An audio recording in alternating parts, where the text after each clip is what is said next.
Friday night, ladies and gentlemen. Welcome to the barbershop. We in here tonight. Yeah, you baby mamas just picking up all their drama, putting these men in comas. We talking about you tonight.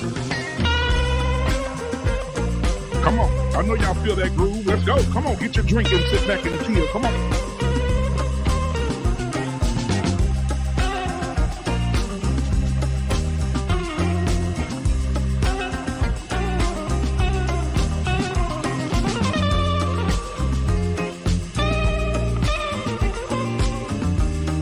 Yeah. Come on.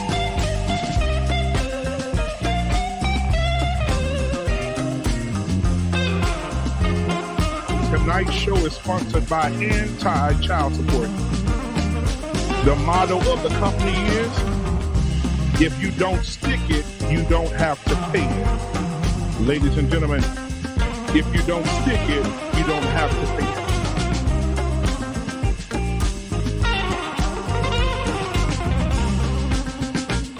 Y'all in the chat already. We got grooming and reviews in here. We got Von Bryan in the building. All right, What We Know podcast is in the building tonight, guys. We know we groove on that every Friday, man, over here. That's a groove that we groove over here for you fellas that's coming to the barbershop and you ladies that's listening. We got Lost in Translation in the building tonight. We got grooming and reviews, What We Know podcast, Casey Mo, Jimmy, Howard, LB in the building, Von Bryant. Come on. Y'all come on in the building, hit that like button and subscribe button. We're about to get started in a few minutes. In a few seconds, rather. And we're about to have a show tonight. Y'all better get ready, get ready, get ready. After this, I'm going to let y'all groove on this as y'all coming in. Just give y'all time to hit that like button, hit the subscribe button, tell your mama and them that we are live tonight. If 15 people watching, should be 15 likes. Go ahead and hit that like button. And we're about to get the show started right after this nice groove. Go ahead and get you to the bed. Tell them to get their bad ass in the bed for the barbershop is on tonight. We're about to start the show right after this.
But I'm just sitting up here practicing what I was going to say to y'all because I'm muted like a mug. Normally, it would unmute after my intro. I'm having some problems tonight, but don't worry, we get through it. Ladies and gentlemen, all rise. The Honorable Black Man Unfiltered is presiding tonight. We're about to get it in. We're about to have this conversation about the new 401k. Yeah. You may be asking yourself, what is the new 401k? It can't be that bad. Damn lie, it ain't. All right. So we're going to have the conversation, the guys, tonight. I already called out a few people that's in the chat. Thank you guys for being here tonight. Hit that like button, subscribe button. Also, hit that share button because it's important to get people in here as well so we can have this conversation. All right. Now, I want to bring my guys up tonight. All right. We got all the way from Michigan because he's a man that can. Give it up for JT from What We Know Podcast in the building. All right. And we got Lost in Translation in the building. Give it up. Thank you, sir.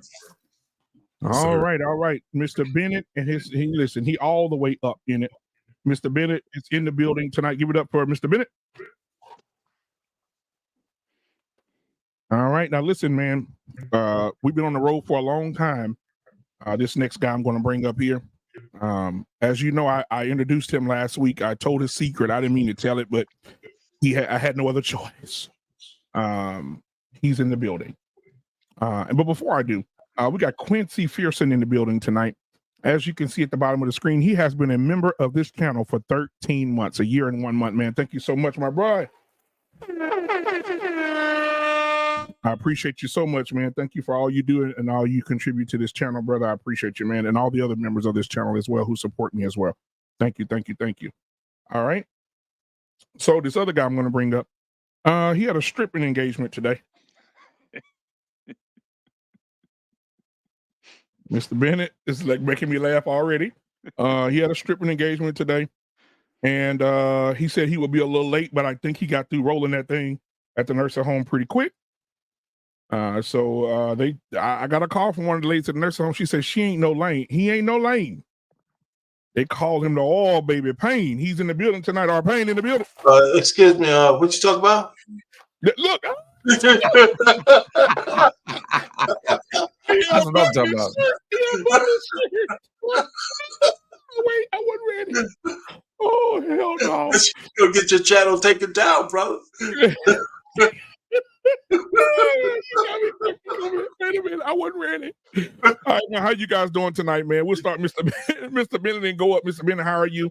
Did your daughter make it safe? Because I know you said you had to get her to a flight. Yeah. So she had me up early, man. Up at 3 a.m. getting into the airport. But she's good. She's in Hawaii, actually.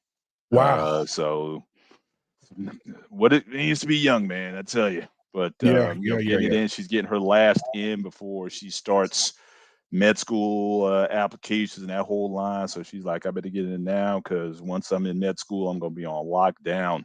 So she's trying to get that last. I told her when I let out the car, I said, all right, this is it. All right, you're going to get down to business or whatnot, get this out your system. When you come back, let's get to work. And so exactly. But she's enjoying herself.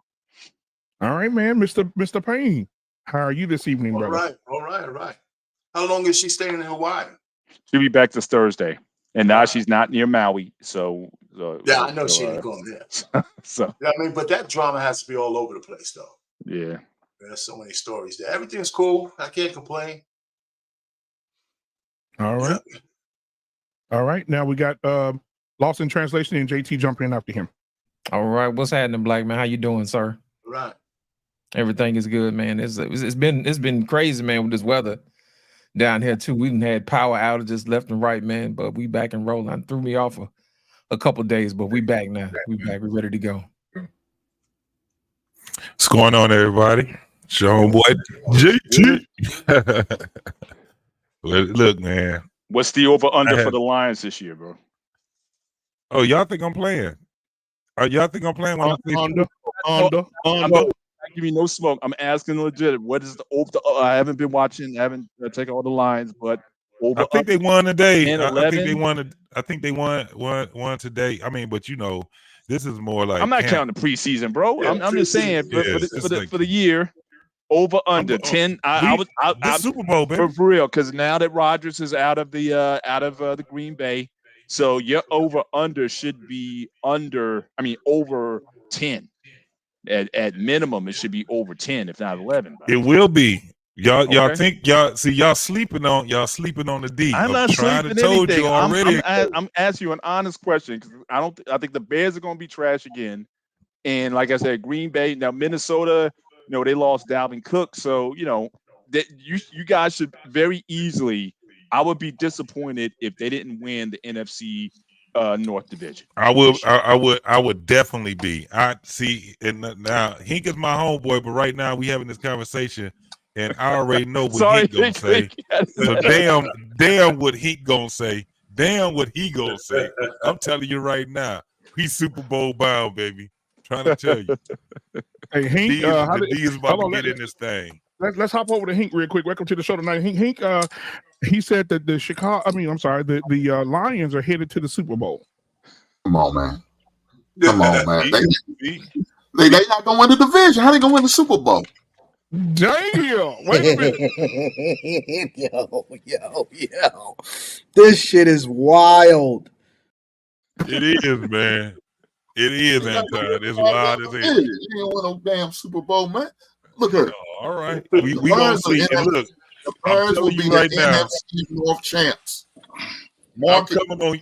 Look, when it happened, Hank, when it happened, I'm coming on your damn channel and I'm cussing you out. So today will be the last time me and JT collaborate because he won't be coming.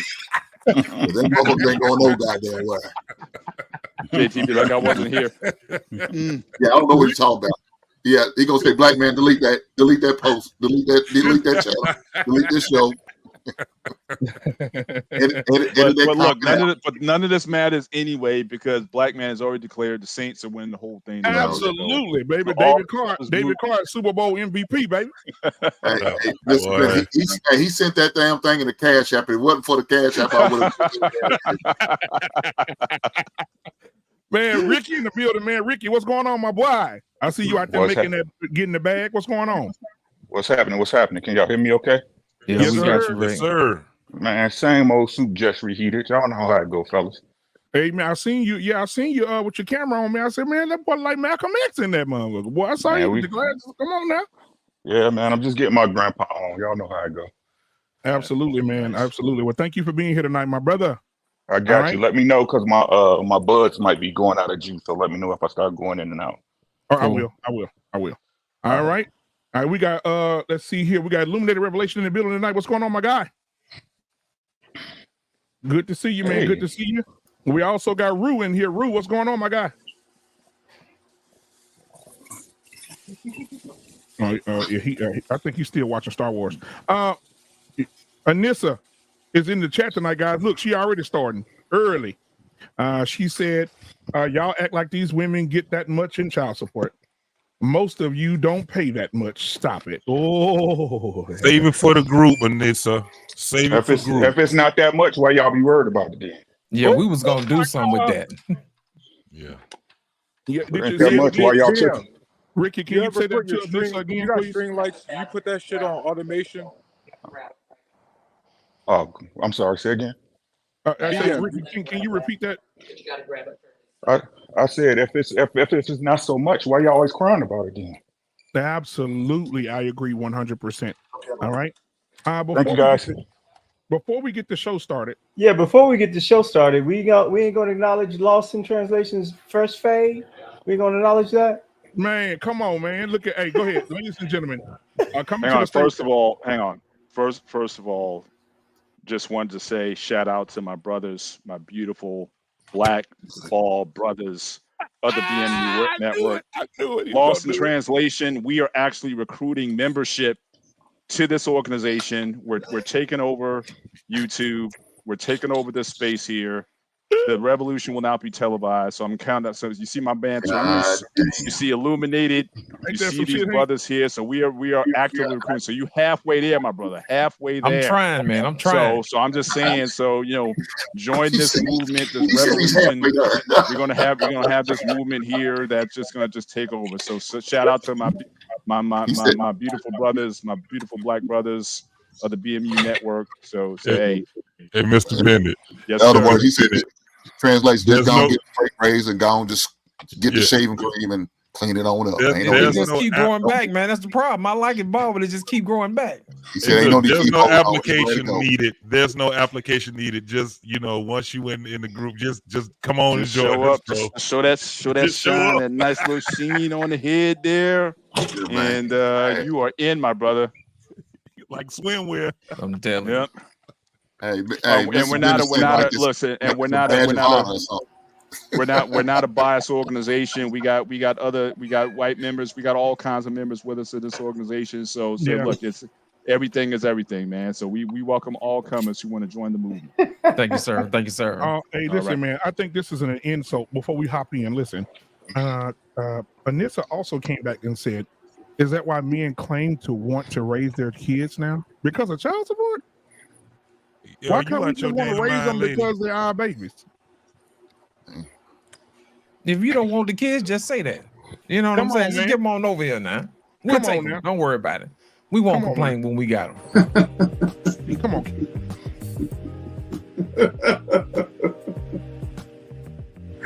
Oh, poor baby. Hello? All right. So, guys, again, thank you for being here. Hit the like button, subscribing as you're coming in. I want to start this wonderful show off tonight with a video I saw today.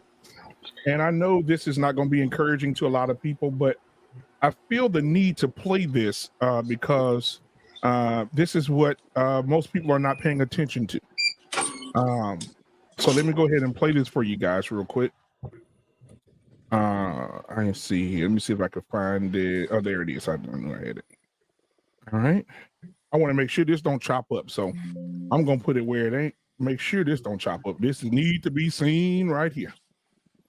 All right. But while we do that, and while it's loading up right now, I just want to say before we get started, Illuminated Revelation, along with Angry Snowman, are going to have a show called Pro Bono, guys. And they're going to start their show on Monday here on the Black Men Unfiltered Network. So make sure you guys tune in to Pro Bono with Illuminated Revelation and Angry Snowman. I think it's going to be a great show. I'll play their promo video in a second to celebrate them.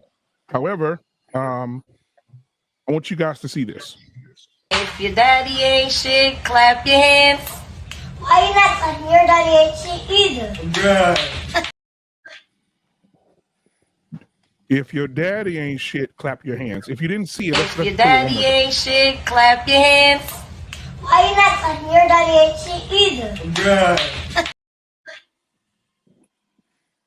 All right, Ricky, I want you to go first. Ricky, what are your thoughts on if your daddy ain't shit, clap your hands? I mean, if your daddy ain't shit, that means his kids ain't shit. Mm.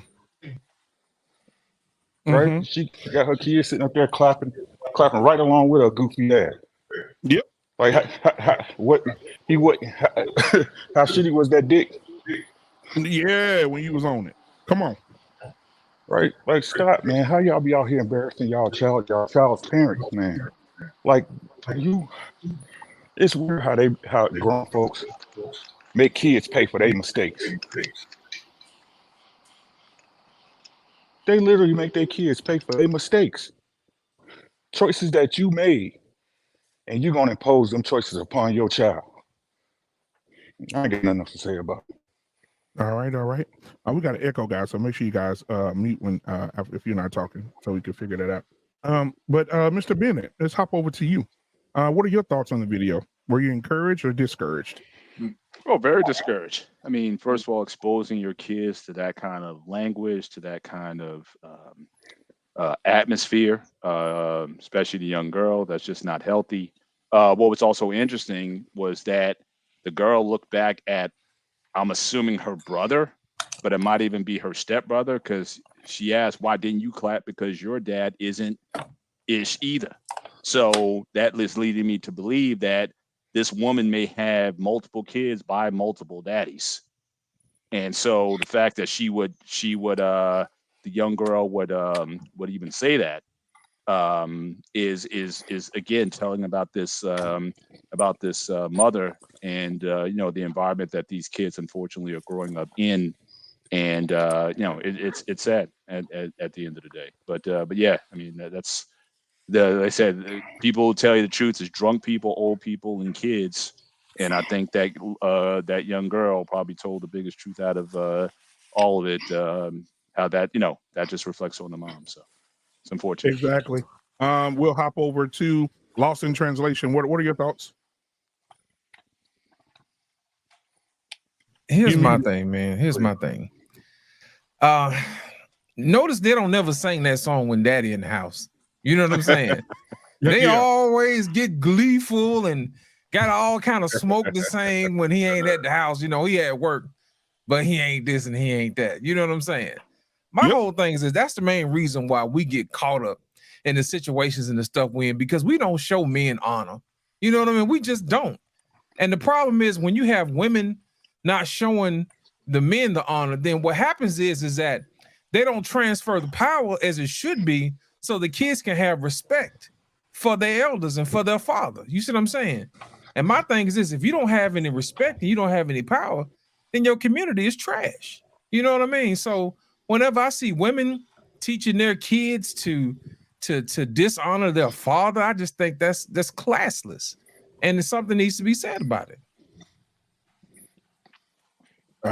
I agree with you completely. Tarus, what are your thoughts on the video?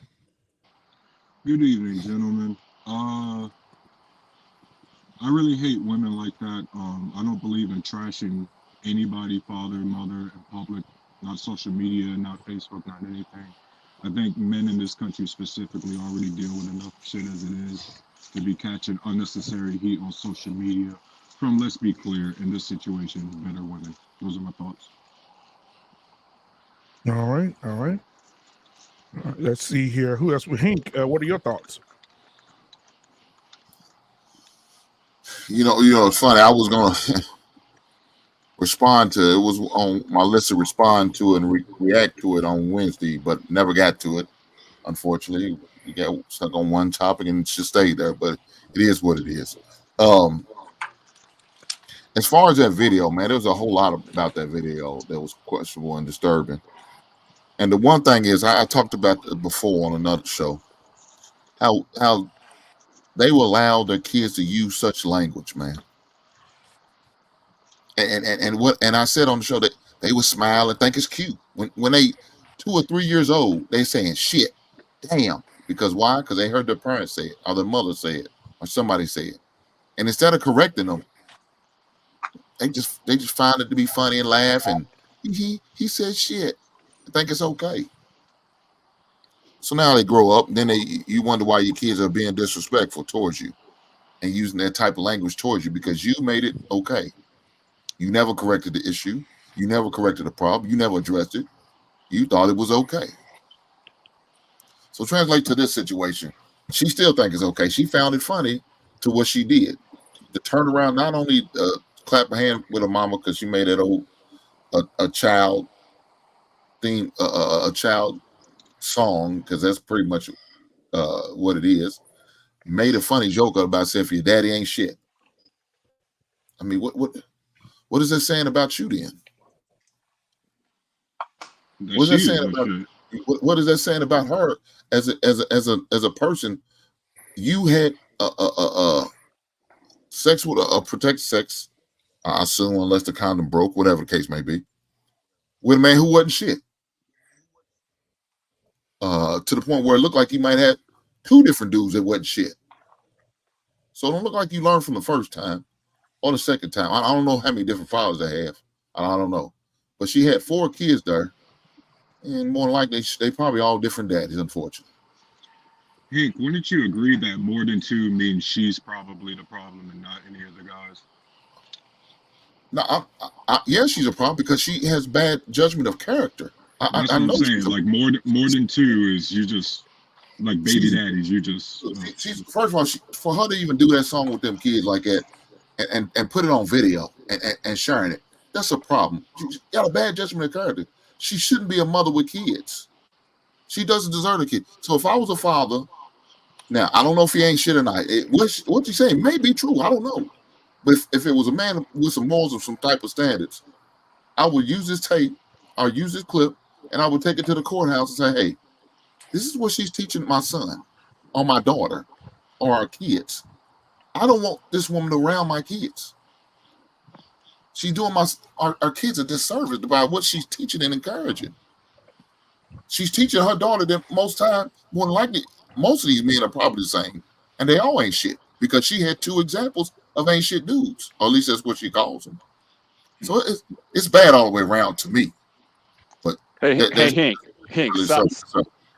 side question, just as far as the language aspect of it, you know, I think that taboo's been broken for a long time now. Like it used to be like back in even growing up. You didn't swear in front of kids, you didn't swear in front of women, and you didn't swear in front of older senior people.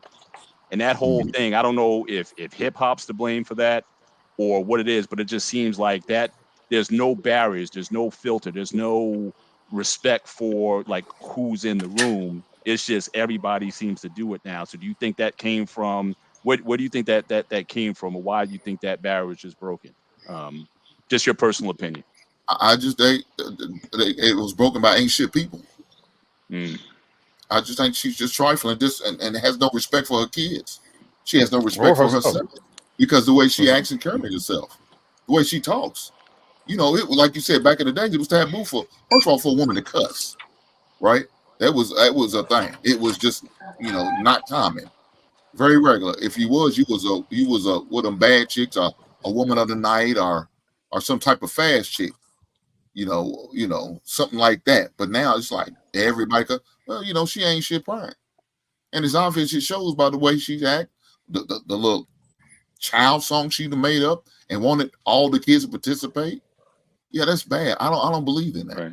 I'm just saying that it seems like it's across the board. Like even guys, like there's no filter. Like I said, we used to have these standards where you didn't say certain things in certain people, especially old, like your parents or grandparents. You would never swear, even if you did that with your boys or whatever. You would never bring that around your older folks. So it just seems like overall, I still practice that. I don't cuss around my mother or my grandmother. I wouldn't do it on my aunt. I don't do it. I look at my brother crazy, and he's 3 years younger than me. I say, hey, come on, man. If I could, again, I'm sorry, Hank, my bad, bro. No, you good. Go ahead. The thing is, like I keep saying, everybody keep trying to make it like it's cool. The problem is the ain't no daddy and mamas in their households together, right? I done seen this too many times where you have a single mother that's best friends with their children. Right, put their children above priority, above everything. Right, their children become basically their gods. Right. So they not because they don't want to feel the way they feel. Instead of making a proper correction from the issues that were presented to them by their parents when they little, what they do is coddle the children. And again, they want to be friends with the kids. Right, and there's no father. And look, and in some cases, if it's a 2-parent household, in my honest belief, that's understandable. The mother's supposed to be nurturing. She is supposed to teach the children the soft side of life, right? But the father is that disciplinarian. He is the one that gives the other side of that coin, the other side of discipline, right? But we keep hearing all these people, right? Especially right now, in the popular opinion, oh, a father's not necessary. I can raise a baby all by myself. When the results for themselves, the results speaks for themselves.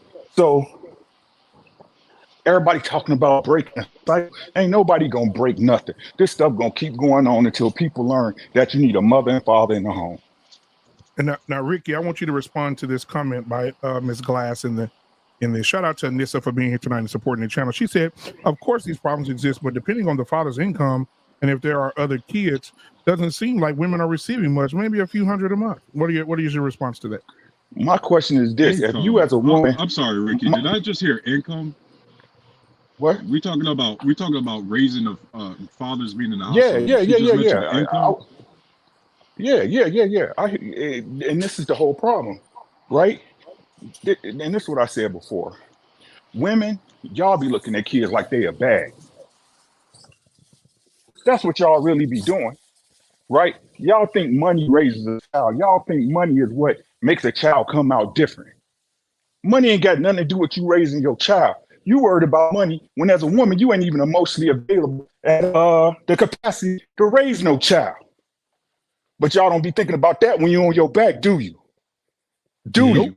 Nope. Y'all always want to look at stuff after it happened. That's why I hate you niggas, man. Not one ounce of prevention. But y'all blame the man. Woo. Or when you play the part too. And y'all play the biggest part because y'all don't even take care of y'all coochie the right way. Y'all don't even keep y'all coochie on lock for the right man. But you worried about $1. That's why most of these women want babies, because whether it's $10, $5, $50,000, y'all understand that give y'all access to certain resources. Because the first thing out y'all mouth is about money.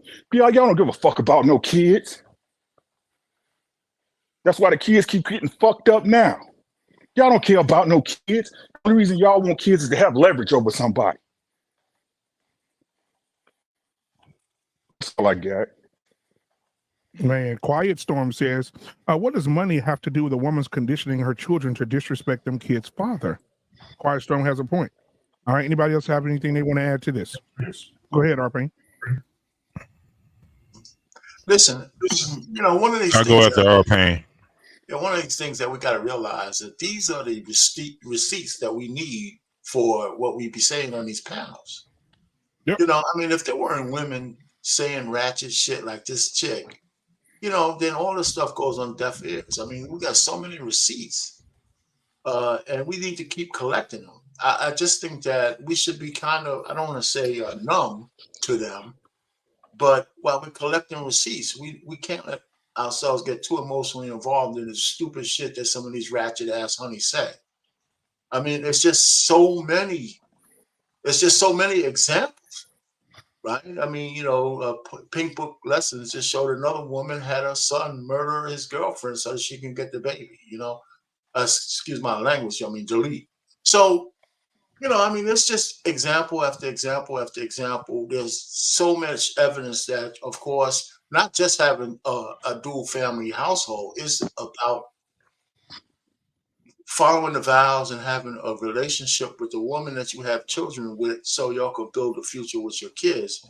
And there's so much weaponry against that coming from women mostly and men from the side of fear of, and for the men part, I think we put too much on worrying about losing our assets. Our fear says that we don't want to be with women because we're afraid they might take us all, but that's not just it. If our motivation is to build families, then we have to find ways to protect against worrying about our assets and put what's most important above that. But it goes to vetting for the right woman. And unfortunately, men are too lazy to do that. Right? The big booty, the big tits, that kind of They're stuff. not too lazy, bro. There's just too much red tape when it comes to dudes. This is just mine. Well, you can go when you go. I'm saying I say men are too lazy. Because as in my age, guys told me, well, the women were different back when you were young. But when I was young, that was when the sexual revolution began. So I don't want to hear none of that shit. It was 304 since the beginning of time. You got to vet women so you could pick the one. Maybe I had to go through 20 to find my wife. You got to go through 50. So what? If you want one, you got to go through the numbers. And it's as simple as that. You just have to have standards. So let me just land it there. Come on, JT. So even just looking at this the video, whether she was, whether it was a skit or whatever it was all wrong, right? But this is the thing that I look at.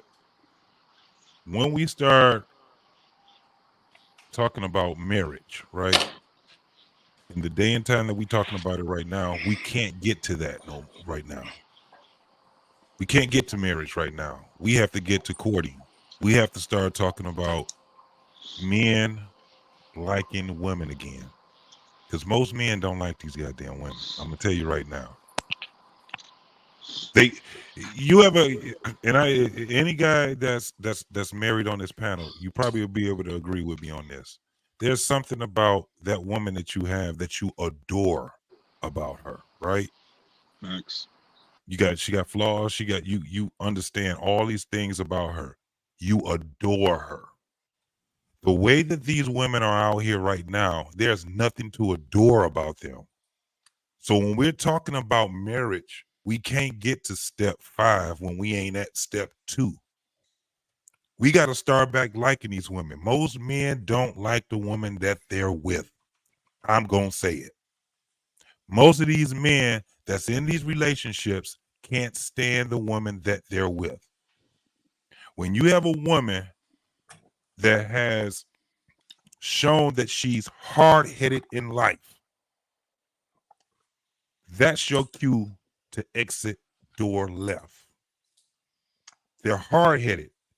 So if we want to change with the times, we have to start being able to vet as hard as we can. It is crazy for us as men when we hear men saying, hey, bro, you may have to go celibate before you can go out here and talk about marriage. Times have changed. It is dangerous to be out here having sex with any and every woman. Most of these women are liars, bro. What Ricky say? They're liars. They liars. They're liars. It's up to us to pull the liar out of them. You know how we do it? With our honesty. We make them honest with our honesty. You're going to find out if you like that woman. I'm not worried about if she like me. I ain't worried about that. That's what get us caught up. It's about what I like. I deal with that. You're going to already know if she like you or not. If you standing on your square, if you a man that have boundaries, which that woman clearly shows she has none. She has none. She is disqualified from any type of man other than that ain't shit man that she was singing about. So at the end of the day, what we have to do is we have to take charge. And at the end of the day, we have to change the way that we pick these type of women. And I'll land there. JT, you know I would agree with you, but I have to disagree, and here's why. You know I'm a big believer. You've heard this many times that men are leaders, right? This is the time where it's women who have to do 90% of the work on this issue. When we're talking about child support, bro, this like gets my blood boiled because I've seen way too many of my homeboys personally get effed over by they freaking ain't shit woman, right? And the only time they talk about their kids or when they're it's like a weapon. It's like a bribe. It's a quid pro quo. Well, yeah, you can see your kids when I get this, this, and this, and it always revolves around some sort of resource, mainly. Shoot it up for. And like at the end of the day, JT, this is the part when it comes to specifically these kind of women that I don't even know what men can do because this is one of those things where you just don't know till you know, bro. You know, relationships end all the time. Sometimes they end in a good note. Sometimes they end messy. You just don't know until you in that situation, man. But these women these women out here trashing they man in front of their kids. And then on top of that, especially with young boys, JT, these women be out here projecting all that hate of their baby daddy onto their son. And look how some of these men are turning out, bro. Like this just gets me like, this is the one issue, bro. I can't be like, this is on guys, JT. I get what you're saying, but this is what I'm saying. We have to change the game. Let's keep it 100, bro. All we doing right now is screwing women that we don't like. We have to change the game. We have to be the ones that come with discipline. And right now we gotta step that discipline up. When you tell dudes that you gotta change stop, a woman by when your you tell, discipline, though. well, You could this is weed what them I'm saying. out. You could weed them out, JT, but you can't change a woman based on your Only thing, discipline. listen, I'm not. Listen, you can't make anything 100%, right? I didn't say What I'm 100%. talking about is mitigating. What I'm talking about is mitigating risk. What I'm talking about with I agree most with of you. us, yeah. So I agree with that, but they're not. You can't do it. But what you're saying is you got to be a better vet. That's what you're really saying. You have to have your standards, and you have to vet women. But that's not changing women. That's not changing women. That means you don't you're have just to worry weeding about it. You're them not out. going to be able to get to that. This is the thing. You're not going to be able to get to that point. This is what I'm saying. Human beings only understand consequences, bro.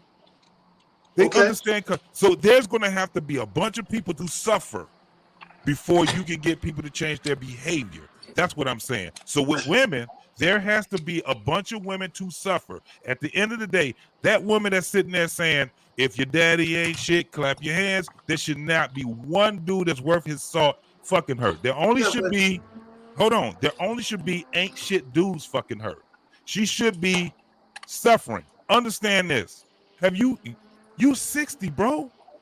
You've seen, JT, I hear what you're you've saying. seen 60-year-old women. This is all I'm saying. You've seen 60-year-old women that ain't never been married in their life, ever. When you see that 60-year-old woman, if you are in her family, like I got a bunch of family women that are in my family that has been, I seen them in their 20s. I seen them in their 30s. I seen them in their 40s, 50s, and 60 comes. Guess what they don't have? Not a safety net, not a man, not nothing. They got a bunch of fucking bastards that don't even care about them. JT, I'm not arguing with you, and I don't want to take up the panel. And this is a conversation maybe me and you should have in some other thing, but I think it's a matter of perspective. I believe that in the mathematical equation of life, men are a constant. We're a constant. If I had a complex equation, I would be looking for the constant that I had control a degree of freedom. And that's what men are. We've been the same since the beginning of time. And we can get better, but all the complications that we have out there are not necessarily due to men. Right? Because there's men with discipline. If I had a pie chart, there's men with discipline. There's men whose discipline comes with age. But the one thing men are, and we can't deny it, no matter what we say, no matter how much we try to control it, men like sex from women, and we'll take sex from women any way they choose to give it to us. The ratchet guy, the rich guy, and anybody else. It's just a matter of discernment that changes us. So I'm just saying that what you're saying to me means that we just need to be on a square that we're solid on, and we have to vet the women that we want to be with. But that's not going to change that ratchet honey who just said her baby daddy ain't shit. There's nothing any of us can ever do, punishment or not, that's going to change a woman like that. Yeah, you just wait till she die. She gonna have to just die out. That's it's like you got to die out. You got to rot. And there's a lot of women like that. So I'm just saying, just less of those good quality, virtuous women for guys of 2023 that are walking around because they're hiding behind all these ratchet chicks with the sister code. They want to fit in. They don't speak out. I'm just saying, bro, at the end of the day, we going to have to do something we ain't never did before. And it's right there. So, right. And so Ali's in the chat. No, it's been done before. It's been done before. Right, but nobody want to be responsible for it. Again, like I told y'all before, everybody is here to do what they're here to do. Right, we can't keep taking on the responsibility that women. So, for the one responsibility they're supposed to have, which is be responsible with their bodies, we cannot. No matter how man, you should choose. No matter how many times y'all keep saying that, you can't stop a woman from sleeping with a no good nigga. Never. Right. So again, we can say, man, you can vet, you can do all that. When we need to stop. We gotta let women be responsible for what they're responsible for. What men are doing now, y'all basically saying women can't do nothing. They're not capable of any choices, anything they do. No, the one thing they're supposed to be responsible for, we try to take on like it's our fault. It's not our fault that she slept with a bum ass nigga. That's her fault. That's her fault. That belongs to her and her alone. And like I said, the problem is because women don't know how to choose men correctly, is because they never had nobody to pull a coattail. They never had a father or somebody. And the truth is, you know some chicks who had a decent father, who had game, who was putting on, and she still did what she wanted to do. This is their problem. This is not our problem. It don't matter how bad of a man you are or how good of a man you are. That woman is going to sleep with who. Women need to change their attractions.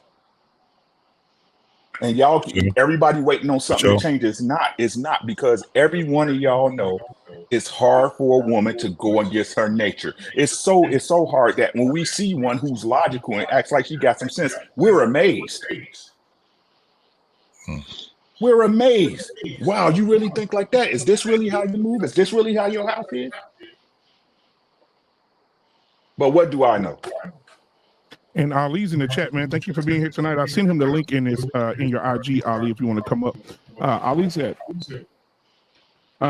said, if we do what the brothers ask, then none of us should deal with any women. They've already destroyed their chastity. If you marry her, you can't control her behaviors. She has to want to be a good woman. And he followed up by saying, Ricky is right. He said, good women truly brings out the good in men. Men are not going to treat good women correct. Oh man, it's bullshit, man. Hey, guys, we gotta need a good woman to bring out the good in men. That's bullshit. Guys, we gotta understand that the United States military vets people with top secret clearance, and yet every now and then there's still some Chinese national who gets caught being a spy. Right? You can do the most perfect vetting process imaginable. Guys, you just don't know until you know. You guys have to understand that for every individual whose first time is ever dealing with a bitter baby mama, no one knows how they're going to react in that situation. No one knows how that woman is going to react in that situation. That woman does not know how she's going to react in that situation. It's just far too many times we have a lot of these single women for a plethora of reasons who like to weaponize the children to get back at their guys. There's no part of the vetting process that's going to fix respect, because respect transcends gender roles, it transcends gender, and it transcends the time of the relationship. Because even if you break up, you're still supposed to respect the child or the husband or the father of your child or the mother of your child. And if you out here doing social media crap like that, I mean, come on. But you're not proposing you do nothing, right? You got to reduce the risk. No, you don't do nothing. I'm saying, but you still got to reduce the risk, right? I agree with you, what you just said, but you still have to give yourself a best chance to win, right? Right, but guys do that all the time. Sometimes but sometimes you just don't know until you know. Yes, there might be too many guys today falling in lust and not in love. But at the end of the day, how many times have we had guys fall in love with this woman only to find out in the harshest of ways for the first time ever that she's a goddamn gold digger? Yeah, sometimes you just don't know until you know. No, what I'm trying to say is how many guys, well, I'm gonna let you say this. How many guys have you had a conversation with who actually conversated with you about their vetting process? Or they just said, I'm asking. But my response is, I personally know good men who thought they were in love with their wives, and when we got deployed to yes, I am. They got deployed to Iraq, and that woman emptied out the bank account and bounced. You said they fell in love. I'm asking you, what did they actually do besides just fall in love? Did they look at her finances? Did they look at her background? I'm asking that question because love is the easy thing. Men are the romantics. We fall in love with women, and they take advantage of that because even the best women look at us from a practical standpoint. Most women look at men. What characteristics of a childless woman is going to tell you that she's going to be a bitter baby mama if you have a child with her and y'all break up? I'll tell you how. Come on, guys. I'll tell you how. I'm not arguing with you on that. Come on, man. I'm not arguing with you on what you just said, but that's not where I'm coming from. I'm trying to look at it a little to the higher plane. If I see woman X and I'm man Y, right? And we're trying to get together and see if we can build a relationship. I don't think enough men try to find out the spirit and the essence of this woman before they fall in lust. And I think, and even the most, I think that even the most impractical woman looks at a man from a semi-practical standpoint. If I ask a man who's married, what's his top 3 things he wants from his woman? And you ask a woman, what's her top 3 things? And those things will be different, right? A woman is looking for some kind of provision. And even if she has a lot of money, then provision for her is aesthetics and something else like that. If she's not rich or don't have money, then security is a big deal. For men, it's loyalty. For men, it's respect and exclusivity. Those 3 things are really high on a goddamn list for men. Now, Tyrese, real quick. Sorry. Yeah, real quick, because Ali was in the chat. He came up because he had something he wanted to say. Ali, welcome to the show tonight, man. Your first time over here. I appreciate you, my guy. How you doing? I support you though, brother. I support you big time. I just ain't been able to make it to your channel, but I support you big time. There's a clip of yours that went viral. I don't know if you know. That was it was speaking on vulnerability. It might have been birth control or the way women weaponize their bodies. Yeah, that one too. Yeah. Go ahead. I believe we didn't got to such a state. I'm still aligning with Ricky, even though I believe Ricky's direction has evolved as well too. Looking at the state of society, if women go once a cheater, always a cheater, a woman can't make a man reform. A man has to want to not cheat. So the fact that the burden of proof is still put on the man to be able to make a woman perform is unrealistic. A good performing woman, a woman who wants marriage, that's what defines a marriage. A woman who's working to keep a relationship is what makes a marriage. It has nothing to do with brothers. Our job is to get a woman. A woman's job is to keep us. So when we're using a woman to still validate our manhood and say, oh, you have to look into her heart and look, no, I don't have to. She needs to be a woman that follows my instruction. And it's that simple. Only way we can fail a sister or a woman in our life is that woman gets on our page, integrates herself in our life, follows our instruction, and we quit on her. Yep. That's the only way we can fail. But if she never was compliant, if she never was cooperative, if she never was feminine, I'm trying to work with her, trying to give a second chance. I'm trying to work with a stepmother. Brothers are the most understanding, sympathetic, empathetic, grace-giving people on this earth. They would marry any woman on this earth, where women have credentials up to the sky for what kind of man they'll be with, and they're not even a good woman for that man that they're talking about. So it's we do too much of shaming brothers because of a woman's behavior. Women. Exactly. Because if I got to show up as a man, she has to show up as a woman. And if she truly shows up as a woman, there's no way relationships can fail unless the man quits. And most men, when they love a woman, they're not going anywhere. And they'll tell you, men don't change. I can't get him to change. But brothers will come to the space and go, she took a break from cooking. She took a break from cleaning. She took a break from sex. She completely dropped the ball altogether. And then she expects you to evolve and grow as a man. That's a whole nother story we don't talk about. And what does that look like? Because she doesn't want to address you, and she doesn't want to hold herself accountable for the woman she's not being for you. So in order to be a good woman, she has to make you look like a bad man and tell, oh, you're still the same guy that I met. Yeah, the same guy that you loved, but you changed. And now you want me to level up, which we can't even define what that means. Yeah, Ali, I just want to shout you out. I agree with the Can you let me in here so I can swap the computer? My ID don't work. I'm sorry, who's that? No. He left his mic on. He at work. Go ahead, Mr. Bennett. Okay, just point that you made earlier about, you said good women truly bring out the good in men. I certainly agree with that. I think I think a quality of a good woman is to be aspirational or inspirational. So certainly a woman who backs her man and does the things you were talking about, absolutely. That, that just brings out that warrior mentality of the man to want to outperform who he is. So I certainly agree with you there.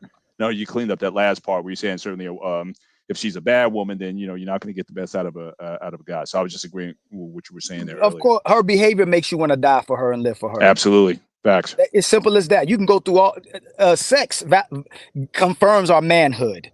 It gives us value. We treat women accordingly. A woman is in a sex lane and she's in a wife lane. Women will put here to pleasure men. I'll never shame a man and tell a man he needs to practice this discipline unless he's like truly just dropping kids all over the place and mismanaging his manhood. But women, we're here to pleasure man. Either she's going to have sex with you or she's going to ensure you build with her by the way she conducts herself to the point where you'll want to die and live for that woman. Hey, so let me ask a question though, Ali, because I had a little pushback when it came down to the whole thing on dick discipline, right? I'm not really saying it's like to the point of how it was even 5 and 10 years ago, but how serious it is right now. I'm thinking that, listen, men are going to have to do something that they have never done before, at least within 20 years, when it comes down to being with a woman that we are sitting back trying to marry, and we getting our ass handed to us by picking what I would consider the wrong type of woman. So my question to you is it wrong for a man to practice the discipline of the sexual discipline that we need to practice in order for us not to be getting these ratchet ass bitches pregnant? And they going out here making goddamn videos about if your daddy ain't shit, clap your hands. Can you you kind of ask a lot of what your main question is saying that we shouldn't be sleeping with the wrong women. Dick discipline. Should right. we not? So should what we not practice can you me as a brother living in a state of saturated women, especially in the West, where all women got possibly 5 to 10 bodies and more? What defines a good woman? Because in that, if you're gonna tell me that means all the brothers on this panel, if that woman did them wrong, none of us should have ever entertained her. Oh no, I can understand that also. So what? So I'm asking you, in realistically, our nature is to have sex. Our nature is to respect a woman. Her job is to give us something to respect. All the brothers in the world can be good, and if all the women in the world are bad, you expect the men to practice dick discipline. Doesn't change one woman, especially a woman being a virgin doesn't make her a good woman. So it still defeats the purpose. If the woman is underperforming, if the woman doesn't work, marriage and relationships doesn't work, brother. And we can say all this, man need to stop this, man need to stop that. We have so many brothers that we see on these panels every day, day in and day out, talking about being responsible for the community and doing what's in the best interest of the community, while we're teaching our daughters. Even grown men will tell their daughters to do what's in your best interest. A lot of men are raising women to be bad women, if you want to be honest, because we'll tell our sons to be responsible for everybody, but then we let our daughters down, even if we're great fathers, and tell our daughters, make sure you do what's best for you. Yeah, well, my thing is, I don't look for a good woman, right? I look for a woman that's good to me. I look for a woman that has certain qualities.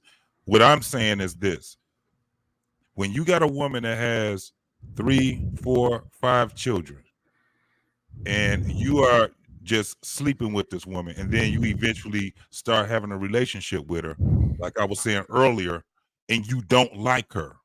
Most men don't like these women that they're with. What I'm saying, as far as when it comes down to dick discipline, when it comes down to even vetting a woman, if that woman has 3, 4 children, shouldn't we be looking at that woman before we start having sex with her and saying, let me see her boundaries with her badass fucking kids. Let me see her boundaries. I agree with you 100%. We should invest as great as possible. But there's a brother, I believe it was is that what the brother to the right with the red jacket?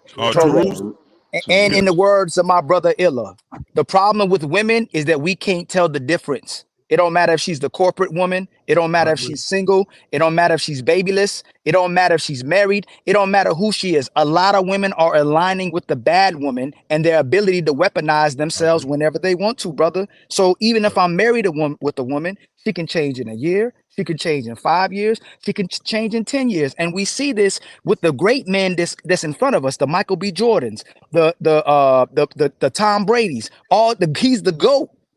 Michael B. Jordan is supposed to be the most amazing man.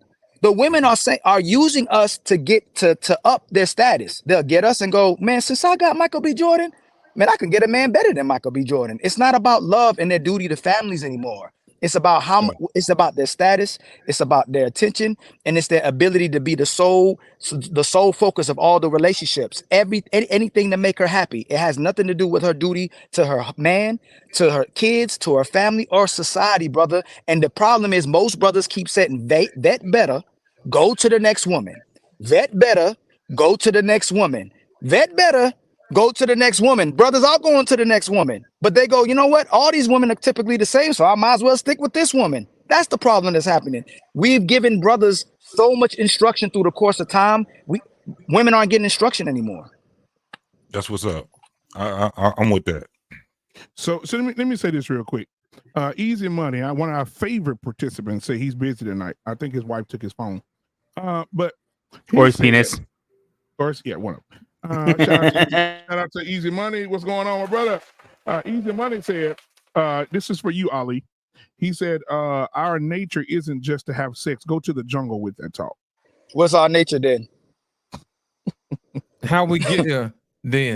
What's our nature? This is what I'm saying. Like, this is what women put on our heads. Practice this discipline. Stop having sex with everything. While she tells you not to like another woman's pic, but she's posting the same pics of what she's telling you not to like. They're conducting themselves in the same manner as the so-called bad woman. The good woman does the same thing. And then we have brothers that support the same narrative as well, too, when it's not our job to make her a good woman. It's her job to make herself a good woman. We are grown. Women are going, like I think Ricky said, or someone said, the women are going to their grave being prideful and still making it as if the men are doing something wrong. They're waiting for unicorns while they have bodies, multiple kids, multiple baby daddies, and they say this guy's around the corner without even being the woman that man needs, man. It's the women that are dropping the ball. It's not the brothers, and I'll stand on that for the rest of my life. Right. And this is actually a guy. This is actually a guy talking to you.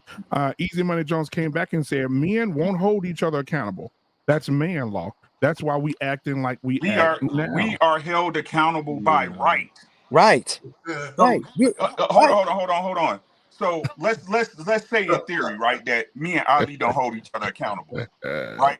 Let's say in theory, I got the sheriff holding me accountable. I got the court holding me accountable. I got everybody in my family holding. You don't take care of your kids. I ain't nothing. Not only that, I'm judged by my last relationship when I go out. Oh, you don't take care of your kids? You can't be with no woman. I can't be with no man that don't take care of his kids or his woman. Yeah, man. We are accountable by right. Look, and this is what I said. Listen to what I'm saying, fellas, right? Every man, if he could get as much pussy as he wanted, would you guys agree? If there was no stigma, right?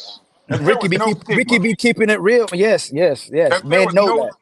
Hold on, Ali, I got you, bro. Hold on. It's like, if there was no stigma attached, right? You would have your girl and be out here sticking and moving everything you could. It's nothing, right? These are facts, right? So that's what single men have the ability to do, if they're being honest. I don't have to be with one woman, right? So again, we understand that when you become married, every woman, I know they like to tell these guys, like, I'm okay with my dude doing this, but you do it so y'all can lock yourselves into a monogamous relationship and build together, right? So with that being said, that's all the value in a real marriage. Like I said, I don't do y'all 50-50 shit. Y'all keep that shit. You know what I'm saying? But in a real marriage, a woman definitely benefits greater than a man. She has security locked down. She got monogamy locked down. She got a house she got everything locked down. Inheritance. Right? So whose job is it to keep that? Is it me or is it her? This is the reason why men don't want to get married, because women are not worth marrying. True. This is why men don't want to get married. Stop asking men what we should do to make you want to marry a woman. What is a woman doing to make you want to marry her? Absolutely. What is a woman worth? What is a woman worth in presenting to make you risk it all in this world where everybody knows it's a 50-50 chance, it's a coin flip that your girl can leave you and take everything you built? Stop. Everybody is responsible for what they're responsible for. Men, we have what we do, we need to hold each other accountable for what we're responsible for. As men, we gotta stop putting the weight of what women should be doing on us. That's not our job. Facts. I agree 100%. So Ricky, respond to this then, Ricky, then we'll get everybody else in. Respond to Easy Money. He said, there's no benefit to women in marrying modern men. I want y'all to keep in mind, this is a guy. There's no benefit to women marrying modern men. Y'all want patriarchy benefits without being patriots. Right there, hold on, let me answer this. There's no benefits to marrying somebody like you, Easy Money Jones. Look at you. You're a pussy. You have no backbone. I will smack the shit out of you. You would look at you and laugh. Of course no woman has no benefit from marrying you. You're lucky you got one. You should be happy she admires you. And I know you happy you got her because you took on her think speech. Damn.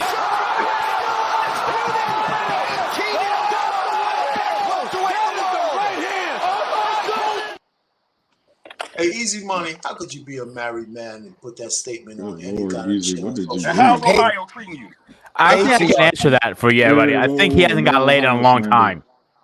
No Ohio slander. How could you possibly be? I hear you, Grooming, because how could you form your lips as a married man and say some bullshit like that? Holy shit. But I do have a question. We could come back to that, Ricky and Ali. Listen, who do you guys really think control the sexual marketplace? And women. Who do you really think controls? And they don't think it's it's women. Oh, thank you. That's one. I mean, some people won't agree with that, but I'm glad you said that, Ali, because that's exactly what I believe. And there's some ramifications. If we had women's like pause their anatomy, we'd hold a world record, and with our mind, with who they are, we'd hold a world record in sex. We'd run through everything. So here's just one last thing on this. We can move back. See, the problem is they don't understand the power that they wield, and they misused it and they fucked it up.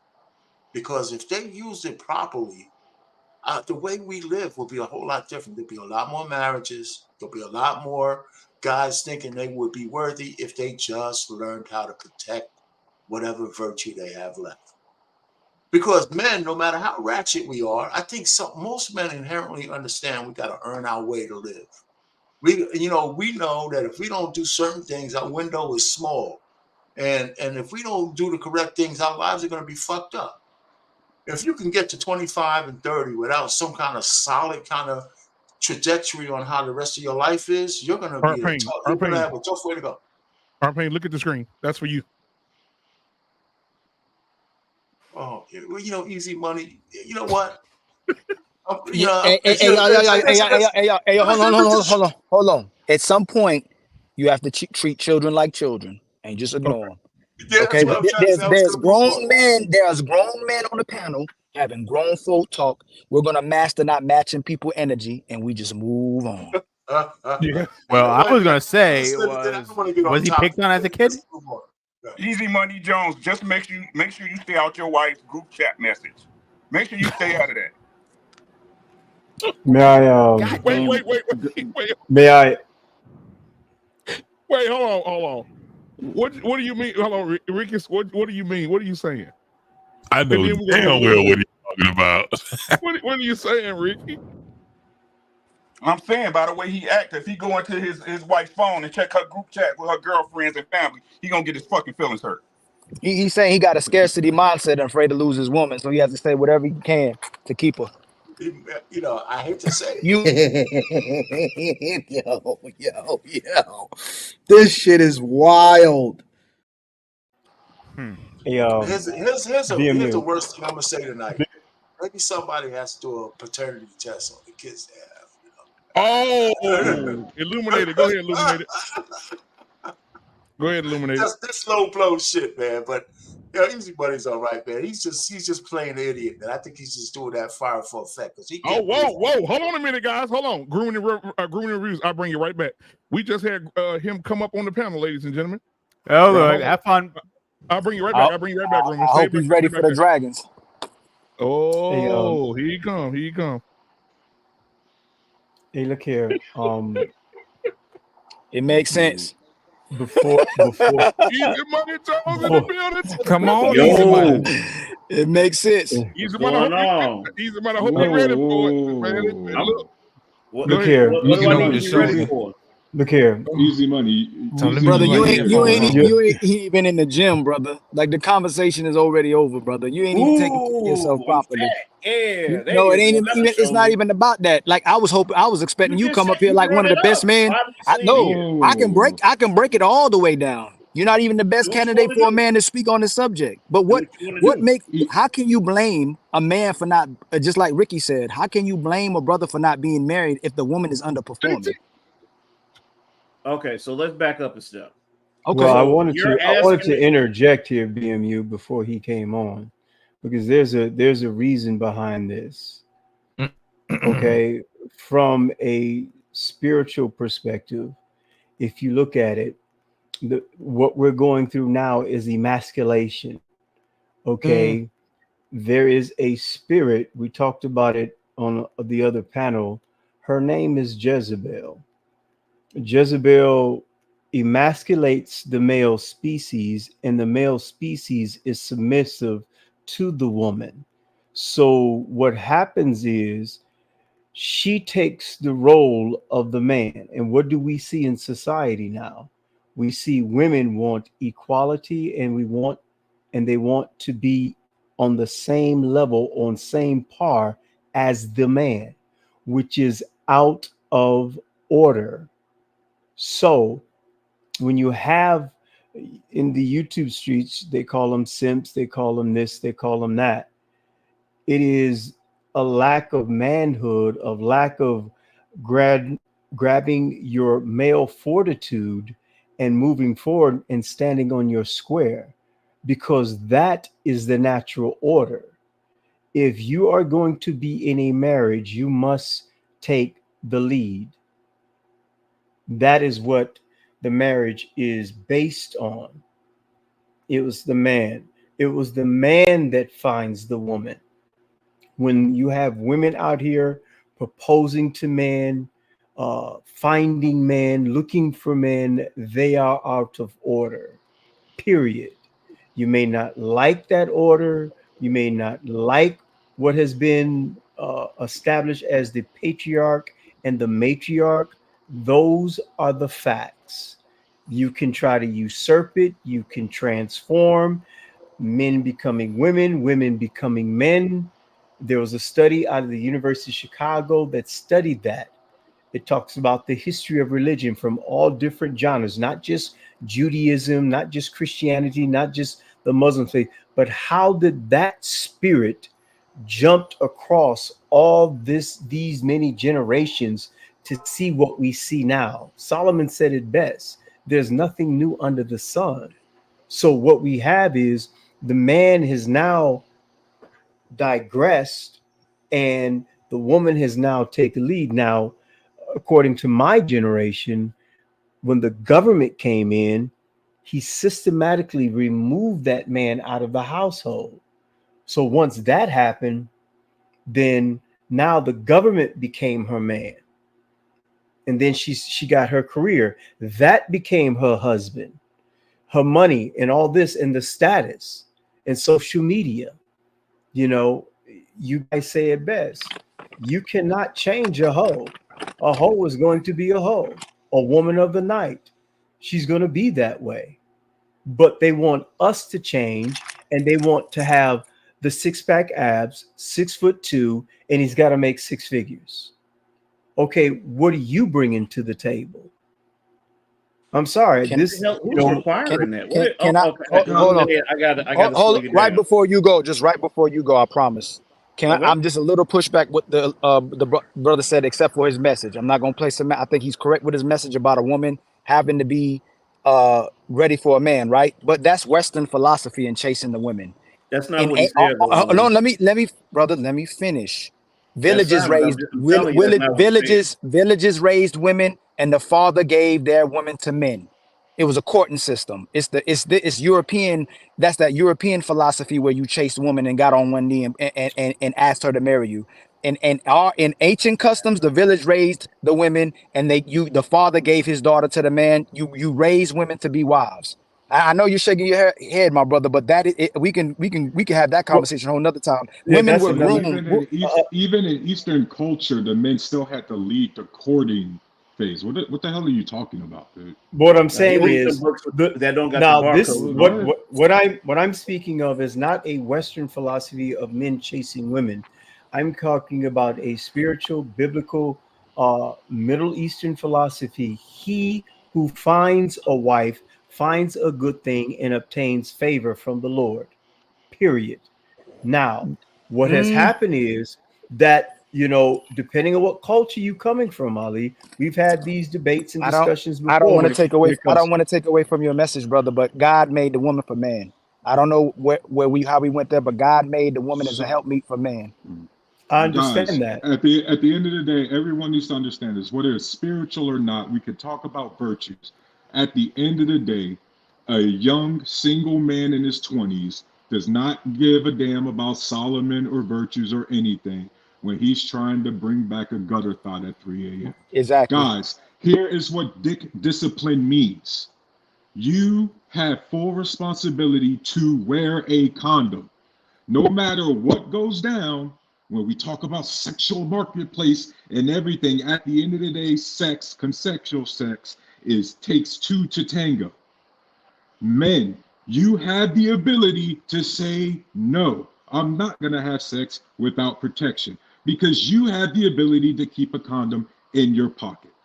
And so if you get one of these gutter thoughts knocked up, all of those problems that we're about to talk about in this panel, you had it coming, because you had the ability to wrap it up, but you didn't.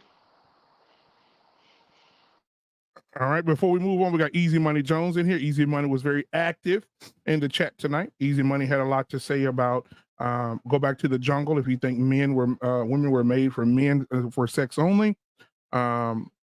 He said, you can't argue me because what I'm saying is true.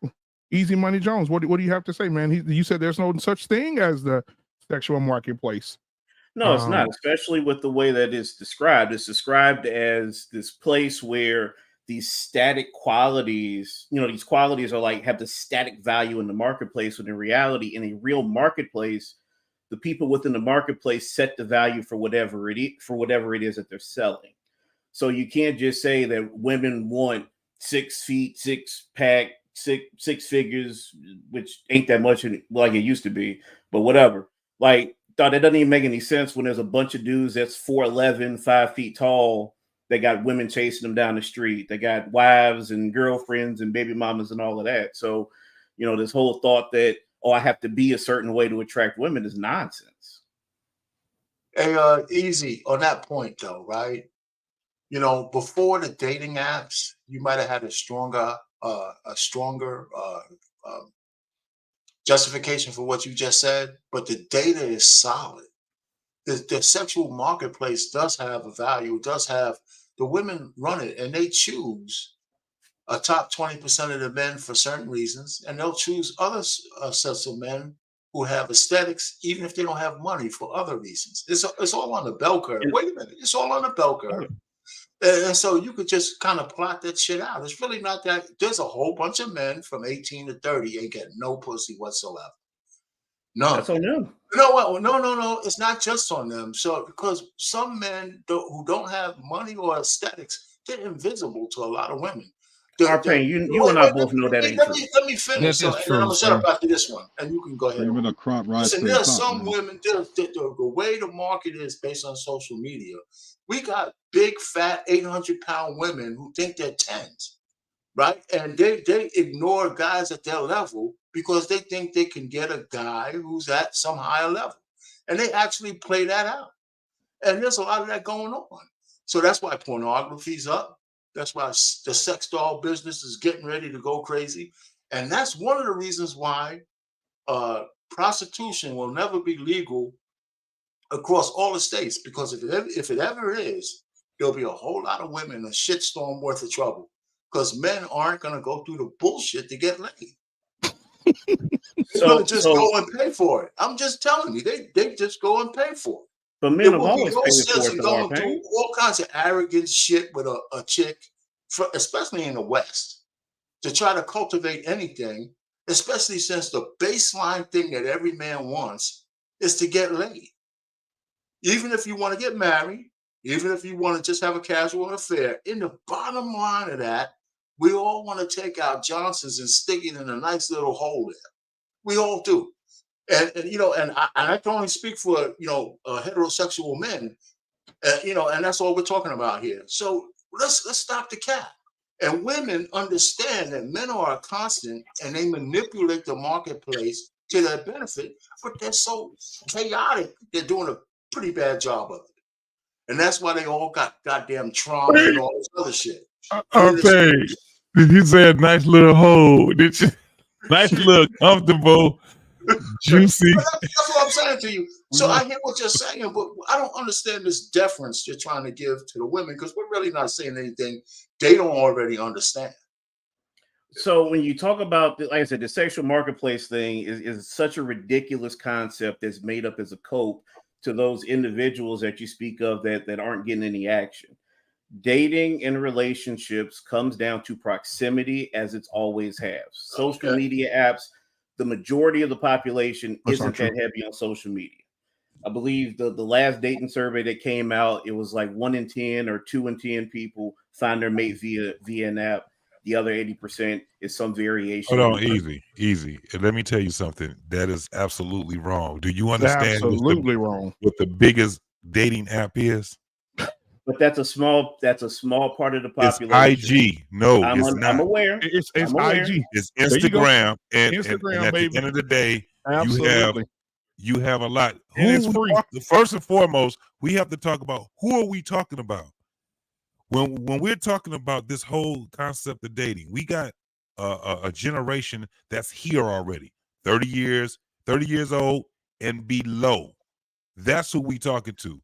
I can give a damn about a 50-year-old that can't find a damn woman or a man. I'm gonna tell you that right now. Half of them, the dudes, they shit ain't swimming right, and half of the goddamn women, they hit the wall already. That's where it is. But when we're talking about them 30-year-olds and down, now we're talking about something different. Look at those demographics first before you say that. That is true. So really quick, because I got like 2 or 3 things backed up that I want to get out. So it still comes down to proximity. To your point, if you're sitting here relying on a damn app as your main vetting or dating tool, you already lost in the sauce. You got to get out there. $40. You actually got to get out there and meet people so you're not socially awkward. The problem with a lot of these young dudes I agree with that. is that they're scared. And pardon me when I say this, but they're scaring the hoes. Okay. When you're in proximity regularly with women, it's easier for you to bed them. So these guys need to get out of the basement, turn off the P-Hub, get off the IG, and actually go meet some people in real life. Because if you can get them, so you can maybe get a DM back, but once you get them on the phone and you don't have nothing to talk about, or you're sending them dick pics, or you're being weird, that's the stuff that's getting these dudes turned off. They're scaring the hoes out here, man. They're not, man. Look, hold on. Let me tell you something. Hold on. Let me get in here. Listen, they're scaring the hoes. You cannot scare no hoes. A hole is a hole. Is a hole. No. Yes, you can. That panty butter will dry up quickly. Brother, I'm telling you right now. Hold on, let me tell you something. You could cut 4 of my fingers off and poke one of my eyes out, and I can still go out there and get a hole. It doesn't matter. These hoes want penis. They're going to get penis. It's simple as that. But you prove my point right there, though. It's the proximity. Like you said, they could cut 4 of your fingers off, 2 of your toes, take out an eyeball. You can still figure it out because of proximity, because you would go put yourself in proximity to said hoes. Lord, BMU. Can I ask him? I gotta ask him a question. I got it real fast. Hey, Ali, let me read the statistic for you right quick. Some 42% of users are looking or aiming for marriage, but only 13% of users got engaged or married after meeting someone on a dating app. This tallies with almost 14% of online daters that reportedly marry the person that they meet online dating. Come on, Illuminated with the receipts. So to that point, Illuminated, again, what I'm speaking to specifically is the broader world. You're talking about the app within the app. So again, that's a minority of people that are participating in social media in that way. Millions. But I got 7 billions. Billions. 7 billion people in the world. So the brother, you tell him Oh, go ahead. No. I was going to say, he said there's no benefit to women marrying modern men because of the patriarchy. Benefits without being patriots. So I know you had responded to this, Ali, when he said it. So go ahead and respond. No, what I wanted to ask him was, you said that sex isn't a primary concern for you. That's not what I said. Okay, what did you say? You said we're in a jungle. What did you say, to be more specific? So let's back up to what you said first. What you said was it's in a man's nature to just have sex. Yes. And the way that you said that and noted that you were saying that all we want to do is have sex and that's it. Nope, and didn't say that. That's not it. I didn't say that, but to prove that's what you inferred. I said a woman's purpose is to pleasure us. Yeah, it is our job to pleasure us. We want a woman who adds to our life, though, when we're doing that. So I'm gonna ask you a question. Okay. Would you rather be with a woman who does everything for you but doesn't have sex with you, or with a woman who doesn't do absolutely anything for you, but she doesn't cause you grief either? She's loyal, she stays by your side, but she has sex with you. Would you rather be with the woman who does everything for you and doesn't have sex with you, or the woman who she doesn't do anything for you, but she's loyal and she causes you no problem, but she has sex with you? Those are shitty choices, man. I'll just be alone. No, I'm asking you just to be. I didn't ask you that. You're doing no. See, you. No, it's not extreme. Come on. No, this is real life. This is real life. That's a no-brainer. I'm asking you a question. Can you answer the question? As a man, it is real life to an extent. If 70% of marriages are sexless, then something's going on. So men aren't getting sex. No. Don't derail. No, we're not derailing. We're not derailing at all. I'm asking you which one you going with. Cue the Jeopardy music. Nigga, you know the answer to that. Okay, hey, that case is closed. He treats the witness like so the case is closed. So you defeat. So you said the same thing I just said. So the case is closed. That you is lost. not the same thing. That is the same thing. A man. It is. It's the same thing. You rather have sex with a woman that does nothing for you, but she's loyal. She doesn't cause you no grief. She just doesn't do anything for you. Then be with a woman who does everything for you, but doesn't have sex for you. You said the easy choice. Who you gonna be with? You said it. That's not the same thing. We'll agree to disagree. What? No, you. Oh my goodness! All the brothers on the panel. Who would you rather pick? The woman who does everything for you, but won't have sex with you, or the woman? He said something, Ali. He said he'd rather be alone. It's crazy. No, and he's lying. Thank you, Arpane. Arpane, you hearing right? And he lied, I was already gonna get to that. He lied twice. So you're lying for brothers. You're being disingenuous, and you're misdirecting the population already. Disingenuous because that's two different things. It's both. It's still lying. You're lying. Am I okay? So I'm lying. So I'm not being a hell of a dilemma, bro. And what he said was absolutely what a lot of guys have to face. The one men are complaining about not getting sex. At the end of the day, we do want a woman that can get along with us and give us sex. That's why when I heard the brothers talking, it was like the sex discipline. I was like, damn, that is a hard thing to talk about when you're talking about one of the most. That's the most. Damn, the urge for sex. I think it's probably running neck and neck with the urge for if a person was a damn heroin addict. Yep. The urge for sex is but it's natural. So at the end of the day, to tell a man to keep his practice dick discipline is crazy. It's fucked up. It's insanity. So if you got a woman that you're married to and you're asking her to do everything, like he said, she'd do everything except fuck you. Everything except fuck you, versus the woman that she ain't really doing too much. She just staying out your way. She's been, a helpmate or whatever, but she's giving you sex. Sloppy toppy too. She giving you sloppy toppy. All of that. She's doing cartwheels. She's doing backflips. Especially number two. No matter how you look at it. Especially if we talking about what he just said, is that all a dude got to do is go to where the girl's at and they giving up some butt. Exactly, Ricky. He just defeated his whole point. Same thing. And Ricky, he lied and said he'd rather be alone. I got you, Ali. You just said that the problem is proximity. They scan off the hoes. All they got to do is go out there and talk to the hoes, and they gonna get some booty. Ain't that what you just said, or I'm making that up?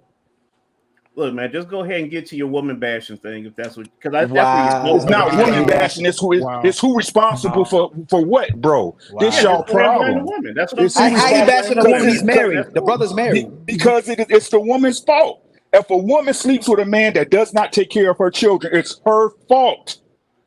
She allowed access to her body before she understood what that man was. The same way I keep saying that if a man pick a woman and she's not the woman that he thought she was, and he marries her and she takes him for everything he got, that's his fault.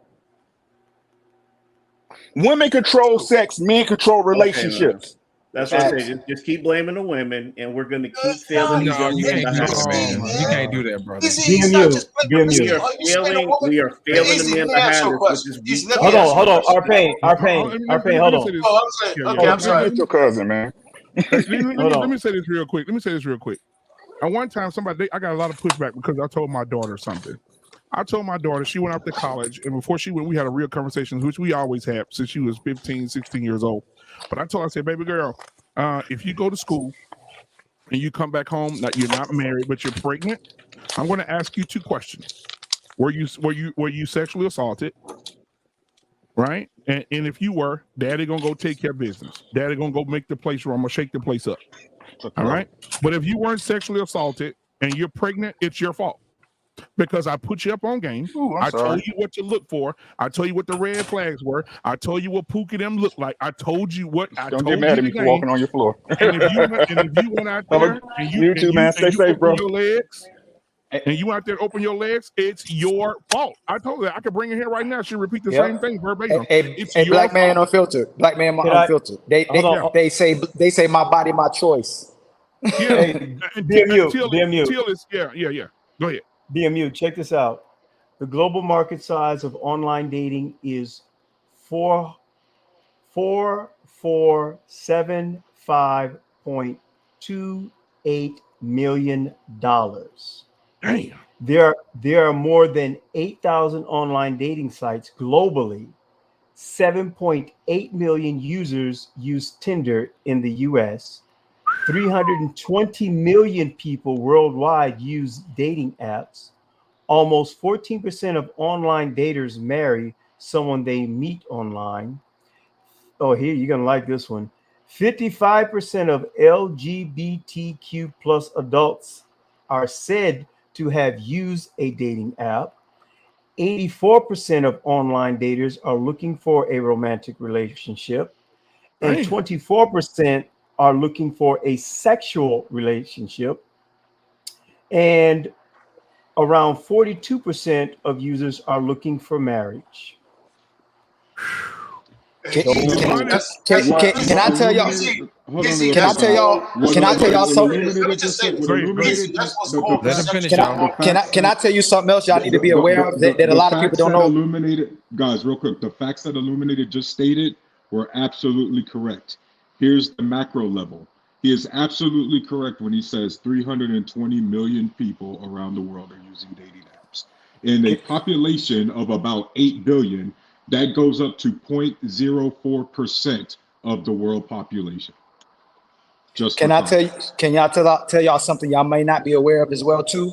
What they're doing is taking your screenshot from your conversations, and women are starting groups and pages online on Facebook. Almost 200,000 women, it could be in your city, that's asking, do you know about this man? Have you went on a date with this man? Do you see what conversation? They are ruthless in how they're maneuvering with us. There's no privacy. There's no respect for you.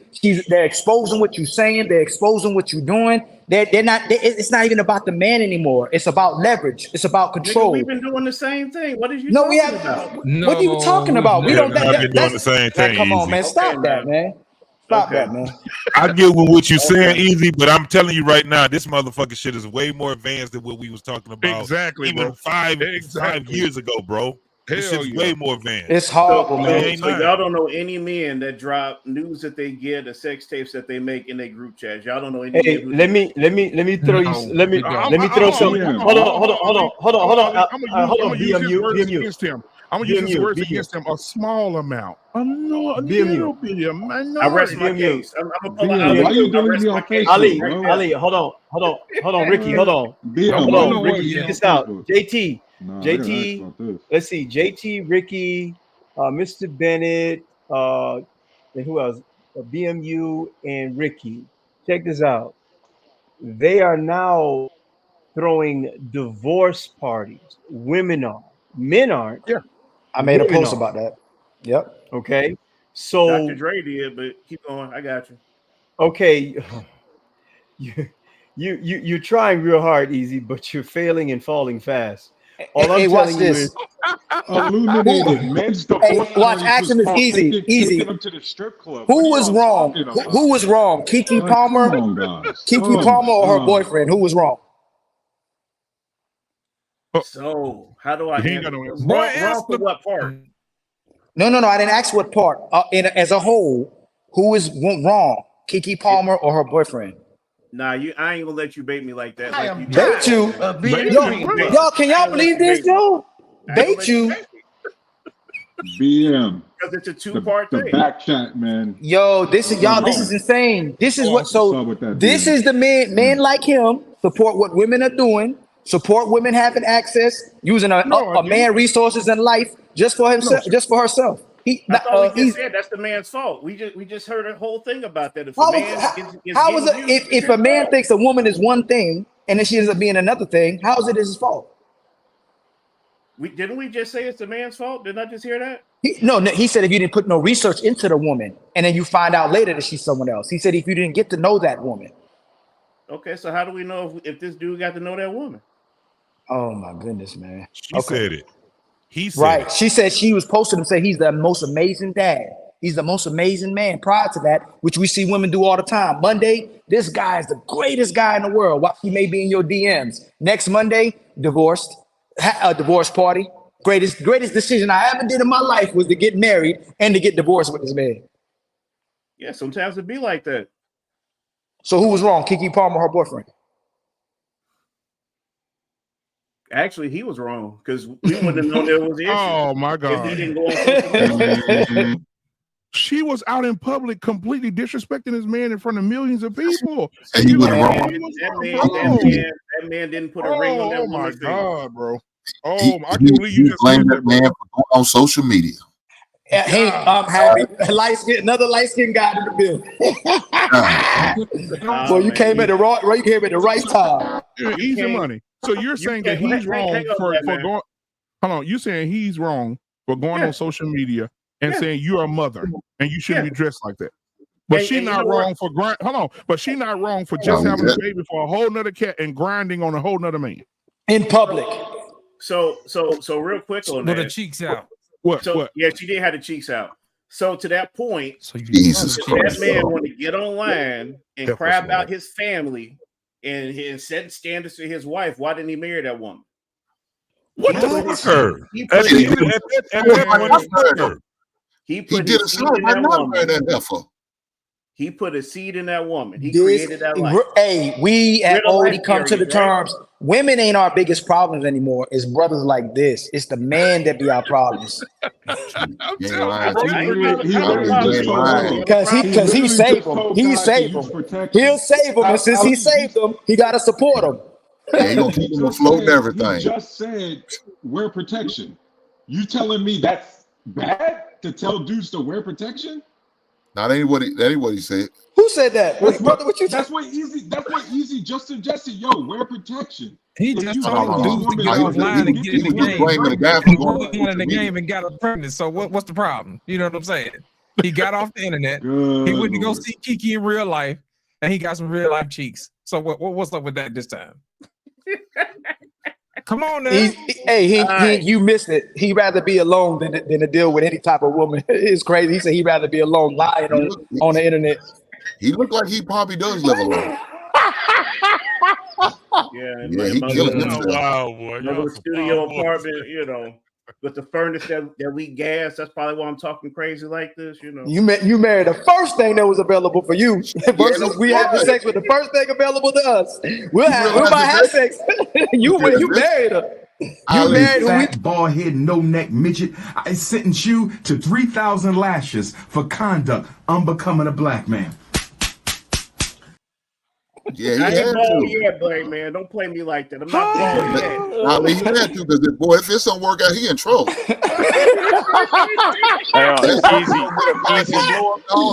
Easy. We are taking applications for the beautiful black bald brothers of the BNC. Yo, Nick, you crazy. I'm just saying, if you want to join us, sir. Ali, it ain't no sexual marketplace, though.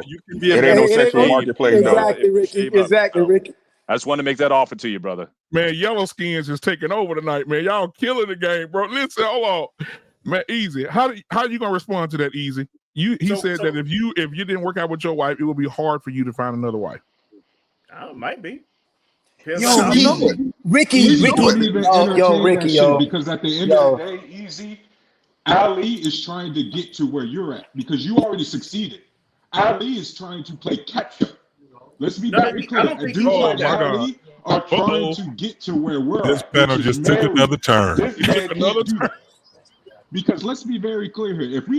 I was really hoping we was just going to talk about this child support and these women weaponizing kids. But now I got to talk to these little beta males like Ali who are just like you whining about not getting laid, bro. A beta man? No.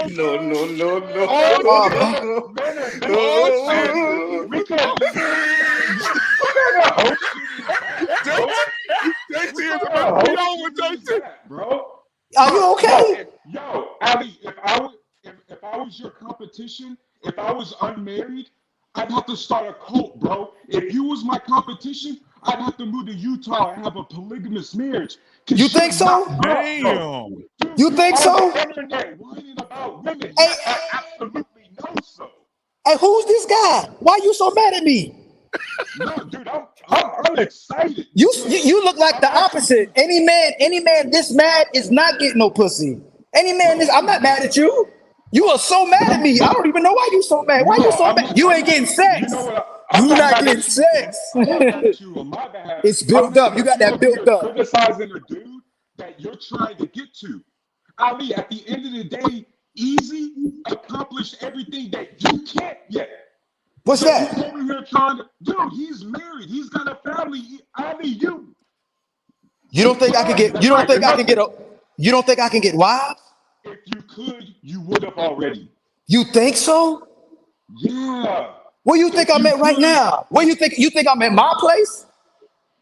But, where's the No. Where you think I'm at my place?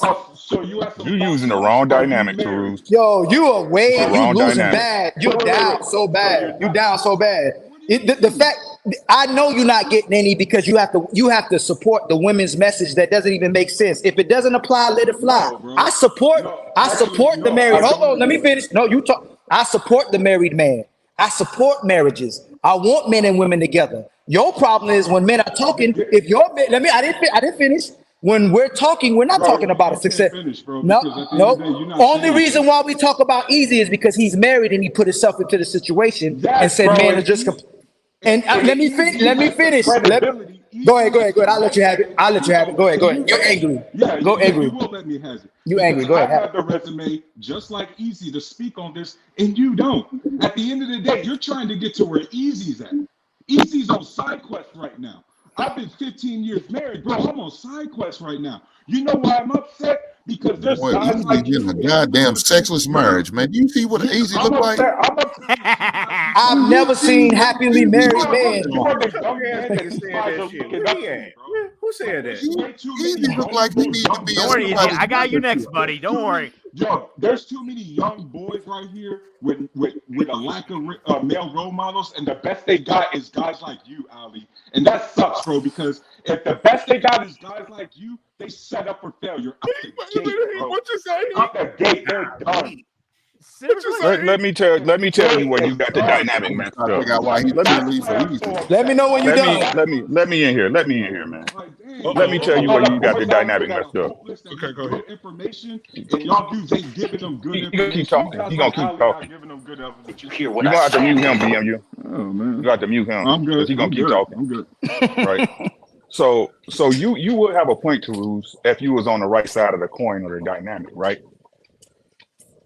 It's a difference between when a man can marry who he want and marry who he have to. Damn. It's a difference, right? Some men marry because it's all they can get.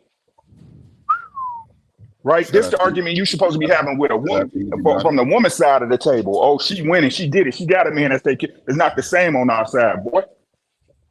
That's where you messed up in this argument. Respectfully, Ricky, I disagree because marriage is a choice. Men don't have to get married. You don't have to settle. Just like he just contradicted himself. Ricky already exposed you again. You and Easy both contradicted yourself. Now you said we ain't gotta get married. Hey, easy work, Ricky. Y'all contradict yourself so bad, man. Hey, dog, if you don't want to get married, you don't have to go down that path. Then why you mad at me? I just told you. No. Why you mad at me? Yeah, why you mad at me? Because you're a trash dude, and unfortunately, vulnerable men only got guys like you to look to. That's why am I a trash guy? So he's trash because he says it's facts. Because you trashing people that you haven't even accomplished the same level that they have yet. Who? How'd I trash him? No. He's y'all both are trashing men. Y'all are trashing men when women violate them. No. He just trashed the brother for being violated.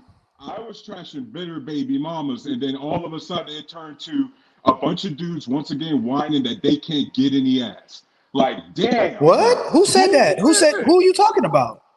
All of y'all. Y'all talking about freaking. You projecting. You projecting. You got a lot going on in your life, brother. You got to go. Hey, you need to get off the internet.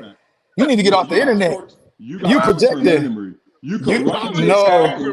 All you guys talking about, all these men, they're not being seen and all this. And like stop, bro. He said that. Easy said that first. Easy said that, and we supported what he said. Easy said that first. Hang on a second here. Hang on. So you guys are saying Easy is wrong completely, and I agree with that in a point. But Easy, one thing I understand, and no offense to you guys have been out the game way too long to understand how bad is out there right now. Out there, you go, it's literally fight or die in the dating game. I don't give a shit. And we forget one major thing. Where did women create from? From our ribs. So they're part of it. So the nature of men being women, it's nature. I don't care what Easy says. He's goddamn fucking wrong. Grooming. I have a very grooming. On that for a minute. Sad. It's so sad. Grooming. Hey, thank you, brother. Keep it over there. Can I ask Grooming a question? Yeah, go ahead. Grooming. If I was to say I agree with you, wouldn't you also agree that at the end of the day, it's on the men as leaders? It would hurt if he said that. And accomplish the sex in the first place, accomplish the dating and the courting. Like at the end of the day, women are not obligated to offer sex to anybody. Wouldn't you agree? I in a way I agree. Yes, like you're not in a relationship. You have the option to open your legs and you don't open your legs. Simple. So everyone's got to compete.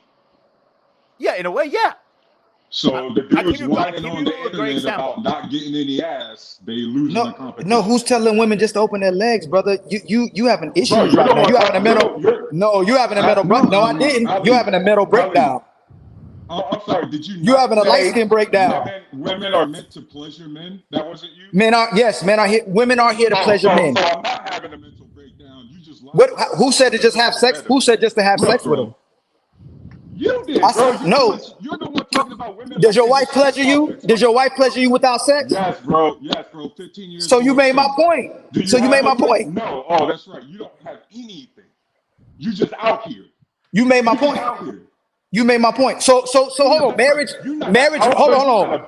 You just here. Marriage validates a man. Hold on. Marriage validates a great man or a woman.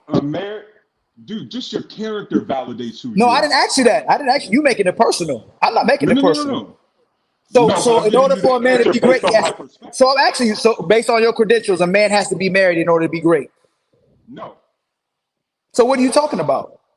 We talking. First off, we was talking about Something about you. Something about me is making you mad, and it's not the truth. So what's the problem? So we're not talking about dick discipline anymore. You're contradicting yourself. Wait. I got discipline right here. Monday, Tuesday, That's right. That's right. Only one keeping Wednesday, up with the conversations. And here's Sunday for you. So you telling me before you got married, you were just keeping your dick in your pants before you got married? No, that's why I told God. So you're a hypocrite. So you're a hypocrite. No, I'm not. You are. What would you do if you got divorced? So what would you do if you got divorced today? I'd wear a condom. Who said not to wear a condom? I said that a few minutes ago. What are you talking? Hey, black man, unfiltered. I think something. No, he not processing stuff. I don't know what's going on. He battling himself. He gonna battle himself. Nah, everybody's watching you contradict yourself. You're battling yourself. I'll be honest with you, brother. I'll be very honest with you, and please don't take it as personal. I'm not a personal attack. If your wife left you for something and you went back on a dating game, you will not know where up and down or left is right is. It's literally, when I say it's bad out there, I am not joking. 3 days ago, I was with a customer. I'm doing grooming. Let me just finish 1 second, please. Yeah. And I'm cooking, and I'm doing my thing, my chef and thing. I'm hearing these two girls talking about cheating on their husbands right in front of me. I'm like, I looked up. I'm like, fucking seriously? Right in the middle of the cafeteria, in the middle of work? Shit. That's how easy it is. And I'm not trying. You're one click away by getting replaced. Whoa. Grooming. We're having contradictory conversations. No, you're saying it's so. No. You're saying it's so easy, but then we're complaining about the standards being too high. Which one is it? Okay, I'm not saying it's Where are we going here? I give you even a better one. I literally just had a conversation with one of my customers the other day, saying about she wants this man.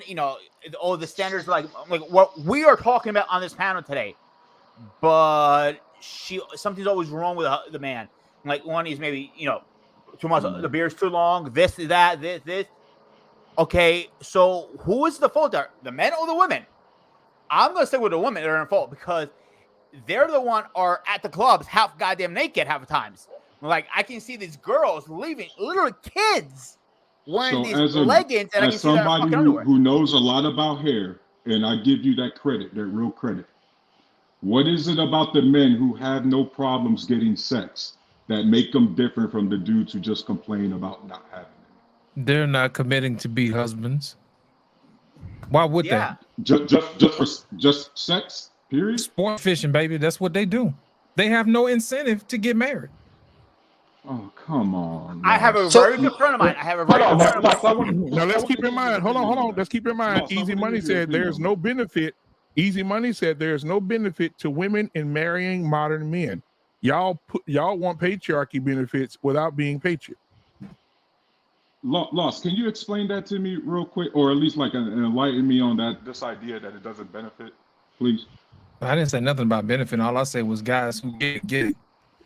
And they don't. Here's my thing. Why would they get married if they're getting it on a regular basis? You said that's don't settle. You just said on your own words not to settle. Yeah, you don't have to settle. So what's your problem? That's what we try to figure out. No, who's complaining? What man on here was complaining about not getting sex? What man on this panel was complaining about not getting sex? And you personalized it and became upset. You guys was reading articles and lashed out at your brothers. Marriage. You guys was reading out stats about sexless marriage. A woman changes one thing. Right. So what's the problem if it's true? If it's happening? If a man isn't providing, if a man isn't taking care of his woman, if a man is neglecting his family, we already said we should all hold that brother accountable. No, everybody but I don't agree with you. That's why we disagree. That's why we're having this argument. What part don't you agree with? Your premise. What part don't you agree with? I don't agree that the stats reflect the broader society as a majority. It might be a large minority, but it's not the majority of people out here. And so it's that way because you don't believe in it. Because you don't believe in it, it makes it not true.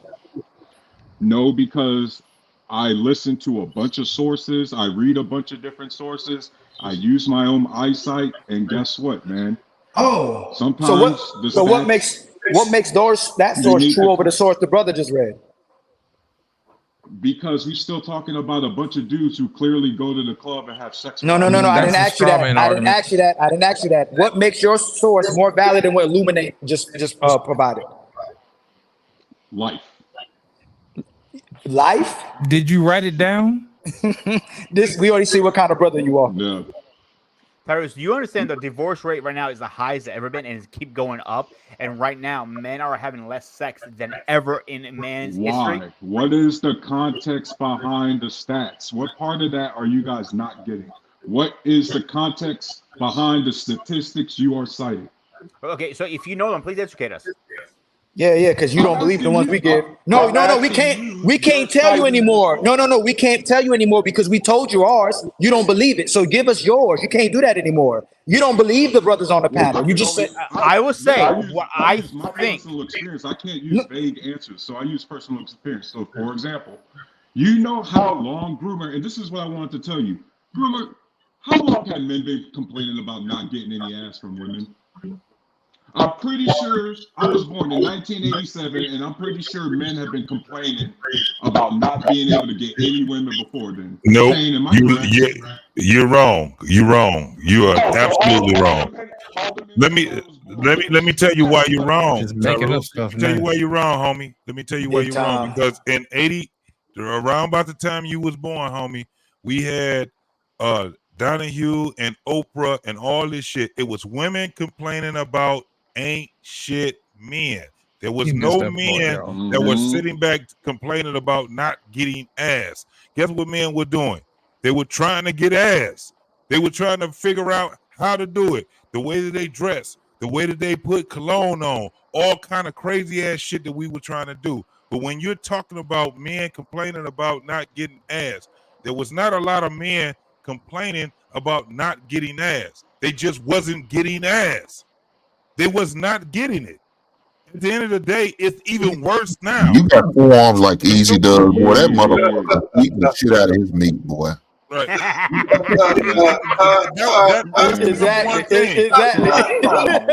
Exactly.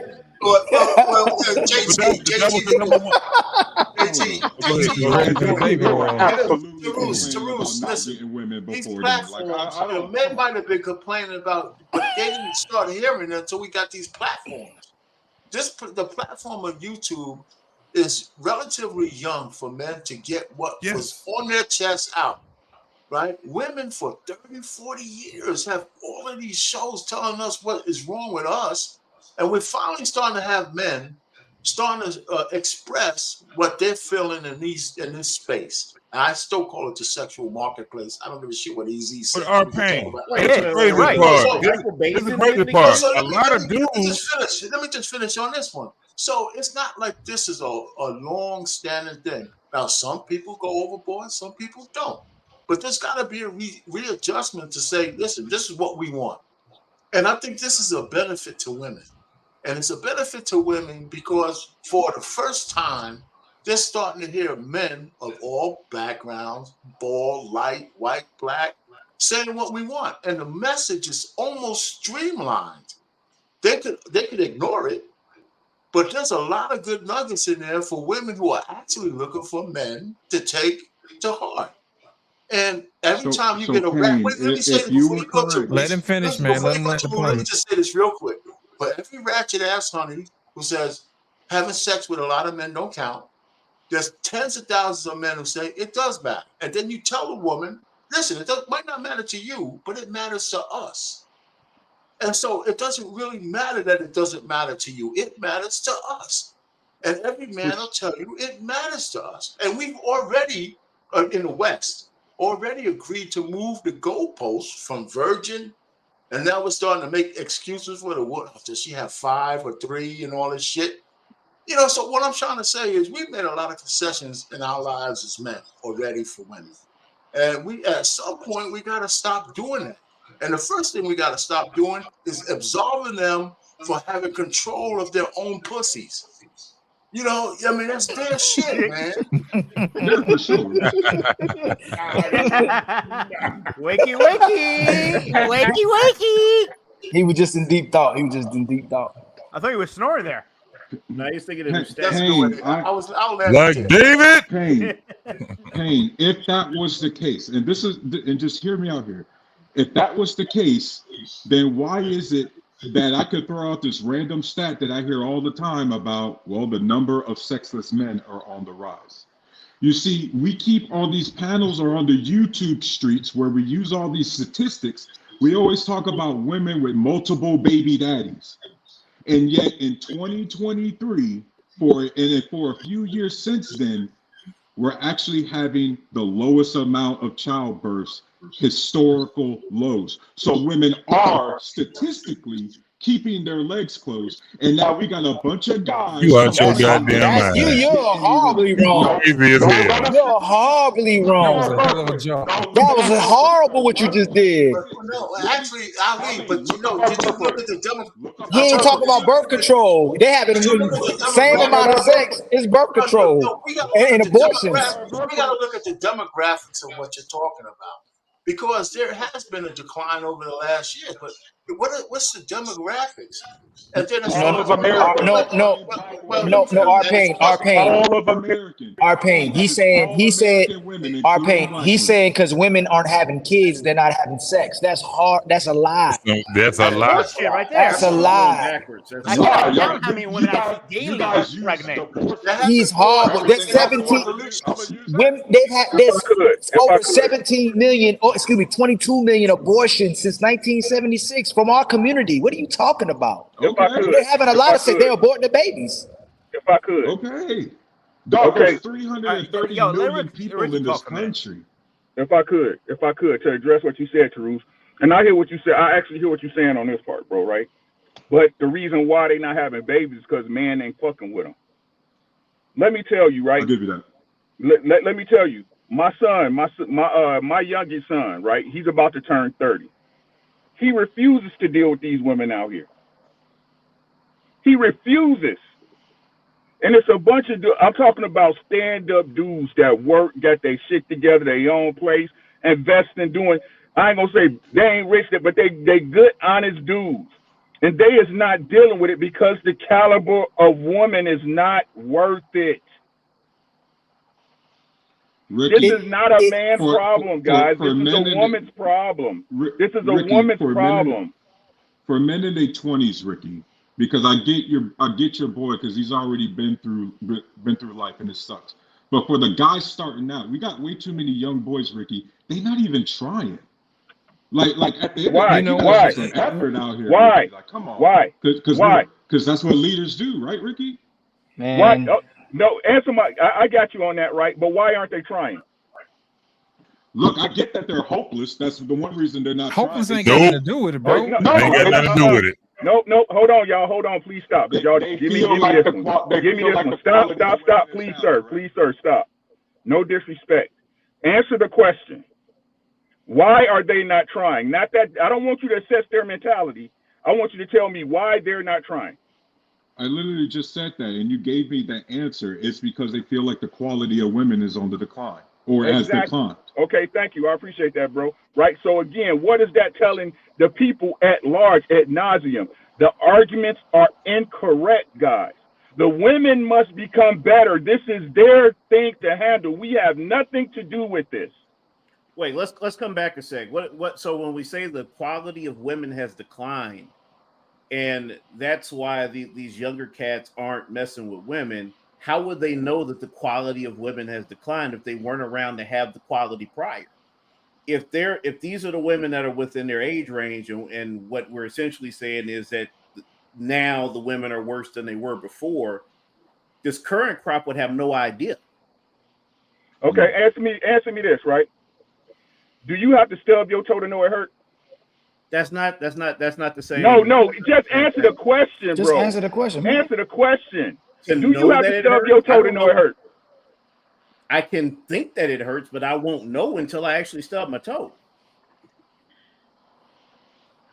I would know before I stump my toe that the motherfucker don't hurt. How do you train people unless you give them experience so they don't have to go through the bad shit you go through? You say, hey, listen, don't put your hand in the fire because you're gonna get burned. I don't want you to put your hand in there just so you can prove a point. Come on, man. The truth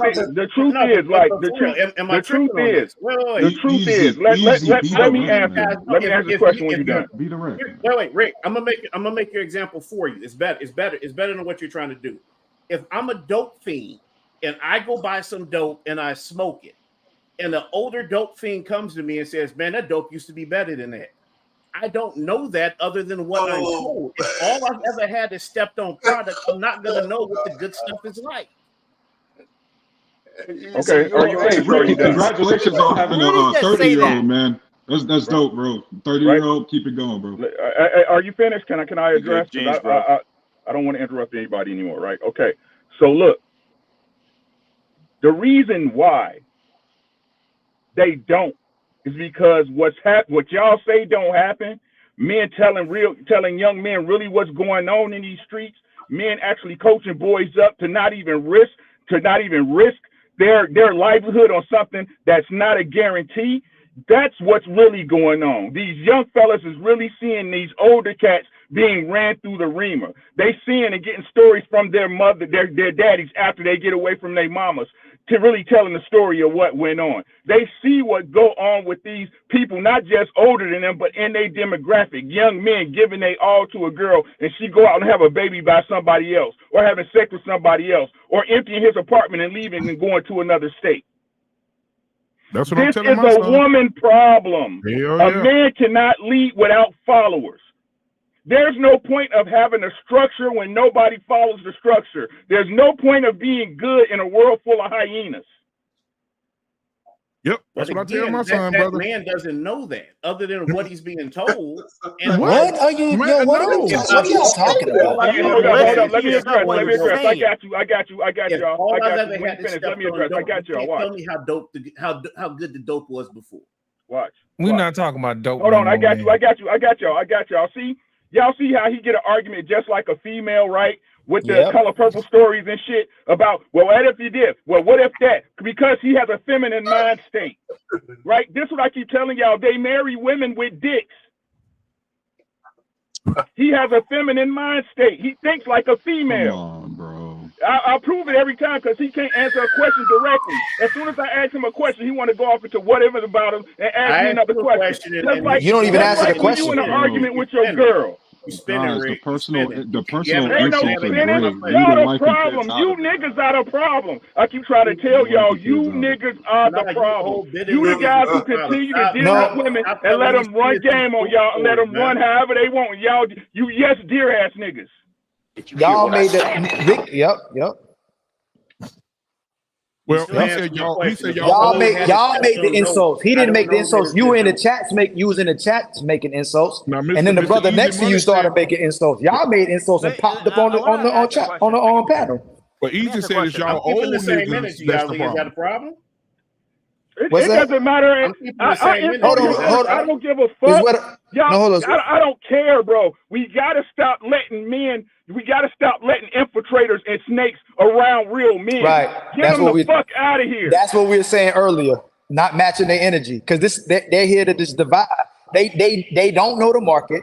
They truly don't even say what's going on in their house, and they have that feminine mentality Ricky talking about. They know we're not talking about them, but for some reason, they got hit by a rock. They hollered like a dog, and they upset with us, and we didn't do nothing about it. We happy about the fact that they're in a marriage. They don't care about what men are going through out here. They don't put no accountability on what the women are supposed to do. It's all towards the men. But the woman has to work for the marriage to work, not the men. If men are leaders, then they are accountable. So how a man is a leader? Does that mean the woman has to be the woman is under his authority, or is she under her authority? Hold up, Ali. You accountable for your girl's pussy?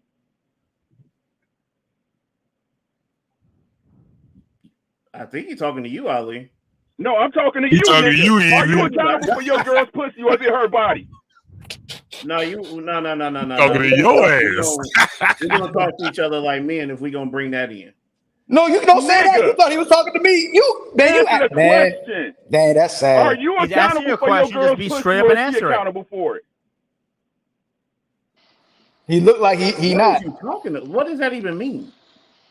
She's See what accountable I'm for saying? Easy. Y'all see Let what I'm me saying? answer for Do you. y'all see what I'm She's saying? accountable for Do her y'all Yes, see what Ricky, I'm he been doing. saying? Ricky, he did it when he first popped up on the panel. He can't answer no questions. Neither can the brother next to him. He believes in whatever he want to believe in. Well, we say What we don't question have we don't haven't we I don't have the answered, right. We don't have it. We don't have the right. Oh, What you say? please, bro. What You ain't got question no haven't I resume. answered? You ain't got no The resume. ve- Don't talk to me like You the that. just very didn't first answer when one. I asked you. You The, answered with a that question. What was the first question, Ali, to make sure I no can answer accurately answer The answer? my brother's question question. We're not going is, to derail. are Answer you my brother's accountable question for your first. girl's pussy? The question is, are you accountable for your girl's pussy? I ain't answering that stupid ass question, man. I know you ain't. ain't I know doing you that. ain't, nigga. You ain't gonna never answer it. I tell you, y'all, these niggas is snakes, You're not gonna bro. disrespect Dealing my the wife. fuck You're around not us, gonna bro. disrespect my Stop wife dealing enough. with these He's niggas, not bro. doing. He's Stop not dealing doing with that. them. That's These not. He's is not niggas that disrespecting. will No, shoot he's you in not. the back for some No, pussy. he's not. These niggas You will was shoot brought you in my the wife back for some anatomy pussy, into bro. this. Nah, that's the problem. Nah, you was fine when he I ain't asked doing me that. about it. That's not at all. He didn't disrespect you. How you That ain't had nothing disrespect to the do with woman me. asking That that? No, ain't had nothing to do with me, Ali. you That would feel have been on offended. you to correct that, man. You're on your That would feelings. have been That you on you're to on your Well, correct feelings. that, man. okay, so Hey, you know what? I said so Ricky. bad to I Still apologize. ain't Let's answered get the two eyes question. out of this. Still I have If got you a had not question. answered the girlfriend, question. You easy, Ricky. still have which not never answered the exercised question. because you were. Whenever you posed a Guys. question to me, I gave you an answer and I broke it down. I All didn't of ask us. you About another your wife's question. anatomy. Answer That the question. you want to call people Ricky. I pussy. You got being a pussy right now. easy. The way you Stop. conducting yourself. Easy. Come on, Ricky. I got I want an honest to God dialogue, and here's a perspective. Can't we agree that two things can be true? Men are responsible for keeping it tight, using protection, and sometimes shit happens, and there's way too many women trashing their men on the internet, and it's all about respect, and parents should be respecting each other, right? Can it be true that sometimes, even in the best vetting case scenario, a guy just doesn't know about this woman until it's too late, until you end the situation? That's when you find out this woman isn't shit. Yeah. That is, Yeah. yes, Can't, that's can't possible. those things be true, Ricky? Yes. Ricky, Yes. you see what I he's never doing said though, it man. wasn't. Now they want to olive branch. He Right. came in with Yes, all I that other. never said it You being wasn't. disingenuous, But man. can you It's answer fine. my question? You see how I just What do you answered your question like a man? You see how I just gave, even though you feel it doesn't agree with what I believe in? You see how I can answer your question? Again, I'm going to ask the question, sir, are you accountable for your wife's pussy? Yes. You are. No, you're not. No, you're not. No, you're Y'all see what? not. Why Do are you y'all see telling? what I'm talking about? Oh my Y'all can't God, even be yo, honest. man. You're not. She's Yeah. accountable for her womb. If she's dedicated to you, Yeah. she'll do the right thing. But it's her pussy, man. You can What are you stop her from talking Yeah. cheating. about? You can stop your wife from cheating on you Just if you like, want to cheat. Can you bro. stop your wife? Can you? I'm asking you a question. Can you stop your wife from cheating on you if she wanted to? No. So what? Then you don't. You're not accountable Hey, He's for it. not accountable for the pussy I'm then. not accountable. BMU, I'm But out, guess man. what? That's I'm out, bro. Hey, to my guys. You don't No. go I was nowhere, on that Hey, man. trampoline hold and up, I hold saw up, that. That was a because trap. I gotta say this. I gotta say this. I gotta say That was this. a trap. I gotta say this. I gotta say this. Right? To all my guys, y'all know what's up. You know what I'm saying? And y'all really know what's popping. I'm gonna say it like I said it. Y'all just don't want to say nothing. It's cool. I'm tired of this, man. The women are not our problem. The men are our problem. That's facts. We come to that conclusion The too, women Ricky, on go our be show. women. The women go be women. It's these men, bro. These are the people that would stab us in our back if they had the chance, bro. We can't keep dealing with these men, bro. They are the problem. They are the ones who give these women the confidence that they can move how they want to move and shake how they want to shake. That they can have it all when everybody know everything costs somebody something, right? We can't Right. keep dealing with these dudes like this, bro. We liars to ourselves if we keep saying, hey, we these type of men, but we continue to let snakes in our garden. Like I told you the other day, BMU, I'm about to relieve myself from this panel, bro. I'm not going to keep sitting up here with men that's disingenuous and can't be honest, but then want you to treat them with respect. I'm not going to do that with y'all. I'm out. I leave. Peace, guys. You know what it is, bro. You too, family. All right, you too, Rick, man. Have a good night, You know brother. what? Hey, BMU, can I say this real quick? Real Yeah. quick. Listen, Tarus and EZ, you know that the rest of us on this panel have more respect for women than you do. And let me tell you why. because we allow them to be responsible for what they need to be responsible for as adults. If you take that agency away from them, you're doing them a disservice. And you do the community a disservice. They're responsible for their the people moves. trying to And take away you do yourself a disservice, brother. Bro, I argue in favor of women's autonomy all the time. Like y'all just. But then you gotta give it to them. Do y'all think life is linear? It's just one thing. No. This is the dimension I'm trying to tell you.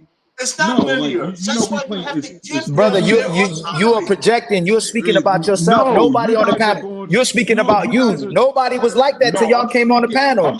None of us was like that. Speaking about your linear train of thought. No, you contradict yourself. You invalidate what the brothers say. You take with the information that you read. No, see, you don't even listen, and that's what Ricky talking about. You didn't come here to listen. Not saying anything. No, you're not saying nothing about brother. How? Right? Exactly. You know what I mean? So you're not a man. You'll speak to who you want to speak with and who agrees with you. The brothers on here can be disagreeable. We're men. We can have conversations whether we agree or disagree. You want to talk to brothers that agree with you. That's what brothers say. You have a feminine mind state. That's not true. That's not true. No, it is true. You said I'm not going. It's bro, me. People disagree with me all the time. I have rarely ever have anybody agree with me on this panel. It's always been World War. So it's you. So it's you. So you agree. So hold on. So if you disagree with what you're saying right now. Hold on. If let me bring race into this, and without making it racial, if a black man agrees mostly with white men and doesn't agree with black men, he has an internal problem, right? If you agree more with all the women than you agree with even solid brothers, you're the problem. And you're weaponizing women against brothers as well, too, because we told brothers to be accountable for themselves, but we say women need to be accountable for themselves. What's wrong about brothers saying that? That she has to be responsible for herself, and we have to be responsible for ourselves. Literally nothing. That's how the panel started. But you just wanted to be divisive. You came here arguing about a point that doesn't make sense. No, I argue about your dumbass points. Right, and you're doing that. Behind a computer screen. Men don't do that behind a computer screen. So what did I say that was wrong? This is what phone in a single family home, sir. You want to do home for home? That's the game you want to play. You want to do car for car? Yeah, we can do that. Man, wow, this is crazy. This is crazy. I want to ask you a question. You said earlier. You said there's no such thing as a sexual market out there, correct? No, I said if it was Easy Money said that. Easy man. I'm sorry, Easy. You said that, correct? What are you driving? Hey, real quick. What are you driving? Whatever my wife don't drive. No, him right there. No, what are you driving? That's where I'm getting to. Just give me a second. Let me give me a second. No, I'm actually. You tell me what you driving. Since you want to flex so bad, let us see what you driving. So you want to flex so bad. It better be a 2023. Let's not go there, man. Come on. No. He wants to flex on brothers. We're talking about it. We're having a rational conversation, a civil conversation about how brothers can elevate themselves. Is that 2023? That is a BMW X5M, sir. Now show me yours. What year is it? I showed you. It don't matter what year. No. What year? It does matter. The year matters. It's a 20. It's a 20. 567 horses. That's more than what you got, bro. Say what it is. Hold on. Say what it is again. Say what is it again? BMW X5M. You're yelling through the mic. What do you say it again? No. You don't hear Alpha speak right now. Alpha. BMW. No, you're not Alpha. What year is it? What year is it? It's better than yours. What year is it? It's 2016. 2016. Wait, it's 2016. You want to see my car? Yeah, sure. Give me a second. So can I go back to my question now? Yes, please. And now we've entered this portion of the show. This shit is wild. All right, that's that. Earlier. That's AJT. That's that 313. That's that 313, dog. Anyway, as I'm trying to take it a fucking time. Okay, you said it's no sexual market, correct? Y'all give my man Money Jones opportunity to show his station wagon. Go show him your station wagon. Show that goddamn 2018 station wagon. How you know? How you know, Hank? So you say it was no sexual In marker. a Is that station correct wagon. statement? Yeah, he got my ass. Oh man. He want to show up his mom's the MVP. Why you bullshitting, Hank? You should have been down here this weekend, bro. Wow. We got the Dream Cruise down here, bro. I don't know if you know about it in Detroit. We got the Dream Cruise down here. What is that? Right now? It's a cruise where everybody come with their authentic vehicles, bro. It's a big thing. Motherfuckers be coming from all over. So you're Woodward driving Cruise. If you ask school. anybody from Detroit, they'll tell you the Woodward Cruise is this weekend. They doing it right now. Oh yeah, as that I'm is this speaking. weekend.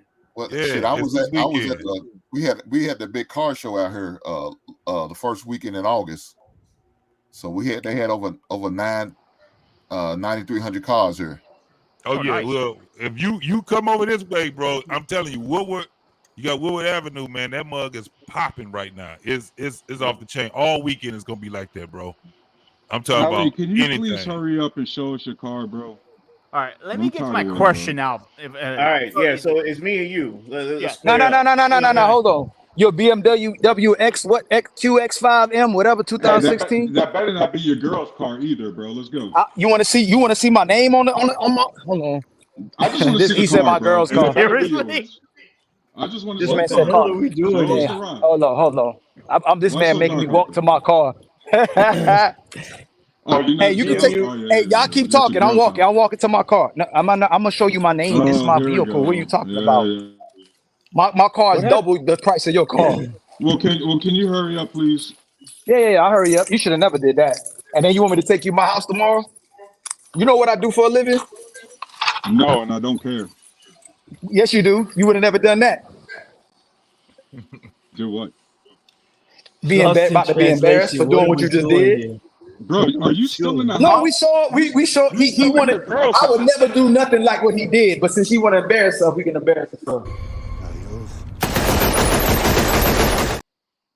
Cuz you still in your No, girl's crib. You brothers, y'all keep talking. I'm walking to my car. Y'all keep How talking. long it take I to get to lost in your car, translation. Could though? you really narrate this part of the show, please, for us, sir? Because I don't know what the trying. hell is Wait, going on. Mike. I'm trying. Now, I don't Take know it what Groovy the been hell slow. is trying to get going in on. for a minute. Groovy I been was trying where to you get in. need to be. I was at the gym. I was at the gym. That's where you need to be. Ask your question, Groomy. Go ahead. All right, finally. Thank you. Oh, you Okay. hurt, bro. Okay. Oh no, You I'm said- not. Boy. Ask your question, Groomer. Hurry up. Get it out. Okay. Get it out. So you say there's no sexual market out there, correct? Yep. Okay. Now tell me, how can you tell the difference? Because you got, let's say, a car, model, make, whatever, a woman, name, and everything similar. So how is not a sexual market? It's the same way buying a car, just a female. So when we talk about a market, right, we're talking about where people come and exchange goods and services for some form of currency, like a bartering, right? And ultimately, the participants in that marketplace decide the value for the goods traded within that marketplace. Stay with me.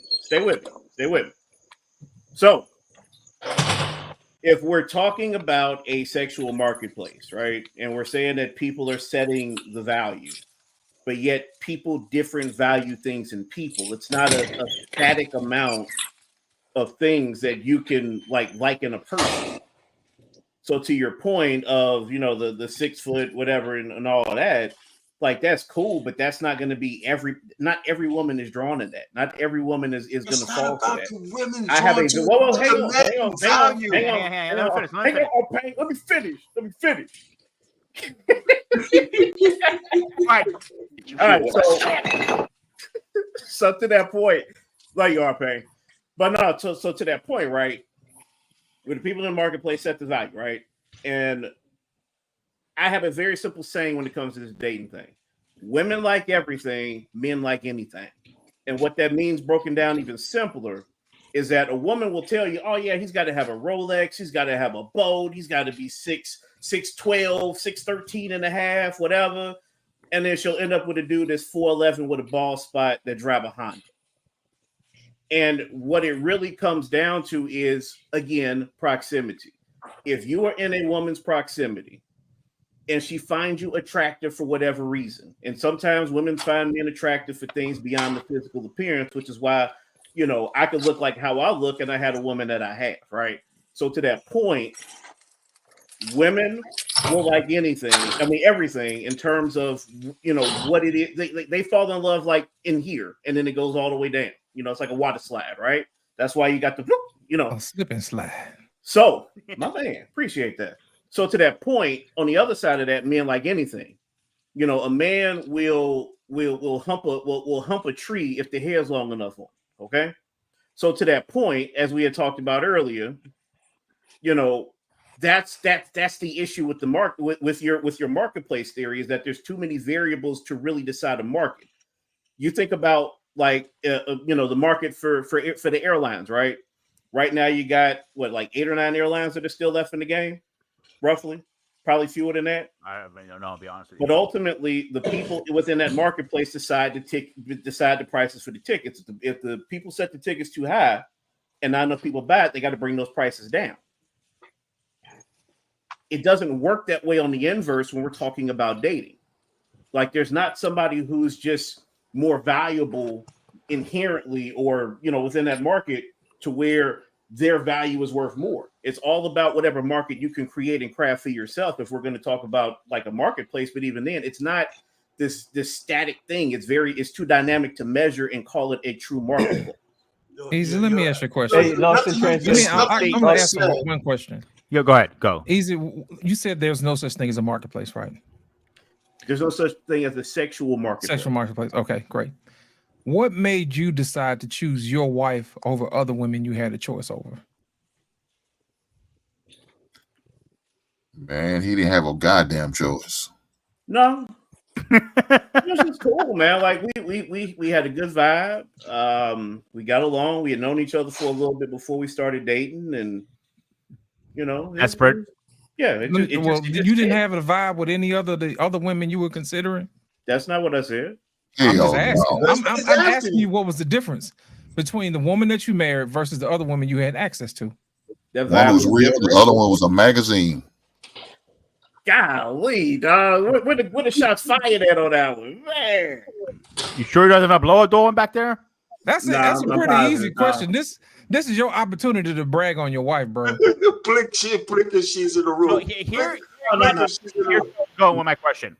So let's pretend a woman, and I apologize to anyone. Legit question, man. I just want to know what made you decide to choose Easy, your wife over these other women.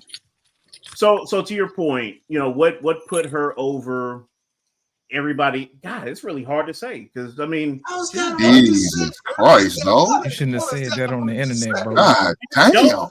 Well, very careful. Your wife might be watching this. Easy, man. You got me buzzed on this. This is your platform. It's like the third damn hill he died on. You should have had this practice for a while, bro. You know, I barely step on you like that, bro. But you got to deliver especially for the married men in this space, bro. You got to down this hill with on that one. You got to come get it corrected, that, bro. I'm sorry, I can't mess with you on that one. Let me get a do-over. Easy. You should have this rehearsed. Ask me the question again. You should have this rehearsed. That's what she gonna say when she see this video. Let me get a do-over. Hang on, easy. You should have this in your wallet, sir. Lost in translation. In your wallet. Lost in translation. In your iPhone notes. Hey, ask him how long he's been married. This is like elevator speech, elevator pitch.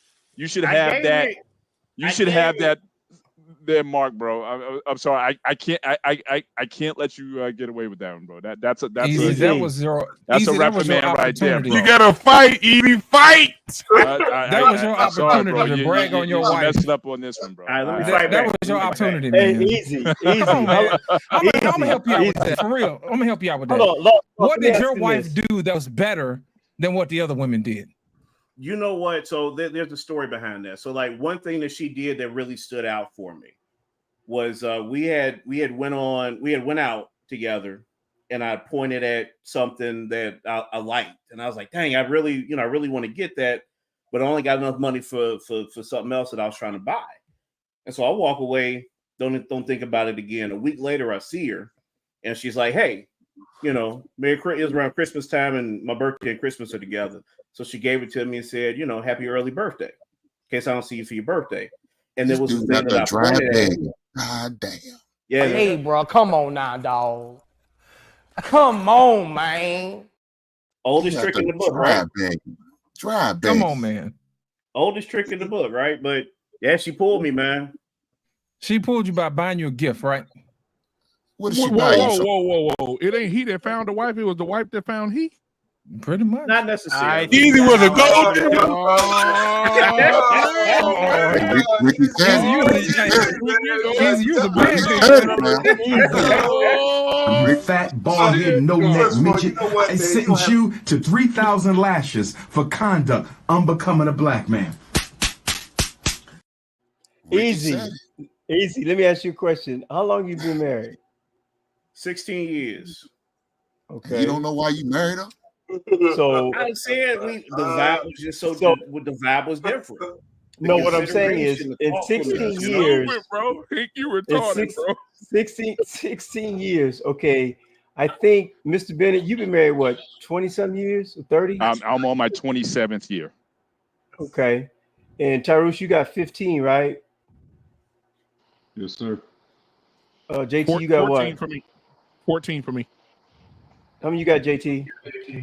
I'm divorced, getting ready to get married all over there. I'm about to do it a second time, homie.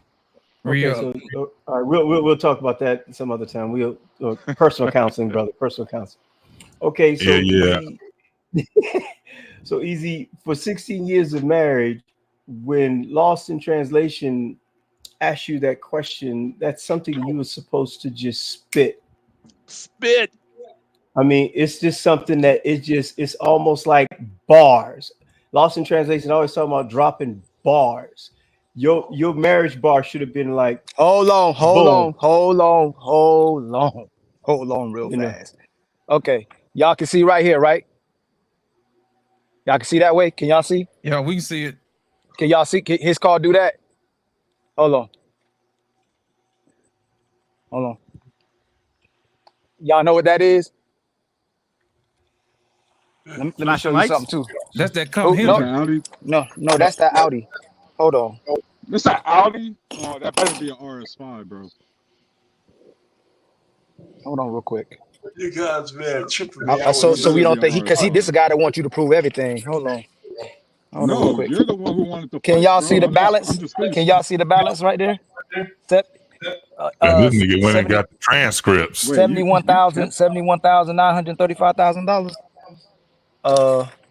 For what? Is that an S? Is that an S5? For an Audi. That's my name. Y'all see my name? An Audi what, bro? An Audi what? S5 premium, fully packaged, fully loaded. You didn't even Man, get the Tyrese, you put RS5. yourself You're in not a even hole, a car man. guy. I don't need to get a. Oh, you're bragging about you now. You're talking about now. You're not a 2023 car compared to your car. Are you serious? Bro, Man, you can't. You not. Okay. Dude, okay. Can I smoke your car? Okay. All right. So can we get back to bars, please? What are you talking about? Ali, let me get back to the You bar. got that car yesterday hour. Yep. Hey, check this out. Because of the logo, bro. You trash. You That's said activity. Go ahead, Illuminated. My car is trash compared to your car. All right, man. Bro, Let's you only got an S5 and you bought it just because it's an Audi, bro. That's better male activity. He said, Are you? Yo, this crazy. Yo, this dude. Yo, anything I show up. Yo, y'all see this dude? It's an S5 2023. Yo, you're crazy, yo. Okay, yeah, I don't do nothing. I ain't no man. Check this out. Easy. When it comes to and whose parking lot you rolled up in, bro? It took you half an hour to get there. Hold on, man. Let him go, man. Somebody's speaking, man. One mic. I'm not at my crib. I'm at where he said I don't go. I'm at a woman's crib, but he don't think people get women. I mean, these guys, Illuminated is trying to say something, man. Let him say something. Come on, Illuminated. You got the flow. Check this out. When it comes to marriage, Easy, you're supposed to spit bars. Anytime somebody asks you about that, my wife was this, and this. Most of the guys on this panel know my background when it comes to marriage. Okay, that's something that I value very highly. I've been married been with my wife over 41 years. I've got DTG, which is Date and Time Group. I can document everything by memory without putting out paper. So what we have to understand is when Lost in Translation asks you that question, you actually lost ground. You know, because when you came up with the answer saying, I really don't know, that was the wrong answer. You see what I'm saying? So that's something you're gonna have to. What I said, Illuminated. Respect. What did you say? What I said initially was the vibe was different. You know, I spoke on that part of it. He said, "No, what more?" And I'm like, I don't know what else to say around that. Like, I don't, you know, that's where I was kind of coming from with that. Okay, so when it comes to something like that, you know, that's something that you have to. You know, like I say, marriage is a business. They say marriage is a business, marriage is a job, marriage is this. All I know is you have to work on your relationship, and that's something that you got to do, because when you come on panels like this here, it's like no holds bars, as you can see. These brothers don't be playing. So Mr. Ben has been real quiet, but when it came to that marriage question, you know, that's something that's near and dear to his heart, because that's something that that you have to stand on your square on. Anything else, they can talk about me about this. When it comes to my God and my marriage, I'm not moving. I don't care who you is. I'm not moving. Yeah, he should have been able to. Yeah, he should have been able to shoot from the hip with that answer. But the specific question was, what was different about her than any other woman at that time? Yeah, ask me. I don't know. It should be like yesterday, bro. Answer. Yeah, ask me. I'll tell you quick, real quick. Well, Tyrus, hold on. Tyrus, spit it. Go ahead, No, Tyrus. I'm in love with my wife for 15 years because she's the only woman who values me for my character and nothing else. The only one who's ever saw that. In other words, the only one to put up with your shit, right? Yo, he just contradicted himself again, yo. Like, this is crazy. This guy just told you she's the only one that saw for who he was. Like, this dude is horrible, man. You a horrible cat. Nothing is good enough for you. You making men confirm and validate themselves to these women, and you just said she was the only one that saw you for you. You destroy your own argument every single time. That's why Ricky left. You're horrible. You're horrible, really yo. Don't know what the fuck These are the men. These are the men that actually mislead the brothers. When we say that women don't value you for who you are, he just told you she's the only one that saw for who he was. Did he say that, y'all? Correct me if I'm wrong. Y'all gotta listen to these brothers. Yeah, you walked in, bro. You walked yourself into that one. Dude, when you let a man talk long enough, especially a woman with a feminine mind, he gonna lie just like them toxic women. Tyrus, you're gonna have to go over there and lay next to Easy on that. No, because that doesn't make any sense. That doesn't make any sense whatsoever. We're not, you know. She's the only one that saw me for who I was. She's the only one. Yeah, only one. No other woman ever saw me. No woman ever saw me. Oh, y'all just complaining about these women, but no other woman saw me. At 20 years old, I was not a finished product. Is that not true? I'm a man complaining about a man complaining. I'm a man complaining about a man complaining, but she was the only one that saw me. Ain't no other woman saw me. You're my age, and you're still trying to catch up. Yeah, at 20 years old, I wasn't a finished product. Nah, I think she was the only woman. You admitted she's the only woman you can get, so you settled with her. That's what you just told us. I said she the only one. Because you said there's women that shit. It's our fault we can't get women. So that's the only one who saw you. You weren't good enough for the other women. You destroyed yourself. You weren't good enough for no other woman. You destroyed yourself.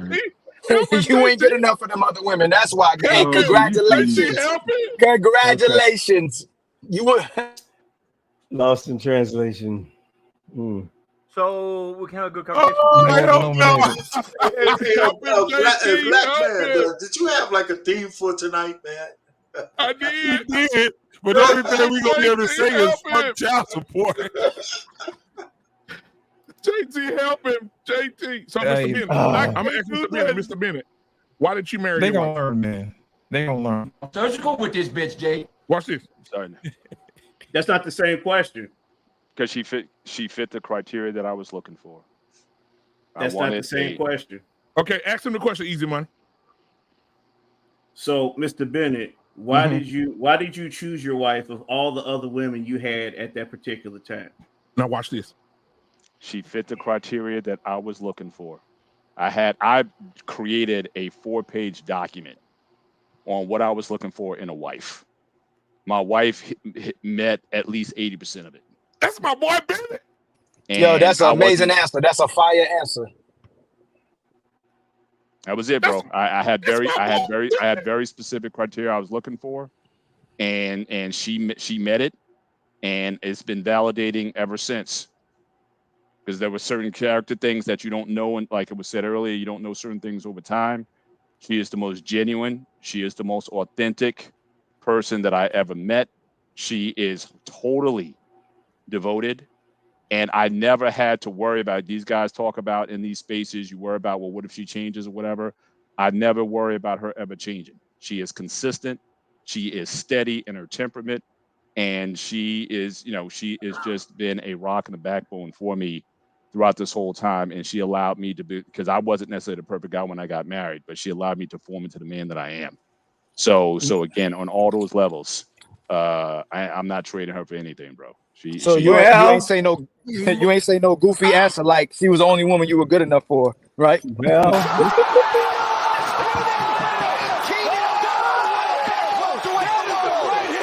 how you answer that shit. Bro, Okay, if you're gonna try to insult, can you use the correct quotes, please, Ali? You're just really Man, you insult yourself. You're a walking insult to brothers. That's the problem. I'm not, bro. Brothers came here to have a solid conversation. Easy money. Really don't. Ask R-Pain the same question. I'm trying to find. I was looking for him on the panel. I'm like, where are you at? All right. It's the dark skinned brother in the right hand corner. You know, when I wasn't trying to. That wasn't that. I'm probably. We gonna get him some lighting. We gonna get R-Pain some lighting. We gonna get him together, dog. I get what you're saying. I have my shit mysteriously dark on purpose. All right, you know what I'm saying? You know, Oh yeah, cause you got your shirt on with the baby all on your chest and shit. Yeah, Go ahead, R-Pain. I wanted to hide all that shit. Yeah. Listen, man, you know, when I was looking for my wife, first of all, I believe it was divine intervention that I ran with. Come on, look at these brothers. You know, I'm serious. When you know, just how I met her, how I introduced myself to her, I don't need to go back through that. And you know, she just, you know, she fit all the criteria I was looking for, because I had stopped trying to date just random women like almost 6 months to a year before I met her. Because I was looking for a wife. I was looking for a woman that would fit the criteria that I would like to, because I was looking to get married. I was like 27. And when I met her, you know, we sat down, we talked a lot. And she was always on me, always talking. And we didn't play that game like, hey, you know, I'm going to wait 2 days before I call you back and all this. Well, actually, when she gave me her number, I told her, I said, listen, don't be bullshitting. I'm going to call you and you better act like you know who I am. You know, that's what I told him. And so, excuse me, sir. Was that on the rotary phone that you had to use? You went there. Pretty much. No, he had the 2-part phone. He had the one here and the one here. Because you know, R-Pain, you know, he was the electrician on the Titanic. Go ahead. He knew the operator by name. Penny, patch me into. Let me ask you guys a question. She wanted to be my girl. Come on, R-Pain. Like the old-fashioned shit. Do you want to be my girl? It was like 2 months in, and she looked at me. She said, "Shit, man, I thought I already was." I said, "Well, you know, consider it official, right?" And you know, and then all the rest of our dating was like freaking observation. That was player, R-Pain. I just want I'm gonna stop you right there. That was there player. You go. Look at Mr. That was Bennett. player. There you go. go. Be it. Wait a minute. Whoa. What the hell are you doing with a bat phone? There you go. Hey, Easy Money. Is there anyone else on the panel you would like to ask that question to? We were engaged 5 months after that. In 5 months, we were engaged. That's what's up. I mean, I get where y'all coming from. And if your wife watch this, she gonna beat your ass. BMU right here. The reason that I say that is because when you ask that question of at the time right when I was dating. Hold on. I'm sorry. Easy Money. Pause for just a second. Illuminated revelation. Come on. What set your wife apart from every other woman that you've ever dated or ever been around in your life? Well, let me articulate this in a Michigan kind of way. Come on, Doc. From a 3-1. from a 313 kind of way. Yeah. Okay. Great lake. Okay. Go 8 Mile. Okay. All right. All right now. All right now. So when we got together, it was like I was available. I was off the market because I'd broken up with another young lady who said that, she didn't want to, kick it no more. I said, okay, that's cool. So when they, my name was known around in my little area. So they said, oh man, he can't say my government name. So I'll just say Illuminated. So Illuminated is available now. I was like, yeah. I had to, I was one of them brothers that, had to keep them off me at times, Yeah, throwing that things deep that on the free throw line. Go ahead. Oh, stop it. So when, we got together, we started talking and engaging. All our families knew each other and everything. So I said, would you like to date me and everything? So on December 12th, 1979, we became boyfriend and girlfriend. Come on, Okay. man. So gave her a little black pearl necklace and a bracelet, to make it official. So from then on, we began to walk down that little path and everything. And then we had a child. So back in my day, if you had a child by a woman, to do the right thing, you had to stay with her. So I got engaged June of 1982 and then married her November 9th of 1982. So from that point on, we proceeded to have issues, ups and downs, and tumultuous termships and Titanics and all that. But as the old preacher used to say, Mr. Bennett, but we're still here. Come on, after man. all that stuff. Head We down are both sides, bye-bye. still here. Come on, man. And the thing about it is, I can kick the tires, JT. I can go pop the hood, check the oil. And when I turn that ignition key on, oh my goodness, that V8 just turns over. Yeah. Yes. You hit the mute button. Have my shape. I'm sorry. I had to remind myself where I was at. Praise God. But you know what, Mr. Congratulations, man. To that point, though, it's like Mr. Bennett said, when we talk about our wives, hey, you supposed to, y'all saw that though, right? My brother from the 313 talked about how amazing his life is with his woman. But so while he stands tough, notice that this man did not have his hands up. Only we congratulating him. He over there didn't even congratulate my brother. Wow. Fraud, man. So fraud, the question man. I got is, back in the 70s, you had to buy jewelry to actually get a girl? Yeah, we did that back in the day. We went through, like JT said, we from the old school. We actually we actually met the parents, we knocked on the door, we did this. See, I understand what y'all going through, grooming. Y'all do drive-by. Yeah, come on, get in the car, get in the car. They're like, who is that? Oh, that's some guy we met at the mall. No, tell that. Ooh, honest truth. Let that Negro come in here. I need to see him. Right. Yeah. And it goes to what the brothers were saying earlier. That's why I was saying that, my first thought was we got to do something different. But like when the guys were saying, no, man, it's not our problem. And shout out to Ricky when he was saying that, because that's where I was on the fence at, right? Because I'm like, man, the way that I courted was totally different than what it is right now. Yeah. It was to show that woman that what she can possibly get if she sticks with me. And the craziest part was that I wasn't at that time a one-woman man at all. My ass was like, it's like I had Tourette's when it came down to it. They used to call me Ghostface when I didn't like what I never told. It was very few women I ever told that I'm just leaving your ass. They just find out after a week that I'm not there.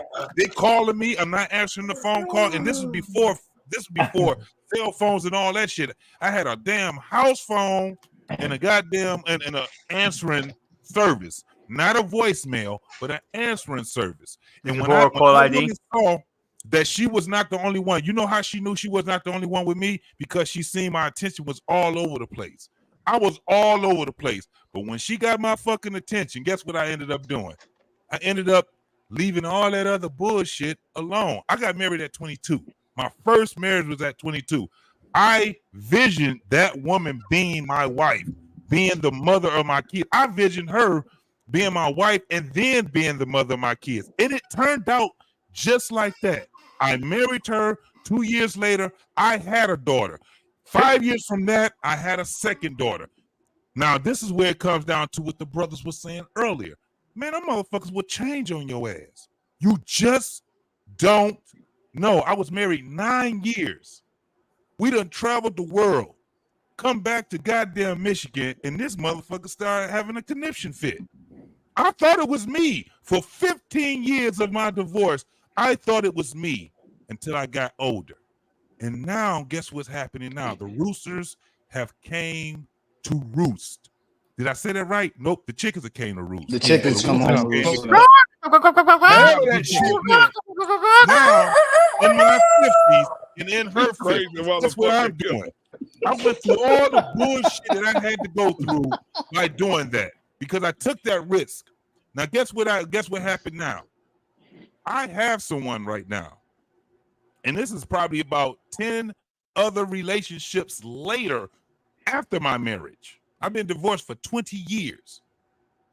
My ex-wife is still right there looking like, remember what happened in 1996? And I ain't trying to hear that shit. I can't be around your ass. The only reason why I was fucking with her was because of what?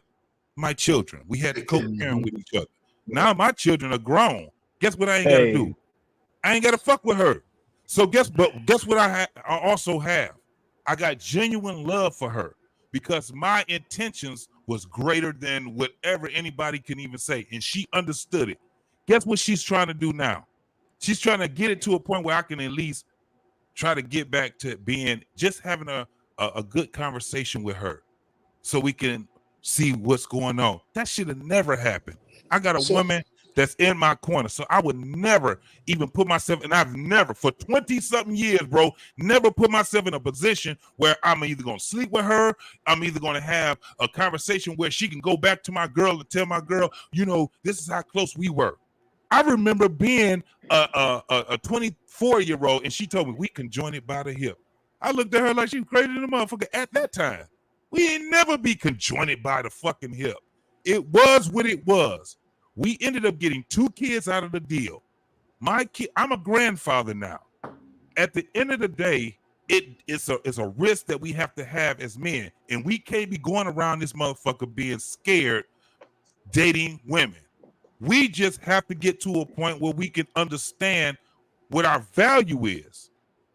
I'm telling you, when you go and you put that much effort into being in a woman and with a woman, and then it flips, you got to be strong enough to get to the point where you can say, hey man, let me bounce back. Let me bounce the fuck back. Let me get the fuck out of here. Because it fucks your life up when you intertwine your life like that. I put everything that I had into that marriage. And when I left with nothing. I had to build it all back. You think I'll do that shit all over again? Man, I'm way more smarter than what I was. Easy money. I was going to say this, easy money. Even a man talking about his divorce marriage, he gave a better answer than you did. You got to come on with it. Come on. So I think what's important to understand is my situation was different because if you would have told me in 2003 when I met her that I would have married her, I would have been like, you're out your mind. That's not going to happen. Fix it. Fix it. She watching. No, I know. She'll tell you the same thing. You walk out that door, hung out one day. That cast iron skillet. See, here's the thing I'm going to say really fast. I think all you guys are going to agree on this. Most of you guys found the value, what you're looking for inside a woman, the same things what you guys grew up on. And a lot of men now cannot find that value in a woman. You don't think so? Can't say. I can't say in my piece. I came from a family of dysfunction, so I didn't see good marriage. I didn't see any of that stuff. So it wasn't. I wish I would have had that modeled in my life, but I didn't. But sometimes it's a lot of it's about knowing what you don't want, and that's how it started out. I figured out what I didn't want, and then through experience and dating and whatnot, I found out more what I did. So we don't all start in this place where we just come from that stuff. Sometimes you have to craft. Hey, but grooming to Mr. Bennett, but to Mr. Bennett's point, you know, when I first came in these YouTube street, I met brothers like Ali and a couple of them, and they used to tell me, shout out to Sway and Cheeky and all those guys, you know, they used to tell me about that, and I couldn't grasp the concept. And then when I started watching some of these podcasts and looking at some of this stuff that these women are putting out here, I came back and I had to apologize to them. I said, man, I did not know it was that bad. I mean, you hear stuff. It is bad out there. But when you see it actually in real time, some of the answers they're giving and some of these stud makers and some of this stuff that's out here. That's when you start understanding the young brothers. Right. Yeah, that's when you start understanding them.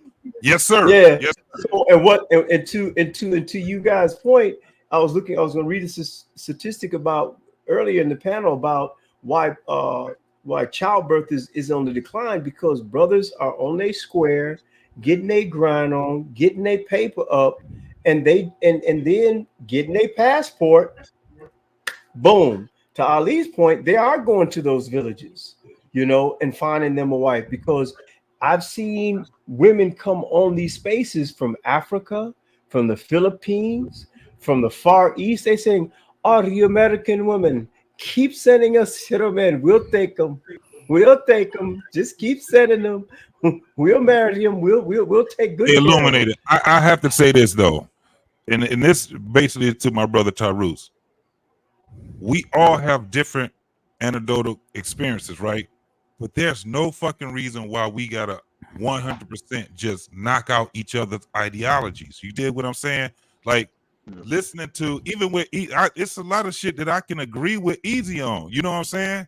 It ain't been a lot tonight, but surprisingly, hell no, you been down like a motherfucker. Easy has the conversation. Easy has the conversation. He has the conversation, and he's not scared to give his thoughts on it. But my whole thing is this: as men, we have to be able to tough it out with one another. We can't look at it one-sided. It's like having a conversation with women. If you understand how that shit goes, you have women, and one of the number one thing the women will always say that's their rebuttal is, "That didn't happen to me." They'll knock out your whole ideology, and they will do it off of their own anecdotal experiences. That's not how we as men have to look at each other's experiences or how we look at life. We can bang with each other with ideologies, but at some point we can always find a middle point with one another. Can I add to that too? That's the difference though between good faith conversations and bad faith conversations. Absolutely. I'm not gonna say it evolves, but we get to better resolutions or solutions to the conversation. With my brother is Turos. If I'm saying it wrong, this is all fun. At the end of it, I want the best for you brothers. I respect you brothers. Same. Everybody. I don't mean no. I'm just gonna be real with you. It's having fun, because if we're gonna be brothers, let's be tough sometimes. We want to play that game, let's play the game. But at the end of the day, we want the best for each other, and we want the best for our women. That's that. Ultimately, at the end of the day, just keeping it real. But to add to this caveat, the best way that you can test your woman's loyalty to you, and her integrating her life to you, her integrating herself to you, and taking on your direction, is how this woman handles when you say no. We all can say yes all the time. It's how she handles and how she responds to you when you say no. If she truly supports your ideals, if she truly supports your intuition, your foundation, your principles, that she picked the right man, is how she responds to when you say no. Yeah. And also, I would even add on top of that, how you really know she's in your corner, because you're not always going to make the right decision. And so one thing I'm always praising my wife for is I thank her for trusting me to make the right decisions, but I also thank her for forgiving me when I made the wrong ones. But she didn't take the ball away. She still said, look, you still got it. Just like any sport athlete, you're going to make the wrong play sometimes. She don't just up and leave because you make a mistake or whatever. It's like, nah, you still the man. You still got it. It's like when so your that kids, just makes you when as your a son and man, daughter, when your son so and that daughter just makes you fail. as a man, you want to then go out and you want to make it right, make a righter decision next time. That's an inspirational wife. That's an aspirational one. She pushes you into that leadership role. Like, you go into like, man, you do the retrospect, say, how could I have handled that differently? But she didn't cuss you out, or she didn't belittle you because you made that error. So again, that's on top of that. A real ride, if she a true ride or die woman, she gonna be like, all right, look, you got it. Yep. So that's something. And actually, let me just add to that, though. Let me just jump in real quick. To that real quick, Mr. Bennett, real quick. I mean, one of the things that you could also measure is how much you have to explain shit when you tell your wife you got to make a move. I mean, it's just a small metric. Like a lot of shit we had to do, I didn't have to go through any long, drawn out conversations with my wife to get things done. Like when we wanted to buy a house and she left her job, she had a whole bunch of money sitting there. I said, listen, I want to use that for the down payment for the crib. Sign here. And she didn't question me one. Go ahead. Listen, hold on, RP. Look at BMU.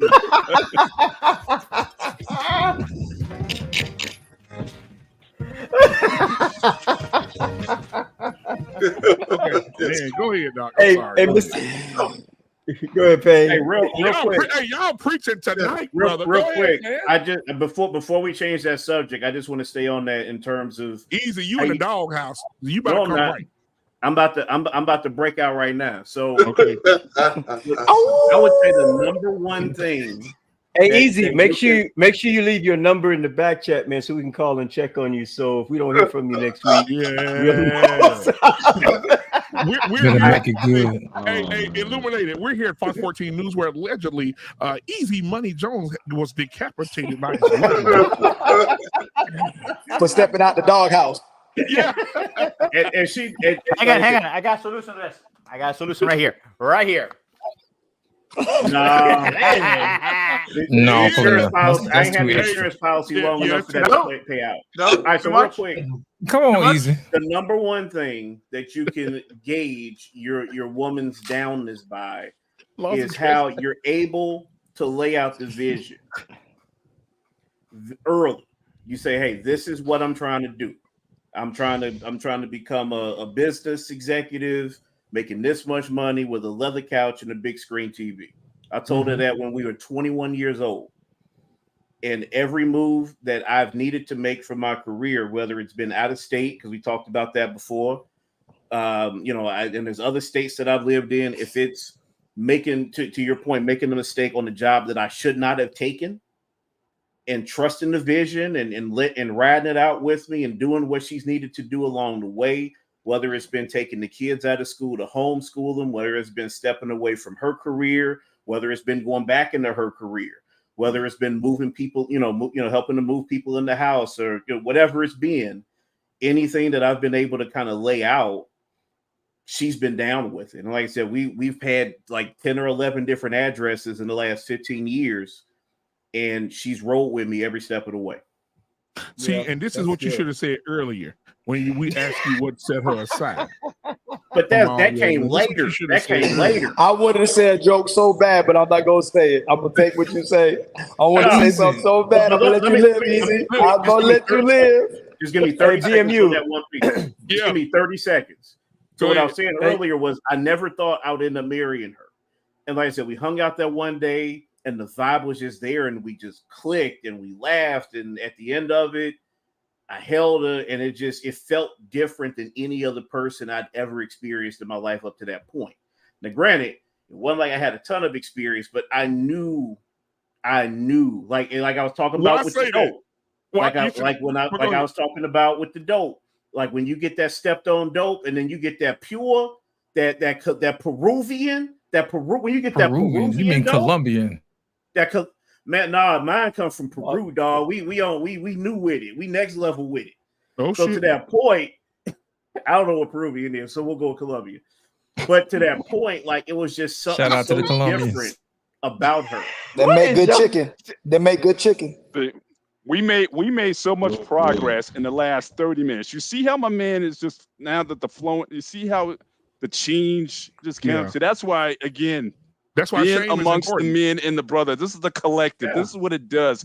It pulls it out fast. You know what I mean, but you see the difference, right? We saw how this thing started, and you just see the flow. That's just now he just spit. Now he's starting to spit. Illuminated. Now he's spitting. Yeah, he's spitting bars now. That's how. So again, but you need to get into the regular habit, just like anything else. You got to keep practicing the skill. You're in a nice flow right now. In other words, you finally grew up. You got to keep it going. All right. So again, watch this and rewatch this, and keep working on your craft a little bit until it becomes second nature in your mind. That's I'm just so proud of the progress that we've made here in this last 30 minutes. So Mr. Bennett, I'll level with you. Tears coming to my eye right now. Really. I don't think we're that far off. I think at our core, we do have a fundamental agreement on what we want to see. We believe in the power of the Black family. We believe in the power of the Black man and the authority of the Black man. We believe in the beauty that exists within our Black women. Even, I guess grooming you here, so we just gonna baptize you in, brother. We believe in in family. I'm Greek, right? Communities. That's close enough. That's close enough. You know what? Next person says about me being white, I'm gonna shove a lightning bolt up your asses. Just say you South Greek. Zeus. Okay. You don't want me. You cannot say anything in English. Here's Greek. Misos and malacas and that's where pussy. Zeus with Hey, the toxic. you got capture those spells over here, goddamn. I'll tell you that now. Hey, but Mr.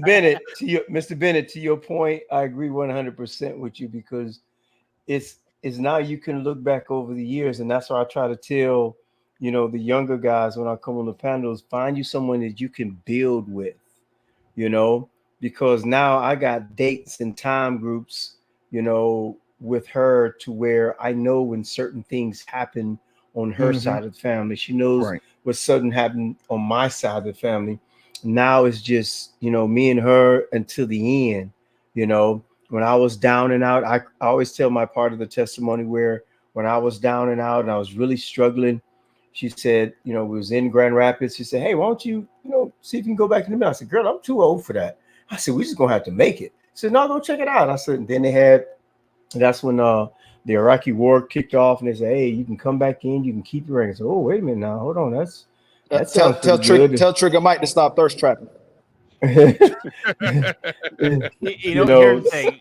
I want to what Illuminated is saying. I'm sorry, go ahead. I was not finished there, grooming, sir. I apologize. Mr. Greek. I'm sorry, Zeus, but I mean, I know you want to rule us and everything, but could you just hold on just 1 minute? I'm gonna be short. I'm gonna land the plane. I apologize. You're good. But to Mr. Bennett's point, we talk about it all the time. I said, babe, if you wouldn't have made that suggestion, do you think we'd be where we at right now? Shout out to 313, but JG can tell you, Michigan ain't what it used to be from 30 years ago. It's ugh. So we look back at that and we go back to our hometown, and it's almost like people are still there. We look at each other like, nah, man, I grew up here. I know. And then, when one of her family members passed away, one of her kinfolks asked her, when y'all moving back? We got some nice, oh, hell no. No, we're not doing that, And what happens is people try to pull you back in once they find out things are working for you, and that's something I always try to tell the married guys. Once you get something, you and your girl are doing your thing, you're going to have to pull and cut some folks off, because I promise you, they will hate on you because they do not like what you have and they want what you have. Can I say something, Illuminated? Go ahead, brother. Just to piggyback off of that, I just like you, I was in the military, right? And I wasn't even listening to what they were saying when we were ETSing out, right? And one of the things they said, when you marry, don't go back to your hometown. Go somewhere where you two can always depend on each other because we did well when it was just us. 22 years old, and we were away from family. We had to create our own, community and things like that, and we had to rely on one another. That's why right, bro. when I did get that little anecdotal thing about what I was going through, it did come from the point of coming back home, and I made that mistake because I was a young guy. That was a young woman, and we understand this. We were 15 when we met each other. 15. Wow. And those were the good old days. Did you give us some knowledge? I visualized her being my unborn children's mother. And I seen it. I was in a culture where marriage was what it was. It was good and it was bad. We seen people being married for 30 years and they got a divorce. We seen people being married for 10 years, they got a divorce and all that. It never scared me because when I visualized my life as a young teenager, and I'm like, man, I got to do something. One of the things I said I had to do, I had to get the hell out of Detroit. Yeah. The other thing was that I have to get a career because I had to take care of my family. And she was, even though I was out there doing my thing, she was the one that was right there where I was just like, damn, that might be my wife right there. Yeah. Just because of what she was showing me as being teenagers. So once I got to a point where I said I gotta marry her, that shit wasn't romantic or nothing like that. Man, I was goofy as motherfucker. I didn't know how to give women gifts. I was a terrible gift giver. You know what I'm saying? I was terrible with money. It was all these different things, but for some odd reason, she, and not only her, but it was other women that seen those potentials in me. For one, because I was always a dude that was, I was in the sports, I was in the band, and I was fairly smart. I wasn't a geek, I wasn't a nerd, but whatever it was I was into, I was really into it. You know what I'm saying? So women saw that in me. I never had to chase women. I was never one of those dudes. And it was funny because I was a small percentage. I was part of the small percentage of guys that can get whatever woman I went out to get, I can get her. You know what I'm saying? Whether she had a man or she didn't have a man, but it was because of what we talked about back then. Game. How much game you got, bro? How can you make it look good to a woman? How do you take care of yourself? What are the things that you're doing in life? It wasn't them thug dudes, they had nothing against guys like myself. I'm telling you. They got the girls that they got. The girls that was out there, they was out there screwing all them dudes and all that. That wasn't the girl I was looking for anyway. I didn't have to get her. I got the one that was always in school, the one that had, parents where she was on punishment if her ass act up. She was, they had to eat at 5 o'clock. The family was eating together. Those were the women that I were attracted to. I seen the ones that had the big ass and the titties and the ones that was low hanging fruit, what we call them, but those was not the ones. They scared the shit out of me. They scared the shit out of me. The last thing I wanted to do is to be at a girl's crib and her boyfriend coming there talking about him and his homeboys gonna fuck me up. Anybody know about Detroit? I'm telling you right now, that's how that shit was. If you was on the west side, you always thought the east side guys was some shit. If you was on the east side, you thought the west side guys was on some bullshit. You know what I'm saying? That's just how it was. But we learned how to survive as men. I'm about to get out of here, but I do want to say this. I believe, even as much as we acknowledge how the dynamics of this life has changed for us and the capacity of our women, I want to tell you this. I respect each and every one of you brothers on here and the actual minimal amount of men that's left as the pillars of society. I don't think that I believe there's still good brothers, but I believe my grandfathers have passed, my uncles have passed. There's brothers that I've seen that always try to maintain decorum, maintain the foundation of men who keep hope alive, who keep trying to strive for a better world. And I really, truly respect all the brothers that's on this panel that's still doing, driving that home. And just like my brother Ricky said, I don't think it's no game, my brother. I think there's great men, and then there's great women that align with those great men. There's nothing we need to do but be great brothers for women to align with us. We shouldn't have to finesse no woman. We shouldn't have to be no player type. I shouldn't have to trick her into be with me. All the brothers should be do, whether it's Easy, whether it's Taurus, whether it's any brother on here, it should be a man who's a driving force for family in a better world. That's all we should have to do. And our women should align with us. So I respect every brother on this panel with the utmost of still being that type of brother that's motivated to still make it a better world, regardless of what you're going through. And I appreciate all you brothers. So I just want to say peace to y'all. And I want to say too, man, I know it's been a time, but I was in the chat over there. Shout out to you, man. I hope everything's good with you. I know you lost your mom, so I just want to, say it to you while you were here, man, that my heart was out to you then when I found out about it, and it is same now. Prayers to you and your family, bro. Thank you so much. And it's funny that you say that. The reason why I am today the way I am, and I bet a lot of brothers, is because the love of, if we didn't experience no love from no woman, no grace from no woman, no even outside our father, the intuitiveness of our mother being on point on everything that our father maintained at the house, I don't even think we'd be the brothers we are today. I believe the brothers on this panel had some type of embrace with some type of good woman to give us the motivation to still try to live like we're doing. My mother, my father took care. I saw my father, my mother made good men. My mother made him a father who was tired and drained from living over here in this country. He was in the military. Soon as he met my mother, he found somebody that he'd live and die for. Women make good men.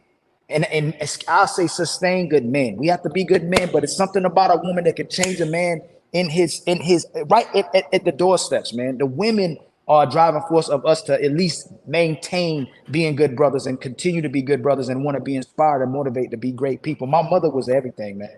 And I've never met no one like my mother to this day still in my life. And it says a lot about where this world is going, because my mother was a certain age. The woman of her generation was a certain age.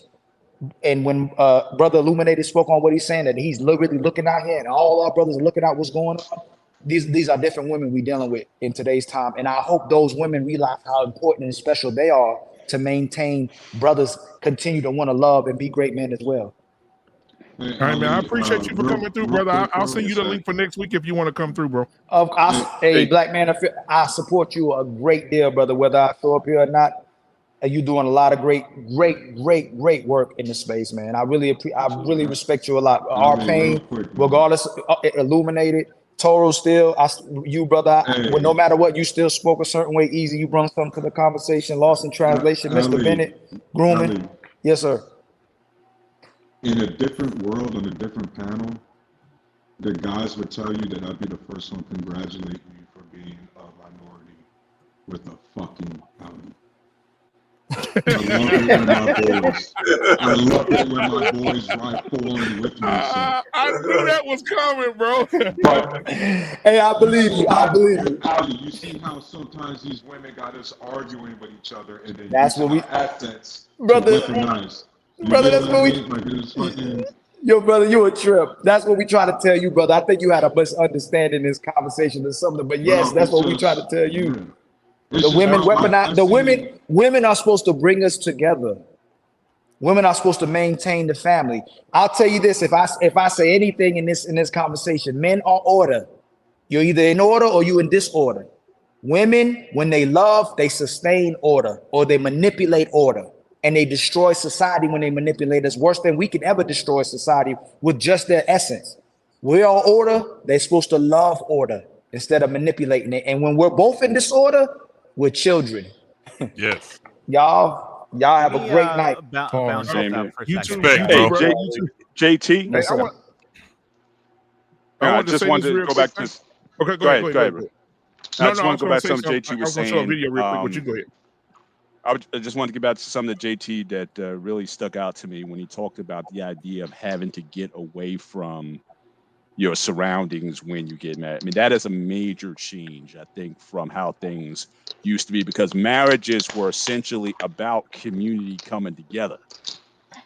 And we've gotten so far away from that where we can't get that support. We can't get that model from the communities that we're in. Like you said, some marriages going to be okay. Some is going to be dysfunctional or whatever.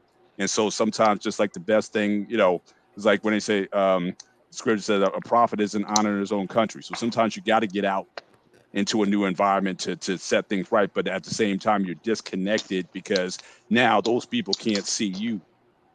Or you have to go away and build something and then bring it back and be like, oh, this is how you do it. But that's just something that's very different because, again, marriage was back in the day. Marriage was it wasn't even about you. Marriage was about uniting families and clans and blood. That bringing that together. We were just a side effect of that. But now it's like just to have a good marriage. A lot of times you have to take yourself so far away from the situation. And that's unfortunate because, again, people, as Illuminated was saying, people will hate you, even those who are close to you, because you got something that they don't have. So the fact that you got to move away from that, and then others who might otherwise benefit from seeing you, then we can't get that, it's hard to get that momentum, and we can't get that domino effect to encourage, especially the younger kids who are seeing you at 22 getting married. The 16-year-old, the 18-year-old needs to be saying, it's like, oh man, my man JT got married at 22. Look and see how he's doing.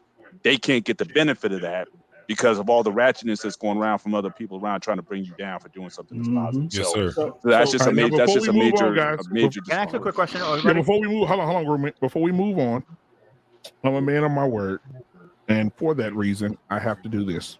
Here we go. Government promotes marriage in order to promote divorce. Government makes money on divorce. Title 4D is a federal program which gives matching funds for the collection of child support. It's about 66 cents on the dollar. I don't know about other states, but I know Texas, it's about $500 million. Comes from the federal government to the state in Title 4D funds. It funds our entire Attorney General's office. So when you hear Ken Paxton is suing the federal government for something Texas doesn't like that they're doing, all that's being funded by child support. In Texas and most states, judicial retirement comes out of Title 4D funding. The more child support that is issued by a judge, the larger their retirement. That's the degree to which the states are involved in promoting divorce. Yeah, but that's old news, man. We found out about that like 18 years ago. You found out about it, Mandrell. And how you doing, brother? God damn it. Fuck you, JT. Hold on, man. So Mandrell said, yeah, it's been doing that, but absolutely the laws have changed. As of September the 1st, in Texas for sure, all the laws have changed. That was the whole reason for me doing the show. Oh, y'all late. That's what it is. Okay. No. Yeah, you over there in Texas. Okay, you bald head midget. Listen. So these laws are taking effect September. You get a haircut instead of regular shit locks out there. I know they stink. Hey, listen. I know one thing. You took your hat off in September. Them shit locks stink. You know that, right? Once you cut the things off and get a haircut, look like a person. What the hell, man? Why don't you get some glasses? That make you look like a human being, okay? Mandrell, you know I'm gonna get on your ass while you over there shaving your legs. Pause, nigga. You ain't gonna get on my ass. Number one, you're not getting on my ass. No, you're not. Pause, first of all. Why are we talking about your ass? Right, I don't know. Jesus.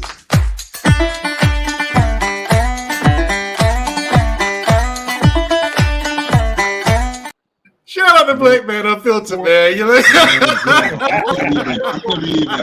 What's up, bro? Shout out to what's going on? Shout out to the panel. Shout out to what's going on, man. What's up, man? Lost in translation, Mr. Bennett. Illuminated Revelations. Grooming and Reviews. JT, R-Pain. Easy Money, I don't know you, but holy shit. Anyway. Trust me, you're better off. Welcome. Good to see everybody. Good to see you too, man. I'm gonna play this one too, guys, for y'all to see. Hold on a second.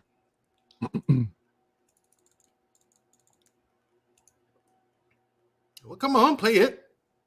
Let's say you go to court, dad is ordered to pay child support for mom. The state makes money off of this dad paying child support. The federal government reimburses the states, right, for collecting child support and dispersing it out. So you think, wait a minute, so if we had 50-50 custody, if we had kids are with mom half the time, with dad half the time, which by the way, research shows is the absolute best for kids, what happens with child support?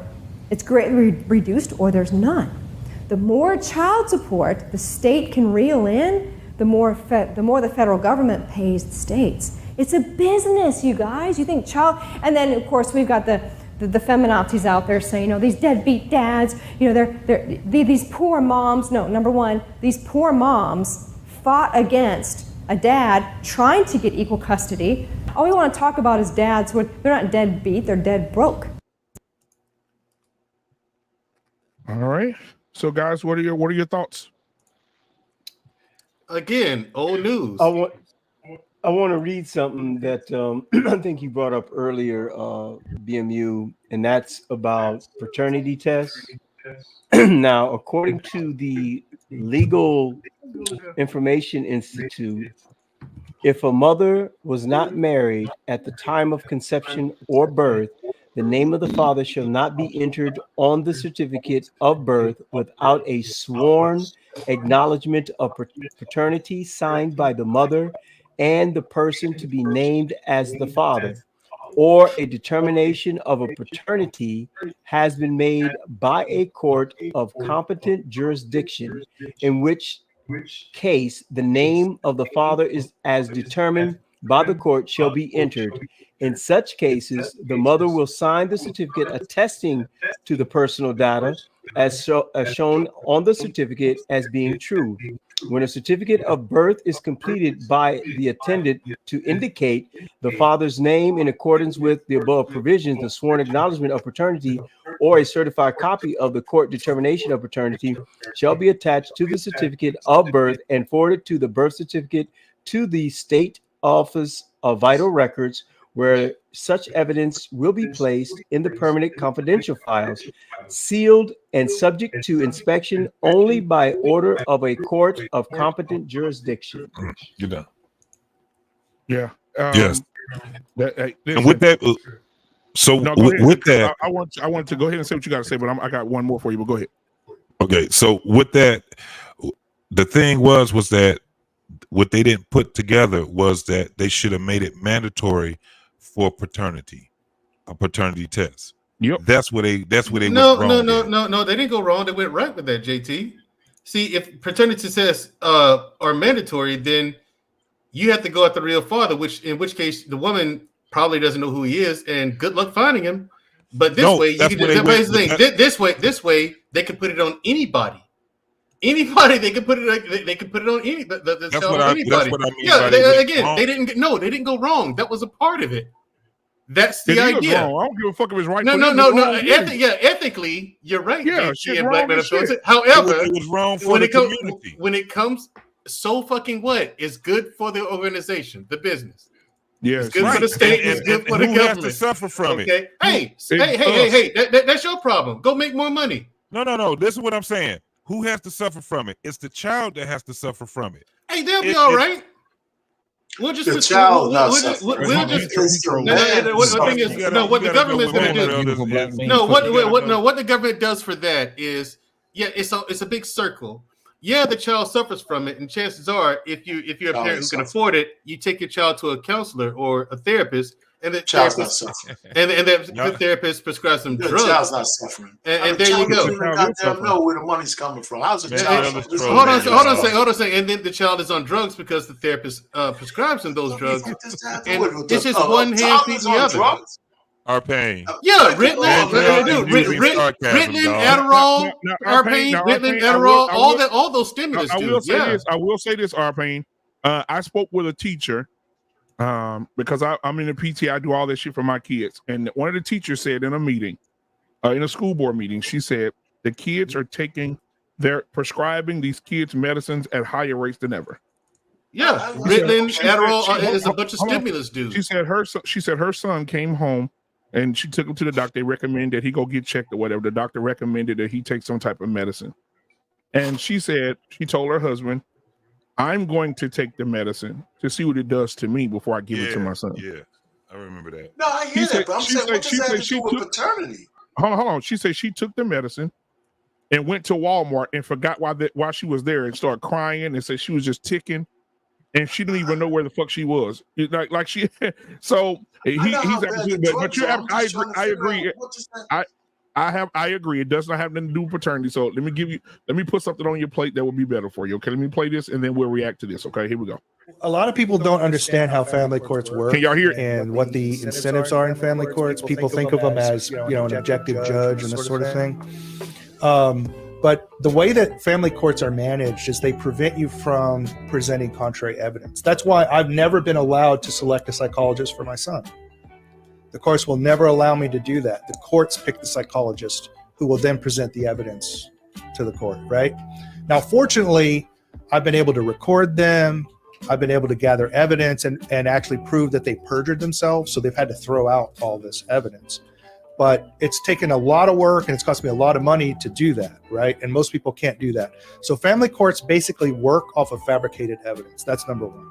Number two, there's really no appeal from family courts. So family courts, unlike normal, like civil courts or criminal courts, there's almost no appellate options out of a family court. So the judges operate with no oversight and just do whatever they want. And third, and this is the big one, there are massive federal programs that were instituted in the late 1970s that pay states trillions of dollars to tear families apart.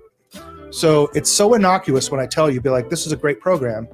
But like in Texas, we get 66 cents on the dollar put into the Texas Treasury for every dollar of child support that's paid, right? So the state is now highly incentivized to issue the maximum amount of child support. That's why almost all divorces got 50-50 prior to the 1980s. And there was this skyrocketing of divorces where one parent loses custody. And that was to maximize Title IV-D reimbursements to the states. In Texas, it's $500 million to the Texas budget. If the state is profiting off of child support? Correct. And in most states, the Judicial Retirement Fund is funded from this money. So the more child support that's issued from the family courts, the larger the judicial retirement. It's a massive program. It's the size of the largest defense programs. So the incentives are absolutely huge. To get people to pay child support? Correct. And even married people, to get them to break up and then have to pay each other child support? Absolutely, yeah. So because you would think the best child support would just be 50-50 custody and let people raise their kids. The best child support is to raise your own kid. That's the best child support. But they don't do that. Most states actually have laws prohibiting the courts from doing that. Texas has a family code in which it's assumed to be in the child's best interest that one parent get 24% of the time. And the reason 24% was chosen precisely is it maximizes Title IV-D reimbursement to the state at 24%. Okay. How does it? Wow. How's the maximization function? How does it come out at 24%? So it has to do with how the state calculates child support. So Texas has one of the worst child support systems in the state. It doesn't take into account the income of both parents, and it doesn't take into account the amount of time you spend with the child. So there are fathers out there with 49% of the time that are paying maximal child support still. Wow. But again, that maximizes the reimbursement to the state. I have a friend of mine, him and his wife came to an agreement to do 50-50 parenting, no child support, because he watches the kids a lot while she travels for her work. And so it all worked out, and they decided it's just better to do it this way. The state of Texas sent an attorney to argue in the case that they should not be allowed to do 50-50 custody. I read a story about some celebrity guy who had to pay massive child support, and then he and the wife both went to the court together as friends and said, hey, he's no longer working and doesn't have this money anymore, so we both agree it should be lower, and the court said no. They won't do it. Because they get a cut. They get a huge kickback. Yeah. Wow. Now there's an even more evil program that's related to this, Title IV-E. Title IV-E pays the states to adopt out orphans. What do you mean adopt out orphans? So Like whenever put them in foster care whenever or whatever? CPS takes a child from someone and then adopts them into a good family, they get Title IV-E reimbursement funds, and it's a lot of money. It's like $50K per child. The state gets that money? Yes, it goes into the state budget. And where does it come from? Federal government. Shit. Yep. So what'll happen in Texas is some satellite office of CPS will get low on budget, and they'll go and find a white baby under 2 years old, no medical problems, from working class parents who can't afford a lawyer, and then they take the child and adopt it out, and then they get $50,000 for their budget. That's how they do it. Wow. There's massive incentives to split up families in this country, and that's why you've had the explosion of divorce and rancor. So now you have the majority of children in America are being raised in fatherless homes. We passed 50%. Look, it sure does seem like there is a system in place, whether intentional or not, to reduce the population. Unquestionably, this is the whole. You talk about this, you call it conspiracy theorist, right? But they're blatant about it. They're absolutely blatant about it. But I think the agenda is not only population reduction, but also to reduce the political power of the middle class, right? If you've been to Europe, most of you have been to Europe. I've been to Asia a lot as well. Nobody cares about free speech there. Yeah. Nobody cares about gun rights there. There's one place in the world where people care about free speech and gun rights, and that's the American middle class.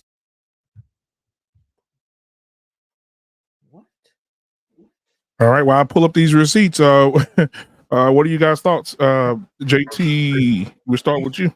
JT, I don't fuck them hoes. How do you know? Hang on. I need to bounce off, guys. So I'll just chime in real Thank you, quick. Mr. Bennett.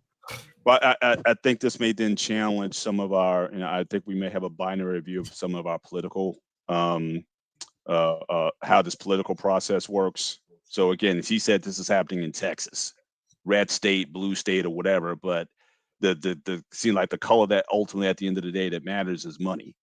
So a lot of people try to sell you a lot of times on the cultural battles and things like that, but it's money at the end of the day. So I think a lot of us need to wise up in terms of, all, conservative saying, protect the family and things like that. It's deep. It's way deeper than that. And I think, I think all of us need to, really reassess our, if we have these political leanings or whatnot, what's really at play. At the end of the day, money is what's really running everything here.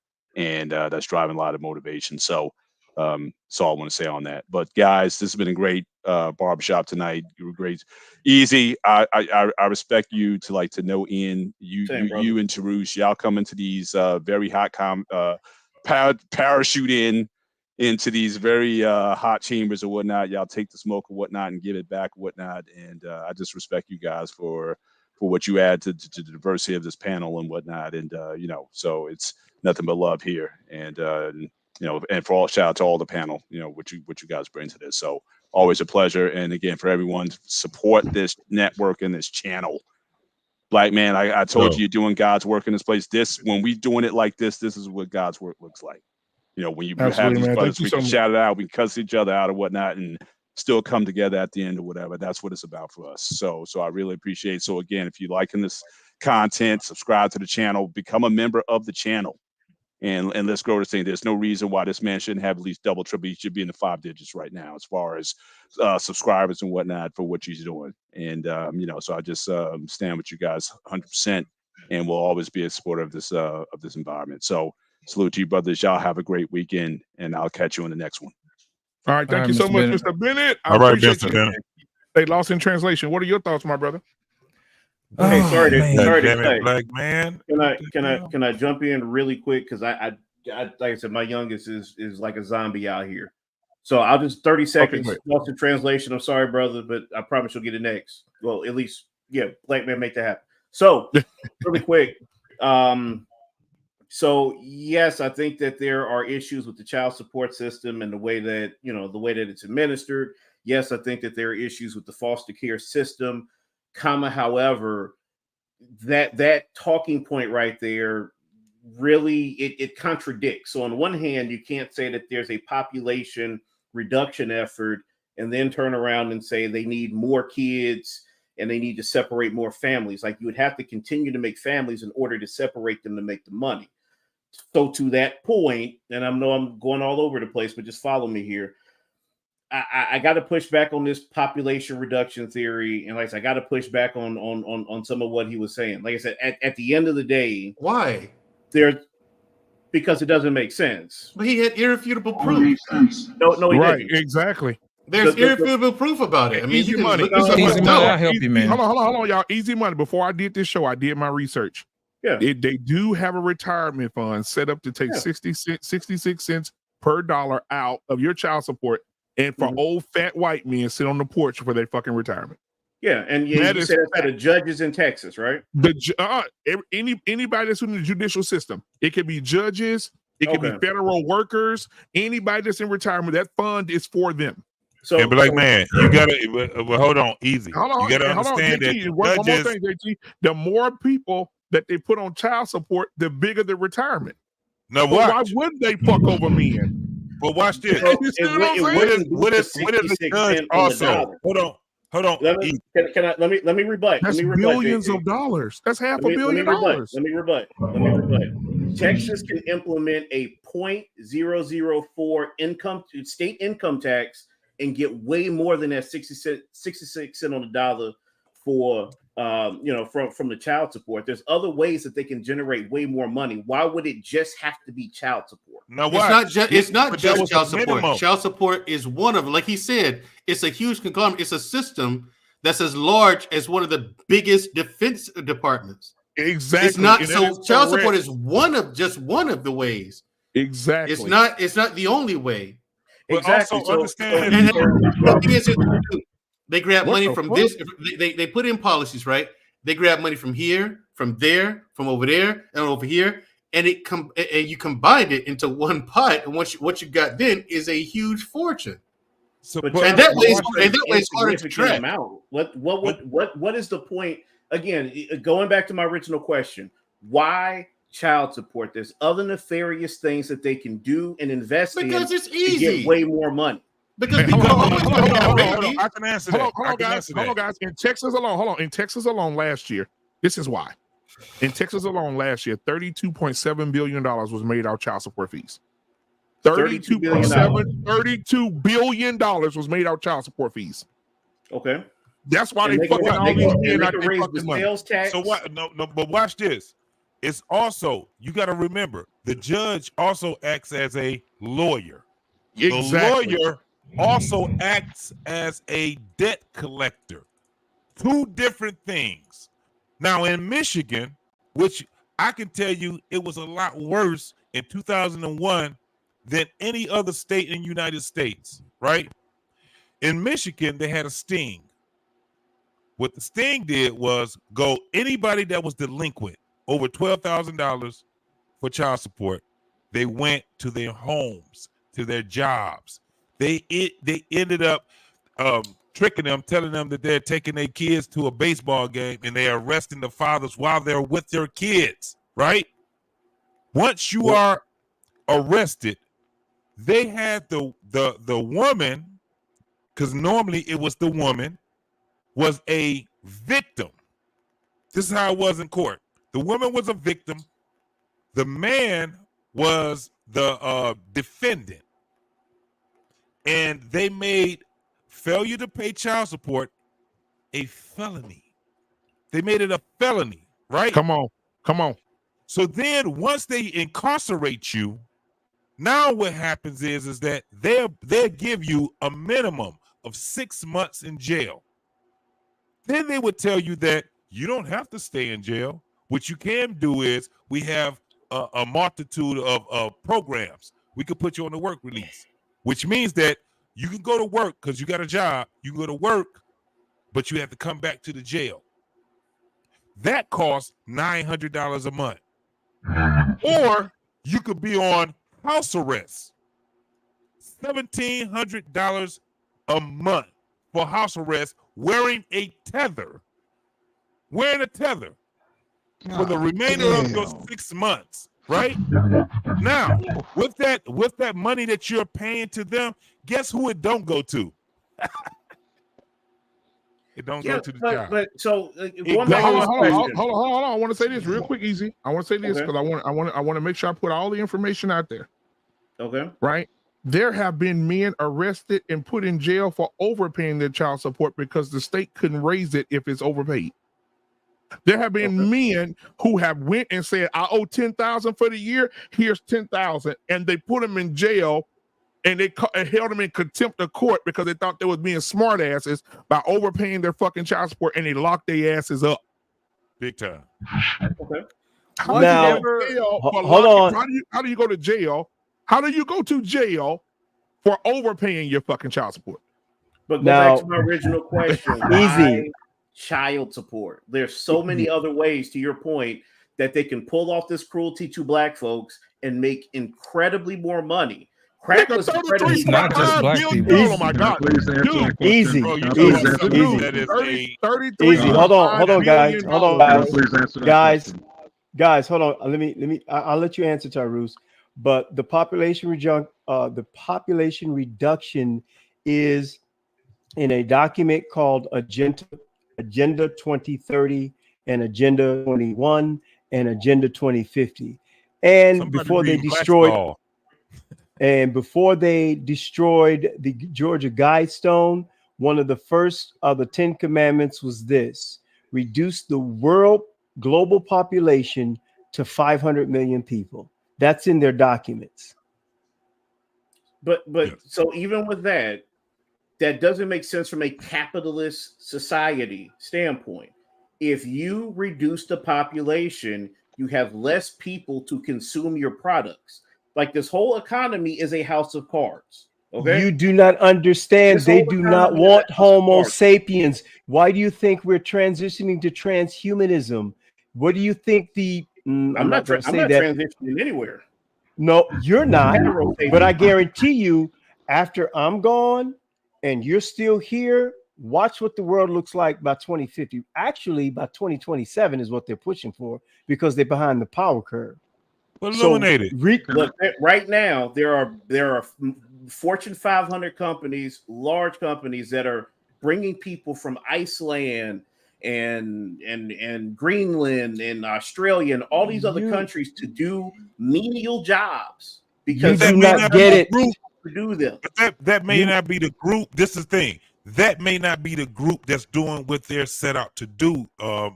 Easy. That may not be the group. For instance, what we're talking about right now, that's on one level, right?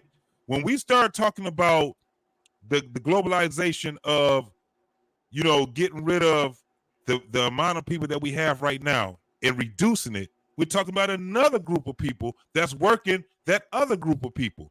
What a lot of people don't want to realize, man, and want to believe is that you do have a group of people that want to minimize what the consumption of the world. We have a lot of people, man. We consume a lot of energy in this world, and you have a group of people, and it's a large group. They may be the minimum, but it's a large group of people that sit back and talks about how people are fucking the world up, and they're going crazy with this whole crazy ass motherfucking thing on minimalizer. So then they get another group of motherfucking people that'll sit back and talk about this whole thing of eugenics. Then they got another group of people that talks about capitalism, and it's not just one group of people that's trying to create this whole one thing. It's a bunch of groups that's really fucking this world up, bro. Exactly. $33.5 billion in just Texas. Imagine what it is in California, Maryland. And what you got to understand, also, one more thing. What you have to understand and accept, people like Easy Money, is that America is only 4% of the world's population, 4.23%. We consume over 25% of the world's energy. We consume way too much, dude. And most of our country is flyover country. People underestimate how huge of a country America is. Look at Texas alone. The entire United Kingdom inside of Texas. Yeah. Hold on just a second. Let me do this because everybody can stay unmuted. But look, I'm gonna get lost in translation here too. But look at this. You remember when it used to be a loophole in child support? They couldn't get your disability. They couldn't get your goddamn. But I want you to see the new laws that are taking effect September the fucking 1st. And let me scroll down. Can y'all see it? Yeah, we can see it. Okay, look at this. Overdue child support and inheritance. When an individual with overdue child support payments comes into an inheritance, they are expressly forbidden from transferring the inheritance property to another party. Now, you remember back in the day. Now, before this, you can get an inheritance of $100,000, and I can say, hey, Easy Money, I'm gonna sign this shit over to you so they can't get my shit. Not no more. Right. If that inheritance come to your ass, they don't give a fuck if you give it to Easy Money. They coming to get your shit. You can't do that anymore. They're stopping this. This is, I'm gonna read the top though. It says Senate Bill 869 endorsed by Texas Legislature. Governor Greg Abbott introduces specific amendments to the Texas Family Code aimed at improving the child support collection process in Texas. This update proposed by the Child Support Division of the Texas State Attorney General's Office is set to take effect on September 1st, 2023. All right. It said instead the laws, let me go back down to child support and inheritance. All right, it says, let me go back to where I was. Okay, instead the law requires that the inheritance be used to settle the outstanding child support. To illustrate, let's consider a scenario where a person's named Alex, who has overdue child support, inherits $20,000 from a relative's estate. Alex is not allowed to pass on this inheritance to a friend or a new partner as a strategy to avoid paying overdue child support. right? And then they also went. Go ahead. We're gonna break it down. Before you leave that, let's just examine this, okay? Yeah, go ahead. First one, overdue child support. Before you read too much more, let's just examine what you just read. Absolutely. Overdue child support and inheritance. Listen, if I'm in arrears and I run into some money, right? Or if I in arrears and I inherit some money, just like any other bill, if you have a lien or something else, you still have to pay that on before you can get the inheritance that comes out of that. You can't avoid that. So I don't see how this is different than any other bill you might owe. If you owe the bank some money and you get inheritance. Yeah. That's like being mad that the state here's the one thing. Let me say this and I'll shut up. One thing I'll say is if it's a legitimate claim of arrears, if that's legitimate, then I don't see what's wrong with that particular law. Okay, now Arpain, let me correct you. Most men are going to courts, and we're gonna get into it in a minute because there's some more fucked up rules down here scrolling that toward the bottom. But most men go to court and say, I don't work on that oil rig no more. I ain't making $4,500 a week no more. Your Honor, I need you to reduce that so I can afford to pay my child's child support. The judge says it's not my problem. Find another job. When you can't pay that $13, $14, $1,600 child support anymore, guess what happens? You go in arrears. So now when you get an inheritance, they didn't used to do this because you used to sign it over to somebody else and they couldn't take it. BMU, that's a different issue. But that's most of the men. They can't afford to pay the shit and they're in their arrears. Yes, that's one way you get into arrears. That's not the only way you get into arrears. So what I'm saying is the issue of them trying to make you pay the same amount when you can't, you're not making that much money is a different issue. That issue should be attacked on the surface of itself, because that's bad. But arrears, based on that, is just one way you can get into arrears. It's not the only way. You know what? So those are two different. Go ahead. Yeah, I was going to say. Hey, Tyrus. Sorry, your mic is popping really, really bad. It sounds like you're a transformer. All right, I'm gonna swap devices. All right, so what I'm saying is that's how you get there. But that's fine. I want to break these down like Mr. Payne said. Let's break them down, right? So even the second one here, right? These are the main ones that a lot of people are kind of pissed off about, right? It says electronic signatures. The COVID pandemic saw a surge in the use of electronic signatures. Okay, we could deal with that one later. All right, that one that's not a big of a deal. All right, change to email address requirements. But let's get down here to this Social Security disability. Right, in a situation where both a parent and their child receive lump sum Social Security disability payments, and the child's payment is a direct result of the parent's Social Security disability, then the child's payment can be used to offset any outstanding child support or medical expense payments owned by the parent. So if you was in a car or a roadside bomb, your knee, and it blew your fucking leg off, and the only way you living is on fucking disability, and you got a child, now the woman, cause remember, disability was a loophole too. You couldn't stick nobody and get their damn disability. That was a loophole. So now if your ass hurt, you out of job, or your leg that got crushed in a car wreck, you can't walk no more, you can't do nothing. They're coming to get your disability. So not only are you getting a little disability, now you ain't gonna get hardly none of your shit. So now you're gonna be sitting at home. So you might as well move in with a relative. They're gonna get your ass, right? It said this addresses the loophole. There it is right there. See, I didn't even read this shit, y'all, because I want to react to it with you guys. It says here, outstanding child support and medical expenses owned by the parent. This addresses a loophole that I told you was one, and introduces a new law that allows lump sum Social Security disability received by a child to be applied towards any existing child support arrearage. You see that shit? Oh, so if it's coming in the name of the child to the parent, then it can be used for the child support for that child. And I think that's unfair. Well, because if you live, because you know how many Americans, somebody need to Google this. I need somebody. I think not Google it, but my research guy. Where is he at? Illuminated Revelation. How many people in America are living off of disability alone? And you tell me how many of those are fathers getting fucked out, gonna get fucked on this deal. So actually it's not the monthly payment, it's just the lump sum. So like when you apply for disability, it's like a 2 or 3 year process. That first payment is always going to be a lump sum because it's going to be back paid to when you initially applied for it. So it looks like what they're talking about is if you're receiving the check for the child, and that's the child that that you have, then it looks like the lump sum can go to satisfy the child support for that child. That's not just. Is that fair? Am I reading that wrong? I could be reading that wrong. I don't think that's no. Let's go back over it then. That's fine. What you said, black man. No, you said it right. But think about this.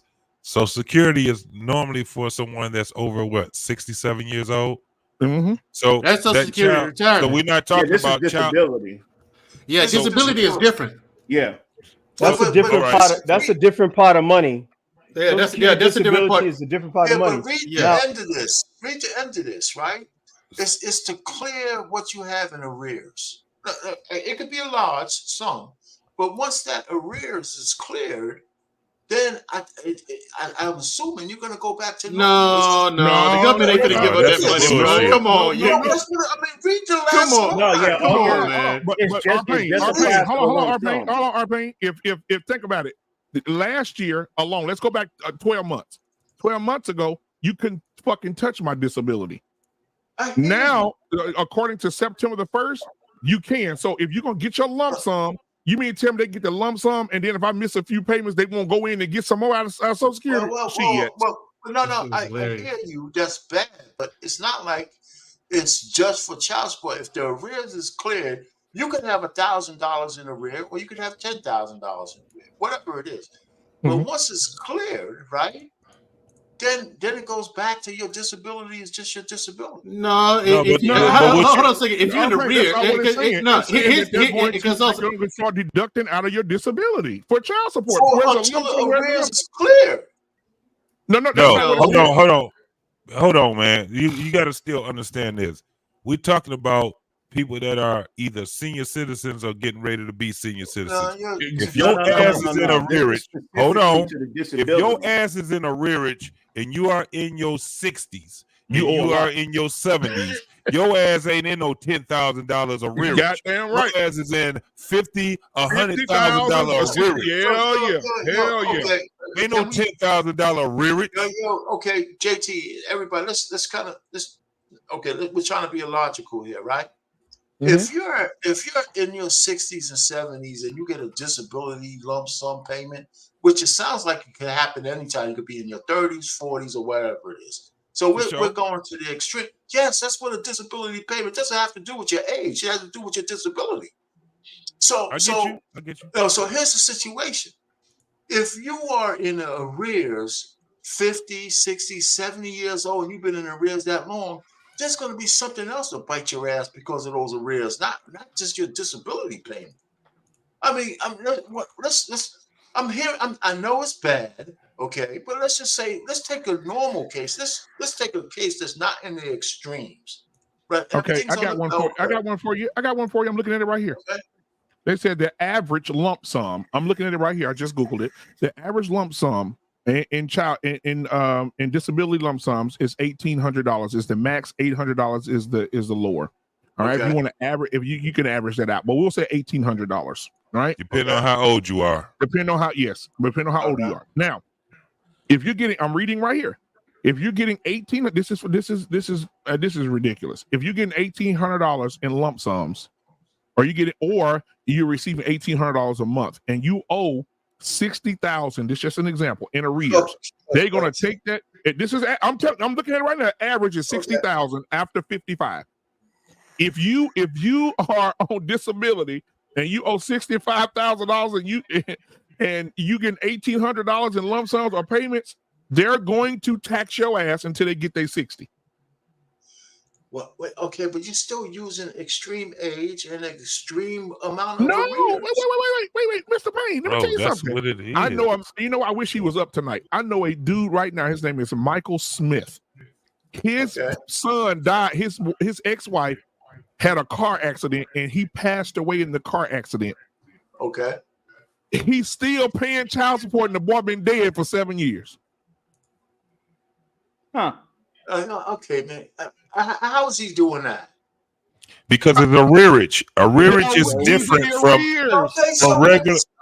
So he owed money before the kid died. Yes, and now he's still paying 7 years in the ground. His son is 7 years in the ground, and he's still paying that motherfucker child support. The point is, what we're trying to get you to understand is that the government gonna get their money. Period. And the thing is, also let me explain this to you, like because the first example he gave is if you're getting a lump sum, right? Right. The lump sum only comes once. That's when you are awarded your claim. That's right. Okay. That's right. Now every month after that, you get a check. Right. So what if they're accounting for people who are already on Social Security disability, right? Who are getting a monthly stipend. Okay.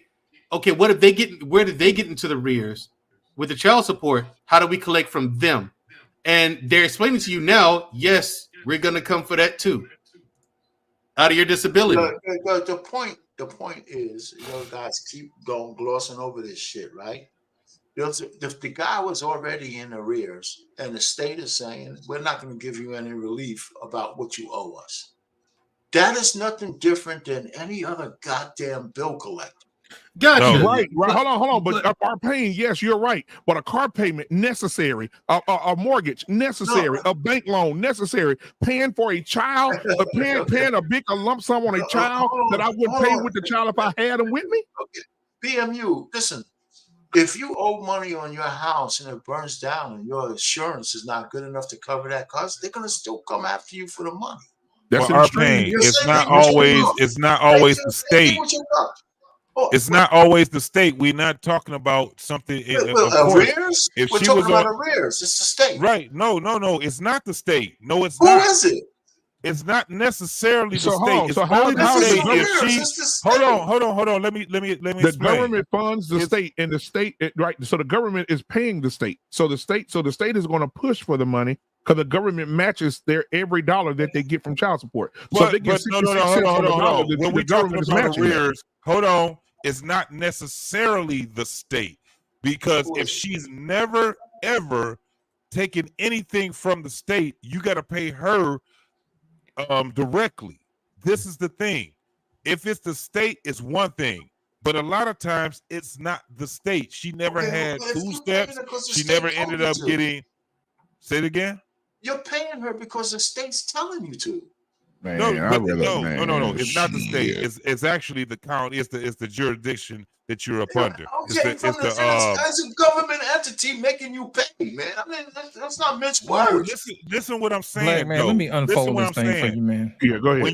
When you break this shit down, bro, if that woman has never had food stamps, she's never been on Section 8, she never gotten anything from the state, you're paying her directly. That's what arrearage is. You owe. Who's making you pay her directly? The courts. When you look at that check, the goddamn state. Hold on. When you look at that check and you see a picture of her on that fucking check stub, it's still an entity making you pay her. So now the only reason why that the state is going to enforce this is for the simple fact that of what Black Man just showed us. These motherfuckers is getting 401ks, bro. They're getting 401ks because of this. If they didn't have anything, if they didn't have any interest in it, that's on the list too. They coming for the 401ks, man. Listen, you guys act like I'm against what you're saying, but that's if you guys took the argument you had to the Supreme Court and argued the way you're arguing, you're gonna get your fucking asses kicked. Hold on, Arpain. But I would say this. How about this, Your Honor? How about, since she needs so much money and I'm making decent money, why are you leaving the child in a situation that's financially dependent on me when I can have the child just come live with me and I can just give the money to the child while the child's living with me? Because it won't go to the goddamn Supreme Court, Arpain. Exactly. It would never go to the Supreme Court because it was exactly what I just said. Well, Hold on. this is where we're in agreement. What I'm trying to say, a lot of the stuff you guys are talking about is that men, us, the guys, or the people under this issue, have to try to find a way to get the right kind of lawyer group to get some of this shit in front of the Supreme Court. I agree with that. Because the federal government has to correct it. Let me give you one thing before we move on. I bet you, if you understand why the Supreme Court is conservative, right? Even though Texas is, but let's just put it this way. If the federal government can get out of paying as much money as a matching to the state, where they can use that money for something else than giving it to these assholes in the 50 states, I bet you they'd have incentive to go along with a good case in the Supreme Court. But understand this. And I agree with that part. But you got to understand, family court is not like regular court. Let me explain. In regular court, you have a right. You have a right to an attorney. You have a right to have a public attorney if you can't afford your own attorney. In family court, there's none of that shit. Your ass, you either go pay $10,000 to get somebody to give you bad news, or you get the bad news on your fucking own. That's how this shit is. It's family court. That's why it won't go to Supreme Court. No, family JT, court is totally different, bro. No. Listen, I'm not arguing with you on that point. You know how much bullshit, if depending on the right kind of lawyers get in front of the Supreme Court? This is a perfect case of states not being an honest broker, where we can get a collective of good minds together to actually get a case like this to the Supreme Court. So I know the fact that the family court is not a regular court and is a hung jury or hung court is a great case that can get to the Supreme Court. So when we talk about this, or we talk about paternity, we can't have this can't be fixed on the state level. Because the state is not an honest broker in any of this shit in any state. And you I got think the federal government is? That's like no. You're missing my point, BMU. The federal government and the state in this case, we can actually set up where there's an obvious division between the state and the federal government. They battle each other all the time. But Arpain, I just told you. I got the receipts, Arpain. I just told you that the government is matching fucking every dollar they get in child support. You missed my point then. You missed my point. When the government has to match maximum dollars from the state, the federal government has its own motivations for its money. Exactly. That's what I'm saying. No, listen to me. You ain't listening because you want to prove your point. If they got to pay the state $10 billion, yeah. But if the Supreme Court ruling says that 30% of the bullshit that the states are handing up to them could be reduced. This is the thing. And the federal They government finally get a crack at the question. $700 million, they might jump at that. But because listen. Can we concede this? Because I know you guys want to be right. If we could fix this, it ain't about being right, bro. If we could fix on a state level to where it's fair and reduced in terms of the money that the state collects because they're being fair and balanced. Does that mean that the federal government matches less money? Yes or no? No. It does, because the child support will go down. No, listen. This is why I'm saying what I'm saying. This is the thing. I get what you're saying. Go ahead. You're saying it as if it's cut and dry on a state level. This is more of we have to privatize this, bro. There has to be a movement where we have to privatize. You have to have. This is what I'm trying to tell you. If you look at the courts in family court, you have judges that are judges that also act as lawyers. You have lawyers that also act as debt collectors, bro. What other part of the court that when they do that shit other than family court? Give me another court that does that shit. That's right. But you're just proving my point. That's why none of this could be fixed at the state level. And let me say, you said a word that I don't know if we need to discuss it. If you privatize any of this shit, you got to be out of your mind. That means there's a profit motive.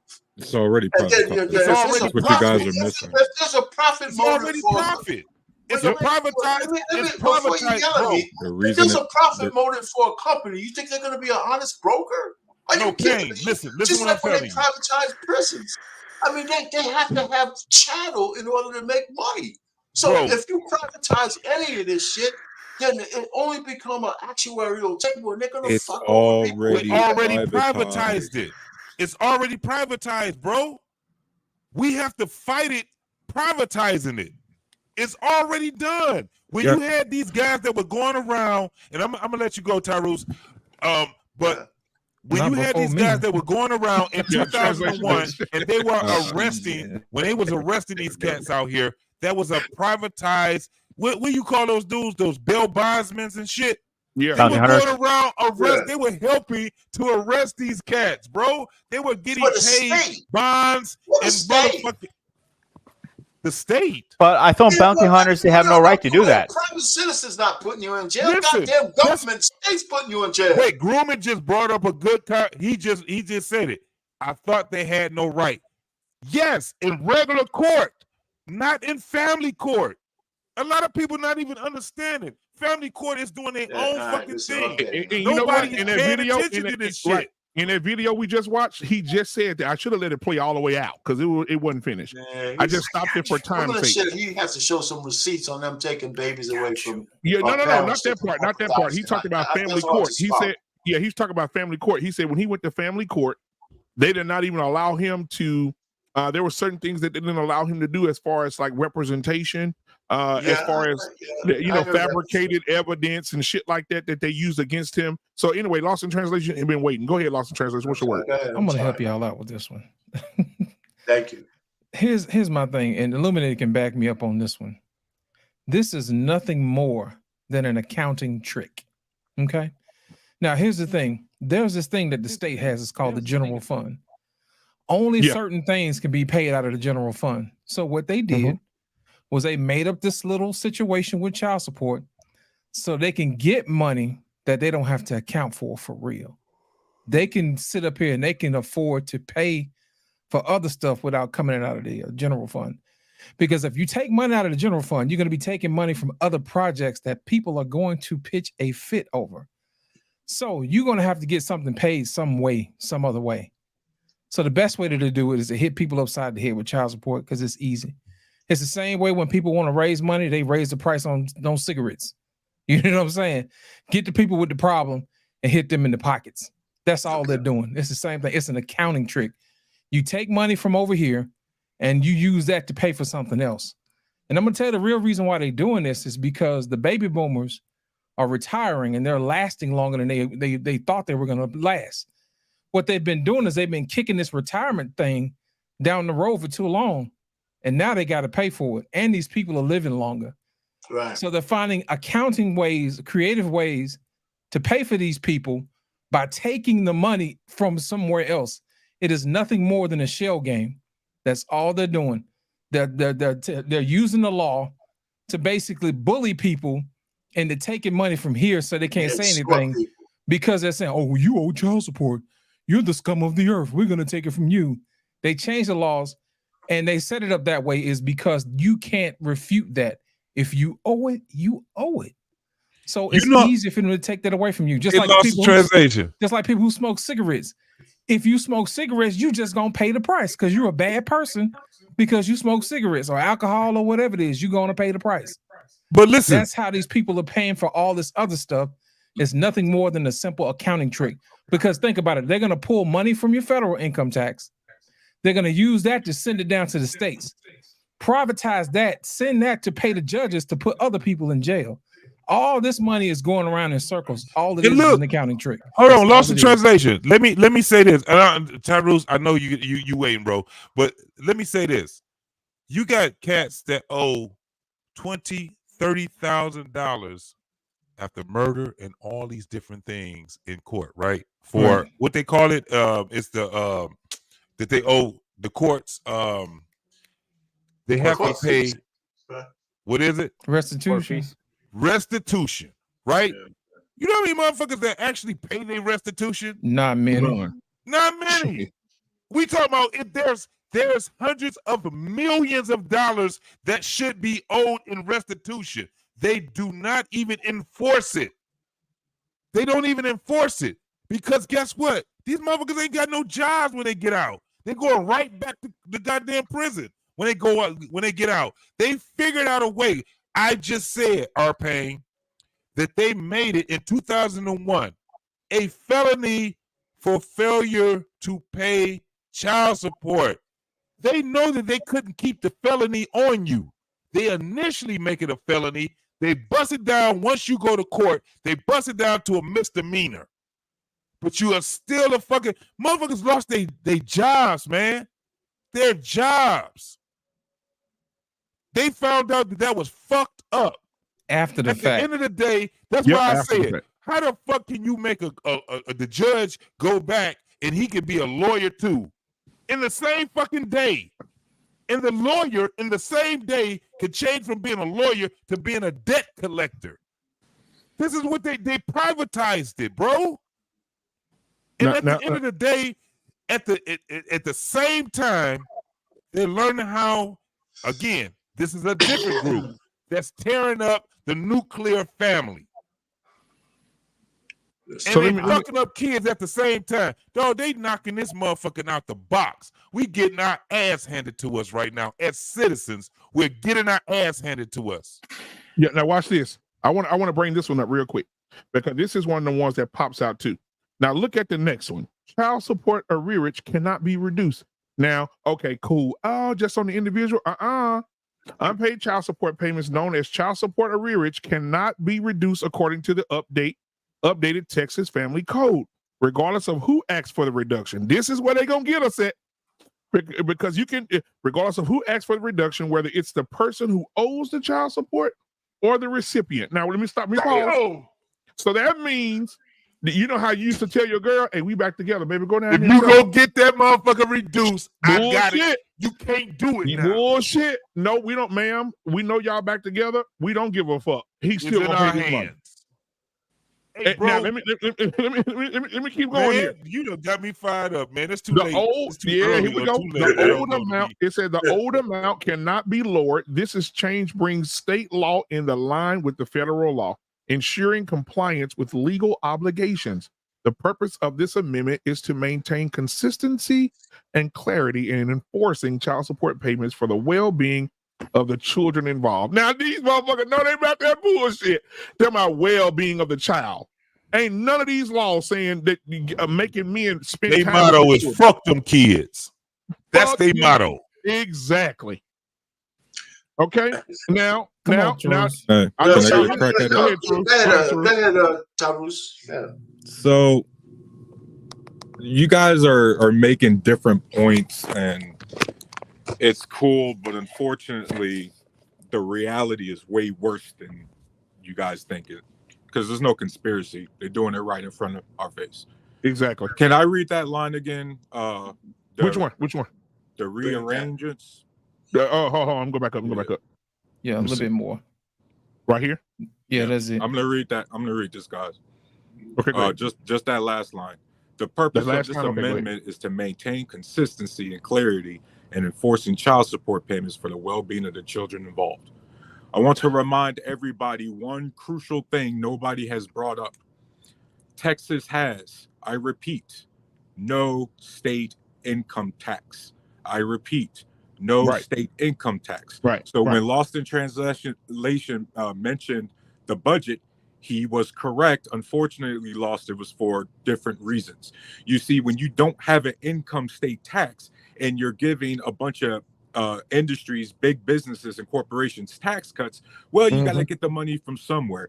And Correct. guess what? All of us as men know that the government makes the most money off of dysfunctional families. It's easy to make bread off of dysfunctional families. And what's and so when Easy was trying to ask and Payne, I respect you, but when you're trying to say, well, what's the reason why? It's right in front of your face.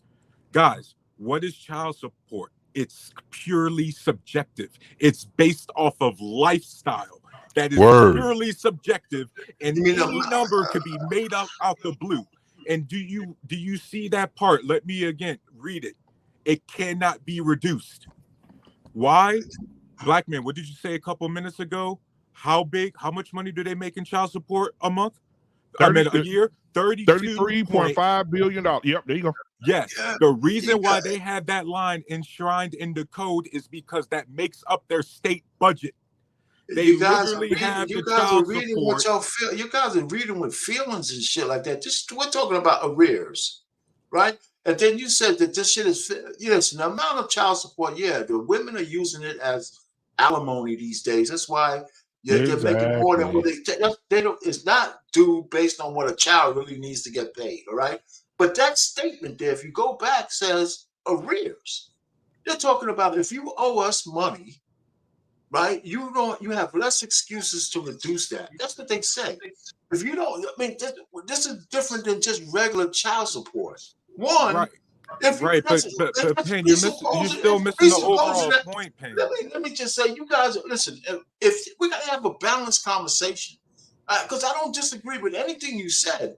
But if the kid is yours and you're not living with the chick, then you owe child support. Right. Right. But the best way to make a dysfunctional family is to have dysfunctional policy. But if you owe child support, and let's just say if it's out of bounds and you were getting to arrears, then I can understand if it was too much to begin with that you couldn't afford and you fell behind. Right. These are circumstances that happen. Some in your your fault, and some not. Payne, they're removing those circumstances. That's what we're trying to tell you, man. They're trying to take that crap. Let me get him, Tyrus. Let me get him right quick. Let me get him right quick. Let me get him right quick. Let me get him right quick. You guys are jumping over. You guys are over talking. Hold on. And you guys are jumping over the fact that does a guy owe child support or not? If he does, the only argument you have is that he might be being overcharged to begin with. I'm with you there. A lot of men do. And then if he falls behind, in the past you might have had an out where it could get reduced. Now they're saying it's not. Okay. Now I can understand the emotions over that. But the same. Wait a minute, man. Listen, all this magical shit you're talking about, it's just numbers and money. If the kid's not yours, welcome to capitalism, Payne. Congratulations. I'm glad you joined. Listen, you guys is tripping, man. Can I just say what the fuck y'all want, man? If y'all don't want to, if y'all want to have a conversation when you're over talking people, go ahead, Payne. Go ahead, bro. So the fact is, listen, if you owe child support and you fall behind, there's some reason that might be your doing, and there's some things that just circumstances beyond your control. That changes the argument, right? Because I can understand that. But if you're in arrears for whatever reason, the law is saying they're not going to let you off the hook. Now, we can sit down and say how effed up that really is, and maybe it really is. I could concede that. But it's not like it's so out of bounds for a bill collector to actually collect a bill that they're owed. I mean, so we can argue from an emotional standpoint that a man is getting screwed, right? Yeah, okay, I can take it. But I'm still trying to find out what's in that law that doesn't make sense that any other bill collector won't do it. You can't say that. You can't say we arguing with emotions and you're making up stuff. It's literally you're not sticking on the point. In code. It is literally written in code. No party can reduce the child support payments. That's not emotional. That's not made up. That's literally written in the code. That even if you get the woman to agree to lower the child support, but back in the day, you could get your woman, and you say, "Hey, baby, we're gonna be together." She could go down there and say, "Hey, turn this shit off." Okay, they took that away. It's not like you don't owe the money, though. Here's the point. Hold on. Let me finish real quick. Hold on, Arpain. If I'm with my wife and we separate, she put me on temporary child support, and I'm getting my ass busted with this child support because we're not together, and we decide we want to be back together. You mean to tell me I still got to pay them state fees and me and her land in the same bed and remarry? Shit. Because they don't have no other way to get that income because there's I'm not paying for no kid that's living with me. So I agree. So the motivation is because they don't have any state tax. You didn't let me finish. There is a whole complexity there. You just heard no state income tax and went. There's no whole. I mean, if you owe them the money, you got. Look, all I'm just trying to say is, if you had to argue this in front of some judge, you guys would be getting your ass kicked. Okay. Actually, no. We want to see how much we owe and how they came up with the number. Right. You know, Here's another thing too. Pain, this is why you have to argue it from the tax translation. Isn't that a different issue? That's even before you owe any money. If I have a child and the judge comes up with some arbitrary number, right? That's a different issue. Right. Okay. Now here's something that no one has brought up. When you Social Security and I believe Lost in Translation did bring it up. Social Security and Social Security disability, there's two different pots of money. That's number one.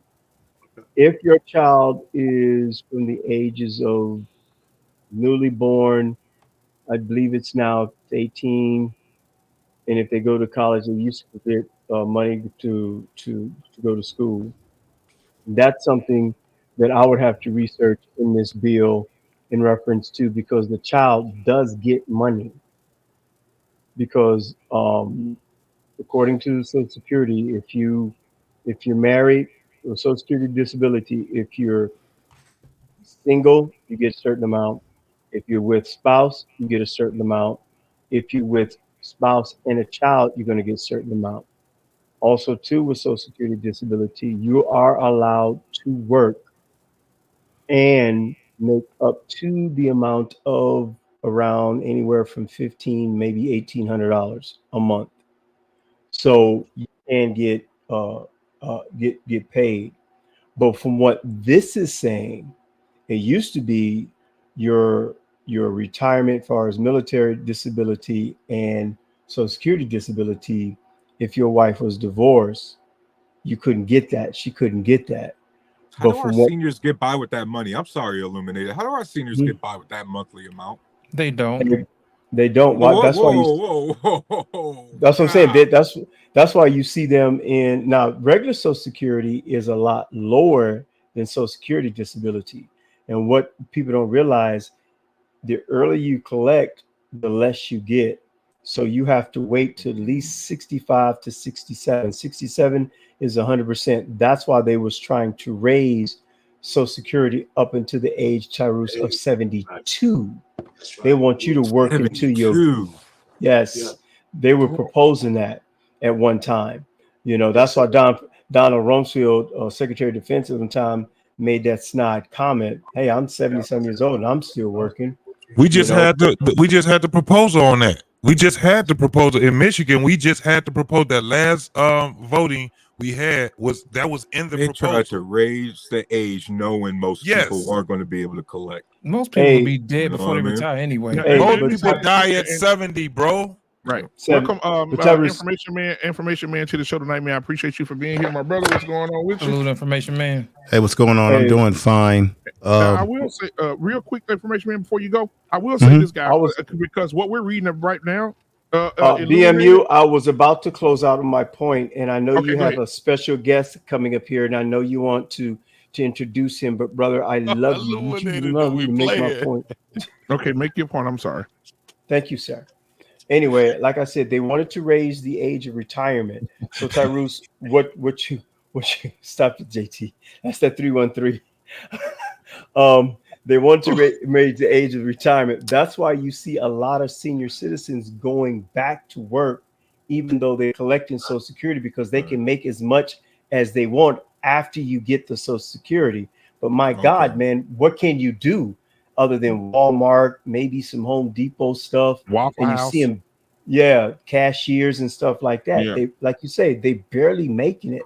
And then with the inflation rate the way it is right now, man, it's horrible. That's why they're sending out these stimulus checks. And FYI, they just approved a flex card for those who are collecting Medicare and Medicaid. Ooh, and that shit right there, and that's cash money. Now before information man goes, we're reading. This is a part one because me and Illuminate talked about this. He said we should do a series. We're talking about the arrears now. But I'm gonna give you a little taste of next week, because it says here in the actual child support, Brother Payne, it says here, in short, can I go after my ex-husband's new wife for child support? It says yesterday, no. Today, yes. In short, while there is instances where a remarriage will have an impact on the level of child support, the ex-spouse, when he legally adopts a child, they are not if you adopt a child, the new daddy, like the stepdaddy, is not responsible for the child. Furthermore, the income of the new spouse will be taken in consideration for child support. So not only are they going to stick the man ass, they're going to stick his new wife's ass, her income too. We want your money. You can't be happy. What you trying to be happy? You want to get married? Oh, I got something for that ass. I got something for that ass. And her money. Information man. Go ahead. BMU, let me ask you one question on this. Go ahead. Is the guy who's not the father, is he absolved? Yeah. He ain't got to do No. Before you go, JT, so you got a different interpretation. Because when I think about paternity, I think about fraud. And for me, the first thing is, if the guy who's innocent and the kid's not his, if he ain't paying, then that's a plus. Wait, hold on. But they still gonna make him pay though. There's a caveat to that. There's a caveat to that, bro. There's a caveat. Now, if that child is over 3 years old in most states, I don't give a damn if they do a paternity test and it shows that child is not that man. Guess what he got to still do? Pay that child. Still has to pay for that child to be 18 years old. This case that's in front of us. I know about all the states. We got to make the degrees of freedom. We're talking about what's up top. Let's talk about Texas. What does that say about the guy who's not the father? Then let's examine that part of this statement first. Is he right? Well, Arpane, I want to make sure I have them clear. If I'm separated from my wife, we get a divorce, and 2 years later, I decide. Let me tell you, it's two things I want to say here. Then we're gonna move on. If me and her not together no more, and 2 years later I find this woman that I just really want to be with, she can literally go to court and get my new wife's income and mine and get child support. That's the first thing. Second thing is, in the state of Texas, if me and my wife are married and we have a baby and my baby's 12 years old and she goes to file child support, the state of Texas make me pay 12 years in arrears. 12 years. Okay. And okay. You see what I'm saying? Go ahead. I hear you. Before we get there, because I agree with all the stuff you're saying there, that's wrong. A lot of it is wrong. The thing with paternity that bothers me the most is when a man who's not the father has to pay money. That's the thing that has to get cleared first. If I'm not the pops, I don't care what the circumstances is. If I can prove it by DNA, I should be absolved from paying a goddamn thing to anybody. No. If that's the law that we have to go after. That's the big one. That's the one that has to go to the federal court to be adjudicated, because, like we said, no state is an honest broker in any of this shit. I don't put trust in either one of them. You can't handle it at the state level. So I'm just saying, that's the first part. Now, if I'm a biological father and I choose to get married, right? So they're taking the full account of the money I make with my new spouse as a condition of whether I can up the child support. Yeah, she can increase. Mm-hmm. Right. So the first thing, as the father of the kid, right, the woman has to understand that if I already have a kid, I might tap. So all she needs to say is, I ain't going to marry you. But the man should be paying for his kid. If he has a kid, I don't give a shit if he's divorced from her. If it's his kid and you can prove it, he should be paying. Right? How much is a different conversation, but he should be paying. So from that standpoint, this law doesn't do anything wrong with that, right? But the fact is, if they could start to say if your money and her money says, now this is a collective community property, and I can up the child support, that's effed up. So that means the man that keeps the family apart, because a woman who's smart ain't gonna marry. The agenda. Go ahead, information man. So, well, what I have to say about that though, Arpain, is this, and I've always stood on this. They got to get rid of that whole fucking jurisdiction when it comes down to this child support shit and redo the whole thing, revamp the whole fucking thing. And if they don't, hold on, and if they don't, then it's all because we already understand that it's a corrupt system, correct? We already understand that it's a corrupt system. Correct. So if a woman knowing that this shit is corrupted and she go and put that man in that corrupt system like that, then how can we respect that woman? There is no incentive. That whole concept. There's no incentive for the system to change. This shit is corrupted, bro. Say it again. It's at a point where what you just say? There is no incentive for the system to change. Period. Period. But information man, go ahead, my brother. I know you waiting.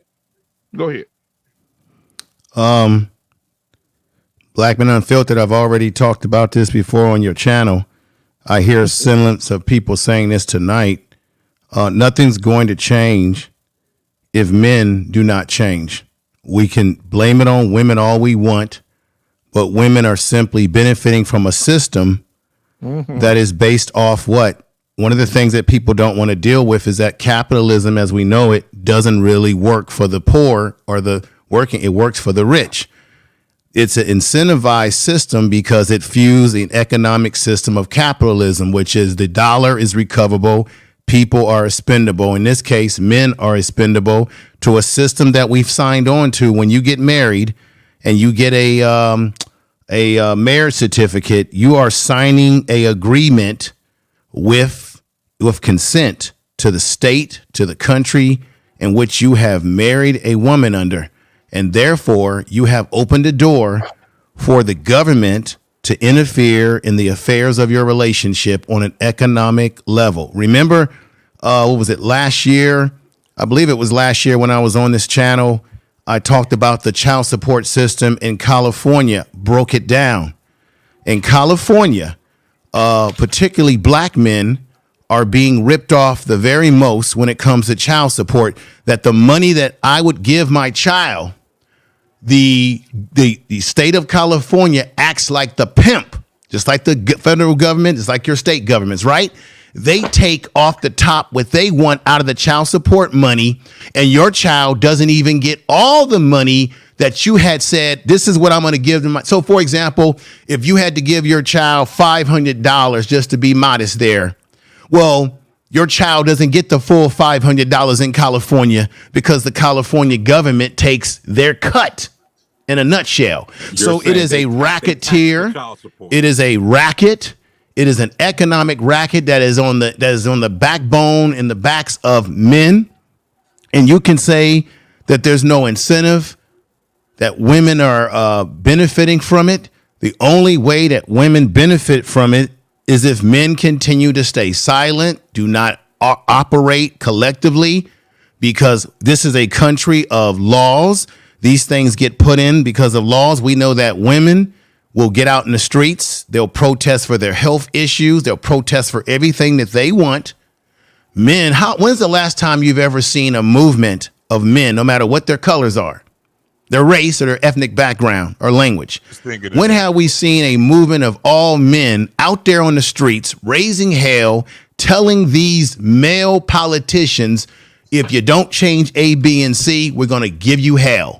You don't see that. You'll see women go out in droves. They'll talk about breast cancer. In the NFL, the athletes wear pink to represent breast cancer. But yet, gentlemen, men die of cancer more than women do. Where's the campaign for that? Because a lot of times we die in silence. No one cares about us.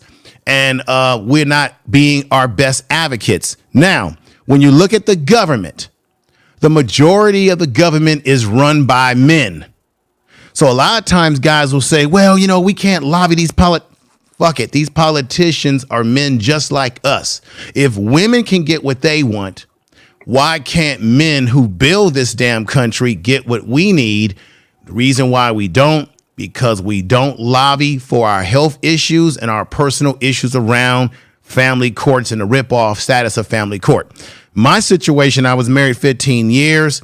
I got 50-50 custody, no drama. I didn't have to let courts get involved. And I think as men, when you're in a relationship where kids are involved, if you do not strike while the iron is hot and you allow the woman to file for the child support, and then what's happening is, and you don't go to court, she's going to get all the advantages on her side. And unfortunately, this crime, it pays the court, it pays the judge, the lawyers. Do you see any lawyers or anybody in the legal establishment coming out saying, we think this system against men is unfair? No, because they're getting paid. And we continue to be silent. We don't like the fraternity law that Black Man Unfiltered has brought up. Okay, that law, you don't like it. My question to all the gentlemen on the panel is, what are you prepared to do about it? If you're not prepared to do anything about it as an individual and collectively as men, guess what? We're going to continue to keep getting screwed over year after year, and you will be having the same conversation next year and the year after that. Once again, Black men in California are being ripped off as it relates to child support. And we got to do something. We have to do something about it other than just talk about it. That's just my opinion. Black Man Unfiltered, I'm an action-oriented dude, okay? Yeah.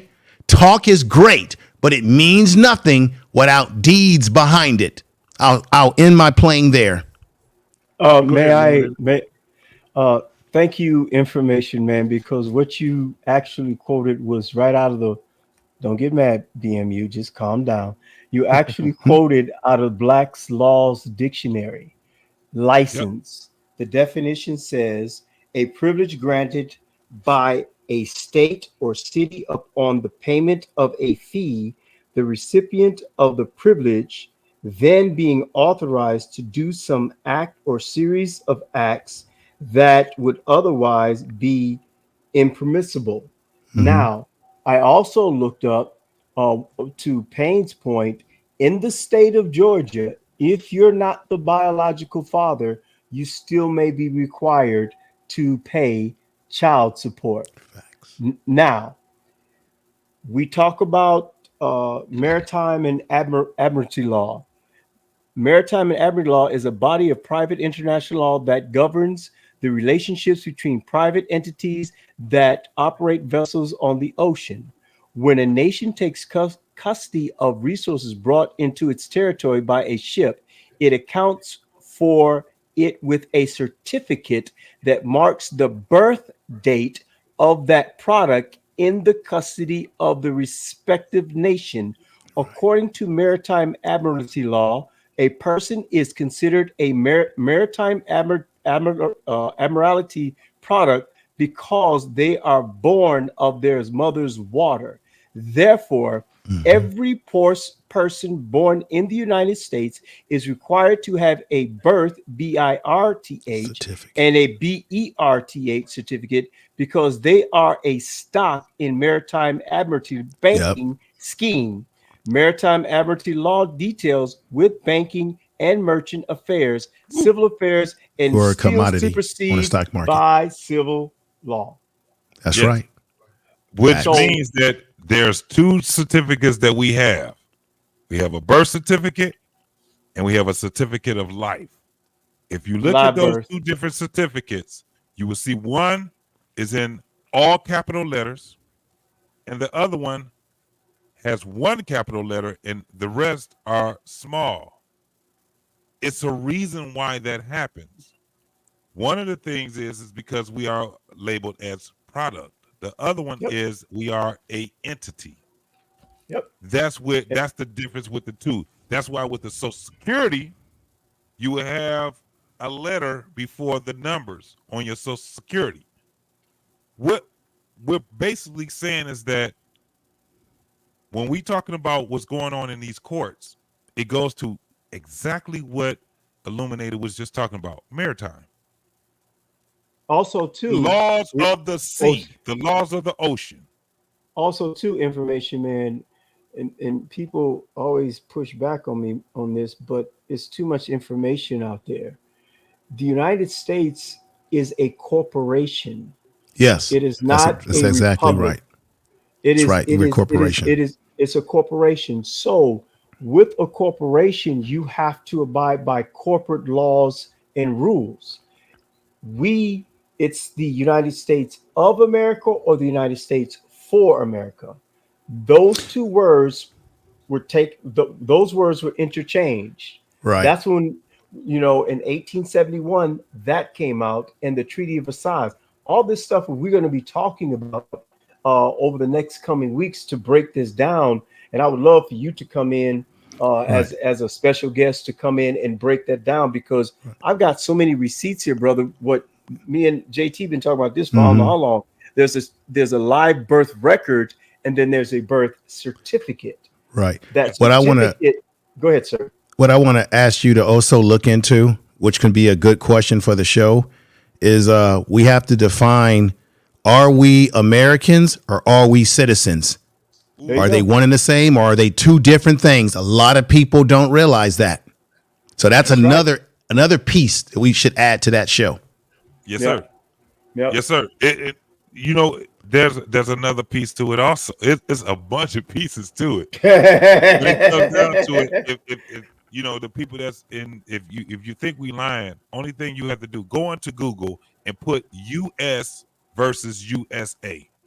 Watch what you're going to get off of that. You're going to have entity and you're going to have country. And then you can start from there. Then you can go into the books. But if you think we lying, go into just Google that. That part right there. It goes to I pledge of allegiance to the flag of the United States of America and to the Republic. Remember, United States, we're really a republic. We're not really. We say that we're a democratic country, but we're really a republic. Democracy. I think a democracy. I'm sorry. I think India is really a democracy. We're really a republic, but a lot of times that gets lost in the sauce because people get caught up in the other issues. Right. Now, another thing, information that has been broken down is, Tyrus, you're going to like this, is when you're going to hear the analogy of when you go to court and how that parlays, or is a great analogy of when you look at the maritime and admiralty law, and it breaks down. And when I saw that, I was like, how long have I been on this earth and I was so blind and didn't see this because I was not informed. I didn't do my due diligence. But when you begin to do this research, I took the time out to spend money on this stuff, to read and to research. And I hope and I pray that God can open up these people's eyes and their understanding. But the problem I'm running into, information man, is the cognitive dissonance because of event that we've had over the last 3 years. That has played an important part. And I've got receipts and documentation and doctors that have talked about that, how that has affected people's inability, the frontal lobe, the inability to receive and process information, because it takes their brain cells down, lost in translation, to such a low level that they can't receive it, is because they've been brainwashed and propagandized. You'll understand that, Tyrus, because that's what we do. They put out these leaflets in the military and they just propagandize people. And then they turn around and people are so washed down and dumbed down. The dumbing down America has been successful. It has been a great success. It's no very critical successful. thinking skills. Nope, none. Yes. I thank you, brothers, for even bringing this up, and I thank you, Black Man, for even bringing this up, man, because this is bigger than child support. This is bigger than, it really what we're saying is that we're all pawns. You hear people say that a lot, and it sounds very common, but when you really understand that we're all pawns and we're working against one another, think about look at everything that's going on right now, man. We should be enjoying life a little bit more than what we are. Right now, we have more and more people that's living life in fear. It is what's going to happen is going to happen. Let me tell you something. If you keep living as long as you live, you're going to understand that death is something different. It ain't nothing to be scared of, because guess what? You're going there. So when you understand that part right there, and if you've ever stared death in the face, such as myself, such as Illuminated, such as Tyrus, you will understand that there's something way bigger than what we can even imagine it to be. So the only thing we can do is live in the now, right? And try to prepare the next people, our next generation, for what the future can hold. Because we can't do shit about the future, and we damn sure can't do shit about the past. The only thing we can do right now is be smarter. And the only way we can is to talk about what the past was, and that's history. We have to understand what laws are. A lot of people don't even understand what maritime is. Ain't it funny that they would sit back, they don't sit back and looked at the what was that damn movie that they just watched, the Mermaid, that big, they made a big hoopla over that. They don't even understand that's based off of maritime. Maritime. You go get your coffee from what's that Starbucks. goddamn expensive ass Starbucks? The symbols on the Starbucks coffee logo. That's maritime as well, right? When you go into court, and you guys might appreciate this too. You know, when you go into a courtroom, you ever notice how the United States flag is designed, where it has the yellow frizzies on it? Yeah, the gold fringe. That's a representation of the maritime law as well. So when you go into court, you're coming under that jurisdiction. And a lot of people don't know that, because most of us, like the brothers were saying, haven't been taught these things. We're maybe don't have the critical thinking skills, or at least we're not researching. So a lot of times we don't know what we're really being surrounded by, because you really need to go back and look at how the country was created and founded. And what were these so-called founders into, right? You got a lot of people that are a part of the Masonic order. A lot of how they built Washington, D.C. was based on Masonry and Masonic order type stuff. And of course, you know, a black man, Benjamin Banneker, he designed it. So there's places in, because I got family back there. There's places in D.C. on that Capitol that people that are deep into Masonry, there are secret areas in that Capitol that we as regular people don't know about. Don't Don't have any understanding of the symbolism. Also too. That's why you hear them say how many presidents. You will always hear them talk about. You can go right now. You can look it up on YouTube. How many presidents that are Masons, right? And how many? JT. They made a big deal of Barack Obama not being a Mason. They made a big deal of Donald Trump not being a Mason. JT, let me tell you something, brother. Not to cut you off, but I can say this. When I was in my 20s, I worked at a place called the Masonic Home for Adults. So it's kind of like a retirement facility for people that are Masons in good standing, California Masons in California. And it was a retirement type facility. The place had been there over 100 years. It was up on the hills of Fremont, California. And I used to work there. They had this huge library. When I walked into the library, they had every single president that was a member of Masonry or the order. Every single one. It goes all the way back to the foundation. It blew me away. You just saw right there how much this particular organization had a lot of power in the wielding of this country. So you're absolutely right, because I've seen their pictures. I've seen it. They had it all laid out. So you're absolutely right. Now, here's another thing. Here's another thing. Numbers, how they put their hand in their jacket, the points on the way they hand their hands, the symbolism with the hands, all this sort of stuff. So one thing we got to look at, the District of Columbia. Mm-hmm. It is not the capital of the United States. It is the headquarters of the corporation. That 10 by 10 square miles, as information said, was designed by a Mason. The obelisk, everything that's why when presidents take their oath of office, they have to stand a certain way to let everyone know, hey, I'm on point. This is where we're going. So the Washington, D.C. area has different laws than the regular states. And people don't realize that. That's why when all this stuff went down on the Capitol far as January 6th, all this stuff is about to come out, and people don't realize that it's a whole separate entity. Same thing with Great Britain.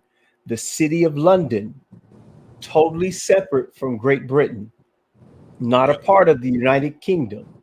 Then when you go to Rome, the Vatican, Columbia too, right? Well, yeah, they all connected. That's why I always say when I come on these panels, I always call it the three-legged stool. Washington, D.C. is your military branch. The UK is your what you would call Money. your colonization and your money.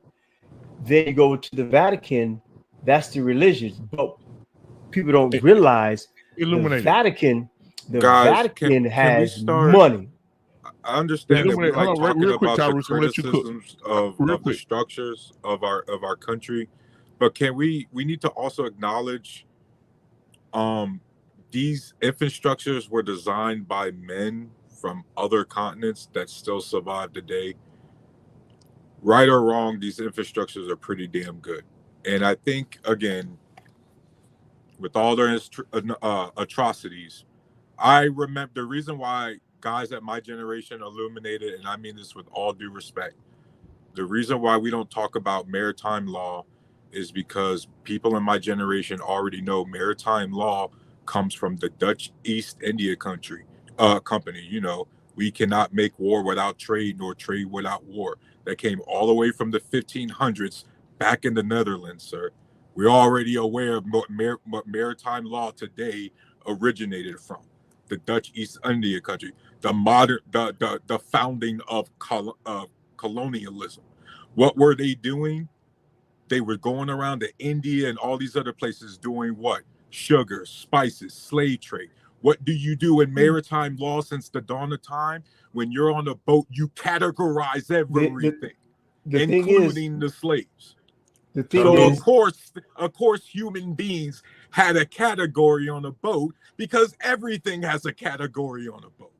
But all due respect, listen, you got the knowledge. I get it, but your generation, no. Your generation can't even picture a goddamn, they can't even name 5 fucking countries. Right, but our generation is aware of the Atlantic slave trade and how that relates to companies like. Yeah, but I think what I'm saying is, you are what I'm saying to you, bro. The exception. That you are an outlier of your generation. Yeah, there we go. There you go. You are definitely an outlier of your generation. Your generation don't know the difference between a country, a state, and a goddamn continent, bro. Yeah, you're right. You're right. It's been proven every fucking day. Yeah. I understand what you're saying, and we can have the conversation. Yeah. We can have the conversation. I mean, you can talk all day long, but some of your other people, bro, it's like people like Information Man, Arpain, BMU, Dawson Translation, that's my dude. You know, JT, we can have these conversations. You know, for me being on this, probably Arpain probably about 1 day younger than me, but you know, we can have these conversations because we can go back and see how we were misinformed and miseducated. One of the most dangerous books that you can get off Amazon is The Miseducation of the Negro. Negro, I got it right now. I had that book in Afghanistan and I was reading it, and one of my officers came in and they was like, they had that look. You know how we get that look when you're not supposed to be somewhere, and you know that look. So I was like, why would he react off a simple book like that? We getting rocket attack and everything. What's in this book? So I said, okay, I don't know what happened. I think somebody snatched it, and I have to reorder it. But that right there, Tyrus, to what you're saying, historically documented, got receipts. You got the knowledge. You can drop bars, but if I have conversations with people from my generation that are not aware of this. Go ahead, Information Man. No, I was just gonna say with Tyrus, he is an outlier because it becomes a situation of lack of frame of reference. You may have the knowledge, but you don't have the experience. So when things happen in this way, like for example, I knew personally that the Bitcoin was something that I wasn't going to mess with for this reason, because I witnessed and experienced what happened in the 90s with the .com industry and how that bellied up, right? So it's just like people who grew up during the Great Depression. I can read about it and have knowledge about it, but I never know really what it's about until I experienced it. So I think the younger generation today is great with technology, the social media. You guys want to be entrepreneurs. That's all great. But what do you do when you have to deal with some real shit that you really don't have frame of reference of experience of? And I think that's where the younger generation lacks. And sometimes the younger generation doesn't want to listen to the old heads who are trying to impart some wisdom based on their experience. And I think that's where the disconnect becomes. See, those of us, I'm 53 years old, I'll be 54 this upcoming November. A lot of us, we had to learn from the old heads and the baby boomers. And there was no computer that we could just pick up with our hand and punch for something. Right. We had to listen and learn and shut up sometimes, even if we thought we knew everything. Right. So even though we know, as you said, brother, that maritime law came from a particular period of time where they categorized everything on the ship, that's actually true what you're saying. But do people of your generation or people understand that and how that affects us today in the 21st century? Because it does. And I'll rest there. No, I completely understand Information Man, Illuminated. We've talked about this before, and I've mentioned this. Man, BM, JT, when I first hopped on the panel, I think we had this discussion. I think the biggest generational difference is that Gen Xers didn't teach us millennials how to move in day-to-day life. And in turn, millennials, Gen Zers, we're savvy with the tech, but we do a lot of gatekeeping. Right? There's I think there's a lot of resentment between the generations right now, through no fault of our own as a society, just by design, maybe. But I think that's the big problem. But Tyrus, let me ask you the honest question. Do you believe that those in your generation, I know we're generalizing here, of course, because we don't know everybody, but in general, do you believe that your generation actually wants to listen to the older generation that wants to impart that oral knowledge? My impression, just from my experience personally, I don't always get the feeling that the younger generation of your generation wants to hear what we have to say that's based on experience. That's just my opinion. I'll rest there. All right. So what I want to do. Oh, go ahead, Tyrus. After you, I want to do something. Go ahead. So to answer that, Information Man, I think yes, and here's why. Because every generation has that moment where they had to stand up when shit got dicey, when shit got real. Last time I checked, Lyndon B. Johnson was a certified racist, and even he stood his ground and got that Civil Rights Act passed.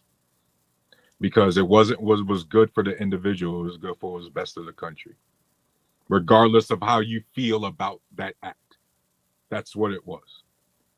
At the end of the day, as racist as America was, we defeated the Nazis, didn't we?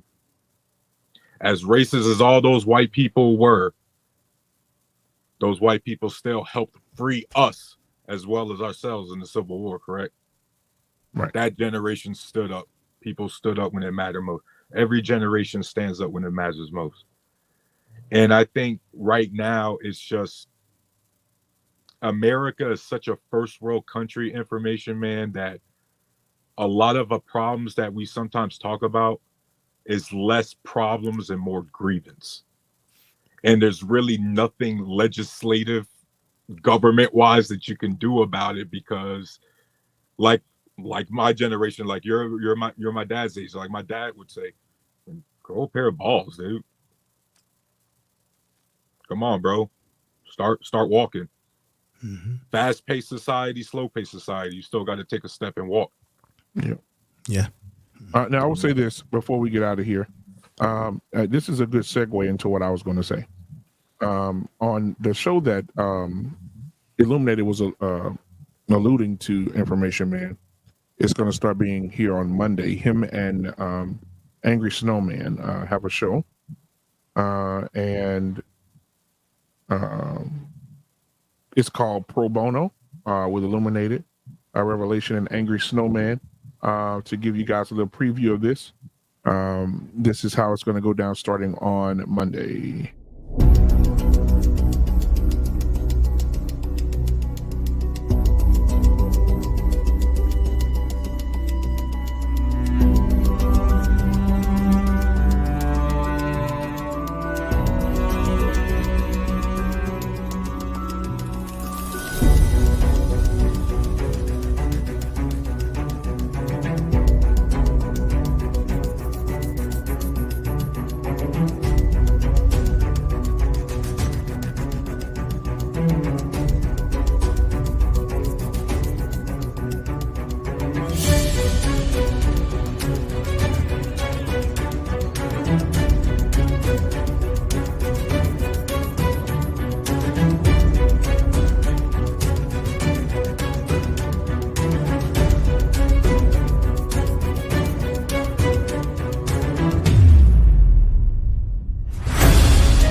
That's going to start on Monday, ladies and gentlemen. So be looking forward to that information, man. I know that you'll be there'll be one you over there because you are very much so intellectual as well as JT and Tyru. So make sure y'all come and support Illuminated Revelation as well as Snowman, Angry Snowman as well. So I appreciate that.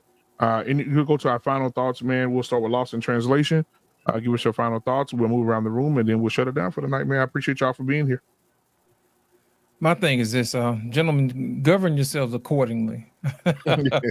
You know what I mean? Make sure that you vet and you prepare yourself as well. There's no guarantees with life. There's no guarantee of outcome. You know what I mean? All you get is what you get. And my thing is you prepare yourself for the mission at hand, for the known and the unknown. Also, take a few people with you, you know what I mean, along the way, because it's always easier when you're traveling with somebody else. Let's say if you want to go fast, go by yourself. But if you want to go far, take somebody with you. You know what I'm saying? And my thing is make sure that you're always learning. Make sure that you're always connecting with other people, making sure that you're always growing, you know, and make sure that you're moving with good intent. You know what I mean? You don't want to put the bad intentions out there, and make sure that your name means something. So when you're up against certain things, people will believe the character that you put out in the world. And that's all I got to say. If you guys want to catch me, you can catch me on Friday nights, 8:30 Lost in Translation podcast. It may be 8 o'clock now since I'm over here at 8:30 now, but you guys can catch me. Appreciate you, Doc. On Friday nights. And thank you so much, Black Man and Filter, for having me this evening. Have a good night, man. Absolutely, man. Thank you so much. Tyrus, give us your final thoughts. Appreciate you. Oh man, hey, it was good seeing everybody. Good talking to everybody again. Y'all know me, man. I love this battle arena. It's fun. You know what I mean? It's all good. We have to remember, guys, that multiple things can be true at the same time. Things can be happening at the same time. Yes, men need to pay their child support. What's also true is that the system is rigged in such a way that it's literally designed for men not to ever catch up. Right? Yes, you get tired of the players whining about the rules, but at some point the rules are really stupid. The rules are really unfair and borderline ruining the game. We also have to admit that as men who control the majority of infrastructure and government, as Information Man has said, we write these laws. By the way, the men that write these laws are subsidized, campaign funds, or literally hired by the same companies that we're whining about every single day, ruining our society. They write the laws for those corporations. We, the people, vote those politicians into office. We literally are a self-fulfilling prophecy. We're voting in our own demise. Guys, what do you think voting for less taxes and deregulation actually does? You think it only deregulates the oil industry? It doesn't deregulate the tech industry as well? You think it only might lower the taxes for the tech industry, but not the taxes for the auto industry? Where do you think they're going to make that money if you in a state with no income tax? Oh, that's right, your property tax and your sales tax. And, oh, yeah, that's right, family court. I said it earlier, the easiest way for wealthy people to make money is a dysfunctional family. Guys, we have to take our constitutional rights seriously. Every last one. We get too caught up in these social issues when we as men know we like gadgets and infrastructure things. We as men, grown, straight, heterosexual men, however you want to describe us, all alpha males up here. Why are we arguing about trans issues and not why our government can't do its basic job and fix its roads and bridges, you know, what we pay taxes for. The basic role of government is a divisive issue. Government ran by men, voted in by mostly men.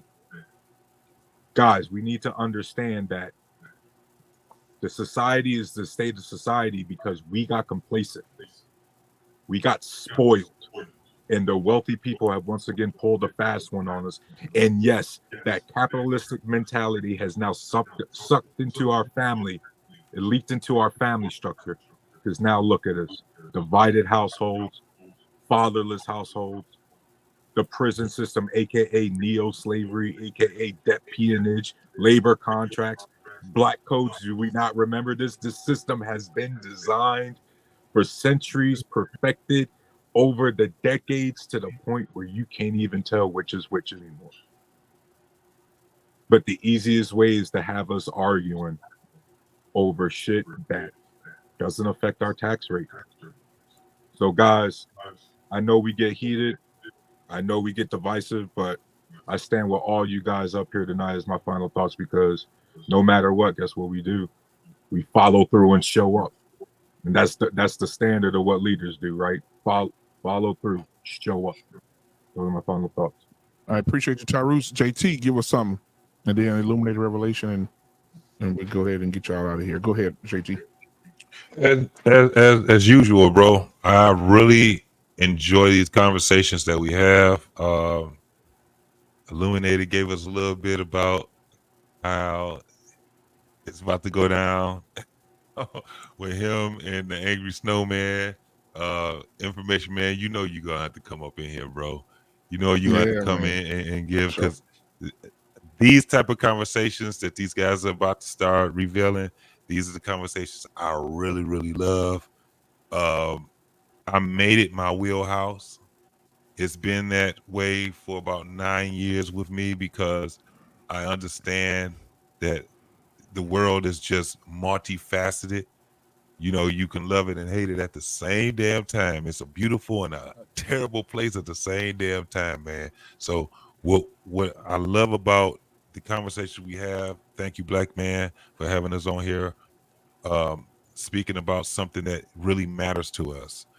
No matter what our you know, how we actually think anecdotally about certain things, man, when we get to talking, man, we just, you know, we end up working it out. And now I got a lot to think about. I'm gonna watch this again, probably about 2 times.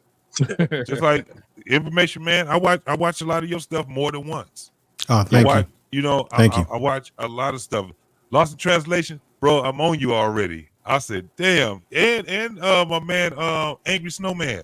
You guys have a lot, man. You guys really are making me and molding me into a man that I'm getting into my older age, man, and that's going to be what I consider to be my my value. You know what I'm saying? I got a lot of people when I talk to them, they really tell me that I have value, because I'm saying some things that they never even fathomed or even thought about, and I owe it to brothers like y'all. So I really enjoy these panels, man. I really enjoy, and this is coming from a dude that on Friday nights I used to be in the club. I used to be DJing on Saturdays, DJing on Fridays, Thursdays. Now I'm in here having intellectual conversations, man. So I think each and every one of you brothers that's on this panel, man. So, and I'm gonna go ahead and land that, bro. Thank you, Black Man. Hey, no problem, JT, man. Appreciate you. R-Pain, talk to me. Yeah, real quick. I'm not going to be long. I can see that some of the laws governing family court, paternity, and things are starting to change. Depends on what state you're in. We know that the alimony, the lifetime alimony in Florida has been changed.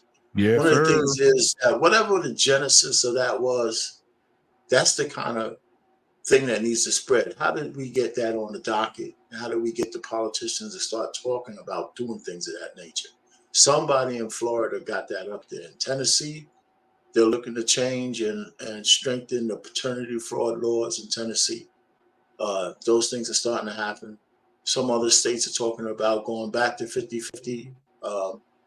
The groundswell of what's that? Repealing the no-fault divorce laws is coming up because and I'm gonna say this: Angry Man had a good video on going through all of that and why, because the states are starting to actually need families to get back together, for the United States. So the pendulum is starting to swing back. It's going to be slow, but it's like Information Man talked about, who's going to get out there and get it activated in all the states. And I believe the solution is to get the states out of the way, because no state is an honest broker when it comes to family court, when it comes to child support. I don't care how they write the laws, how they come up and mediate anything. At the state level, we know that they're not an honest broker. They can't deal with anybody honestly. It has to be, some of these laws have to be federally mandated. And that, and that'll be the first time in a long time we can actually say, here's civics. Some things have to be handled by the federal government. Right? And I think that the federal government would have an incentive to reduce the amount of money they have to match in each state if states were more legitimate on how they mete out child support, because there's legitimate reasons for child support. They're just bloating the system and they're going after a whole lot of people. But if a federal government could save, let's just say 30% of what they give to all the states, that's a tremendous amount of money for them to do something else with. So they might have an incentive to start changing some laws at the federal level, especially the paternity laws. So, so it's not helpless. One of the things we do here, we do talk a lot on these panels, but one thing about bigger panels, and this panel hopefully will be blow up one day, you reach a lot of people. You can reach a lot of people, right? As opposed to some other things. So I think we need to start talking about it. As far as the men are concerned, I think men are starting to get the message, the younger guys. You got to wrap it up. Some of the guys have to wrap it up. I believe, and I said this before, the way men's sexual habits is a constant. It's been that way since the beginning of time. Men who can control themselves is on an age scale. Between 18 and 30, the percentage of men who could turn away from getting trim when it's offered to them is different than from 30 to maybe 50, right? You go through your sexual transmutation, but it's a constant. It's one of those kind of things where men are predictable when it comes to sex, and women take advantage of that, and we fall prey to that. And I don't think a lot of men will believe the fact that so many men are told, if you got a condom on, we can't have sex. How many men, in percentage wise, is gonna, or say, hey, no, we're not gonna do it. I'm not gonna do it. Or they're gonna just take the woman up for them. 10% maybe, 5% on a good day. So but that doesn't mean we shouldn't have the message of dick discipline but you gotta tell them what the penalties are for being stupid. 18 to 20 years of your life, 21 years of dealing with a woman you don't even like and spending money, and you're actually in financial prison, and I'm gonna land it here. And people gotta realize that the coin that we're talking about is that the child support system is on the same coin as the penal system. Once you're on child support, you're actually in the system. And so the guys got to realize that. And I'll just land it there. So I think there's hope for us, because I think the fact that we're talking about this stuff now, these platforms weren't there for men, 15, 20 years ago. Not like this, not for free and not unfiltered, not Black Man Unfiltered, So there you have it. There, I'll land it there. Good night, fellas. All right, Information Man, and then right after Information Man, Illuminated Revelation, and we out here. Thank you once again for having me on. Absolutely, Black Man Unfiltered, great discussion. I just want to say that I think without men being more involved, that this thing won't change.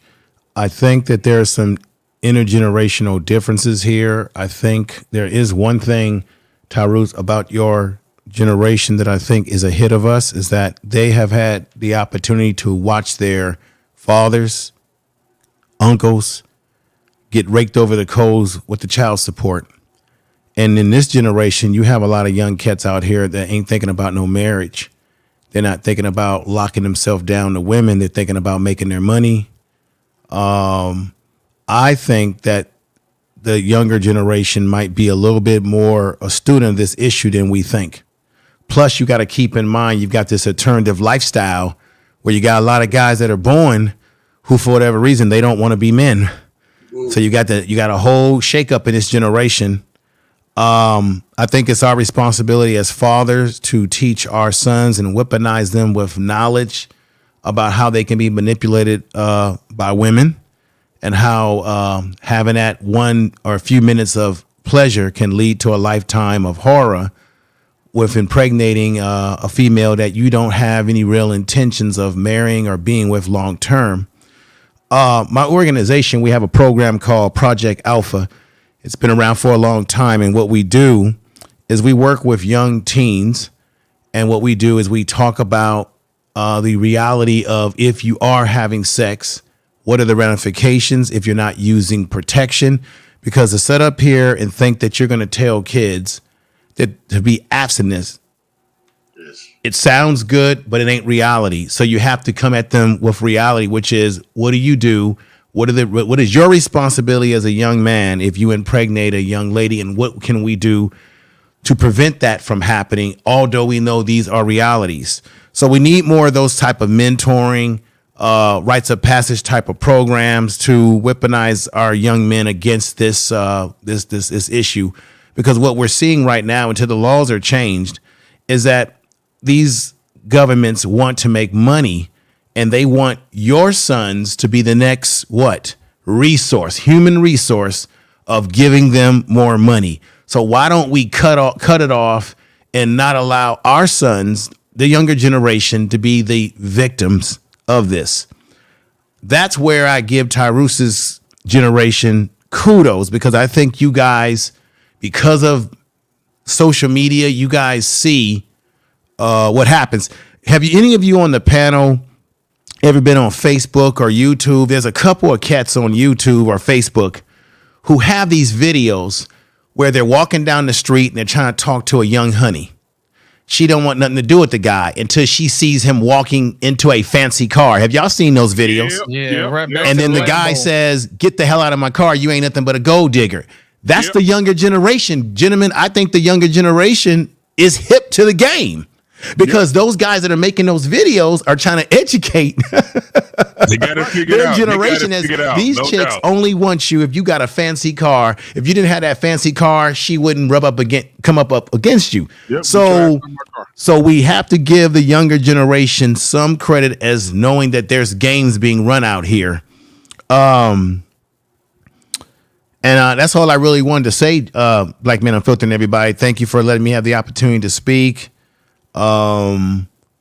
Something's got to be done about these child support laws, these fraternity suit laws, but something's got to be done. Money is driving it, and you have to ask yourself, is principles and character more important, or is money more important? Thank you. All right. Absolutely, man. Thank you so much, information, man, as usual. And Illuminated Revelation. Talk to us, man. You're ending us out on tonight. All right. Shout out to the panel. Always a pleasure to have information, man, come up here and share his wisdom, like all the rest of us that's on this panel.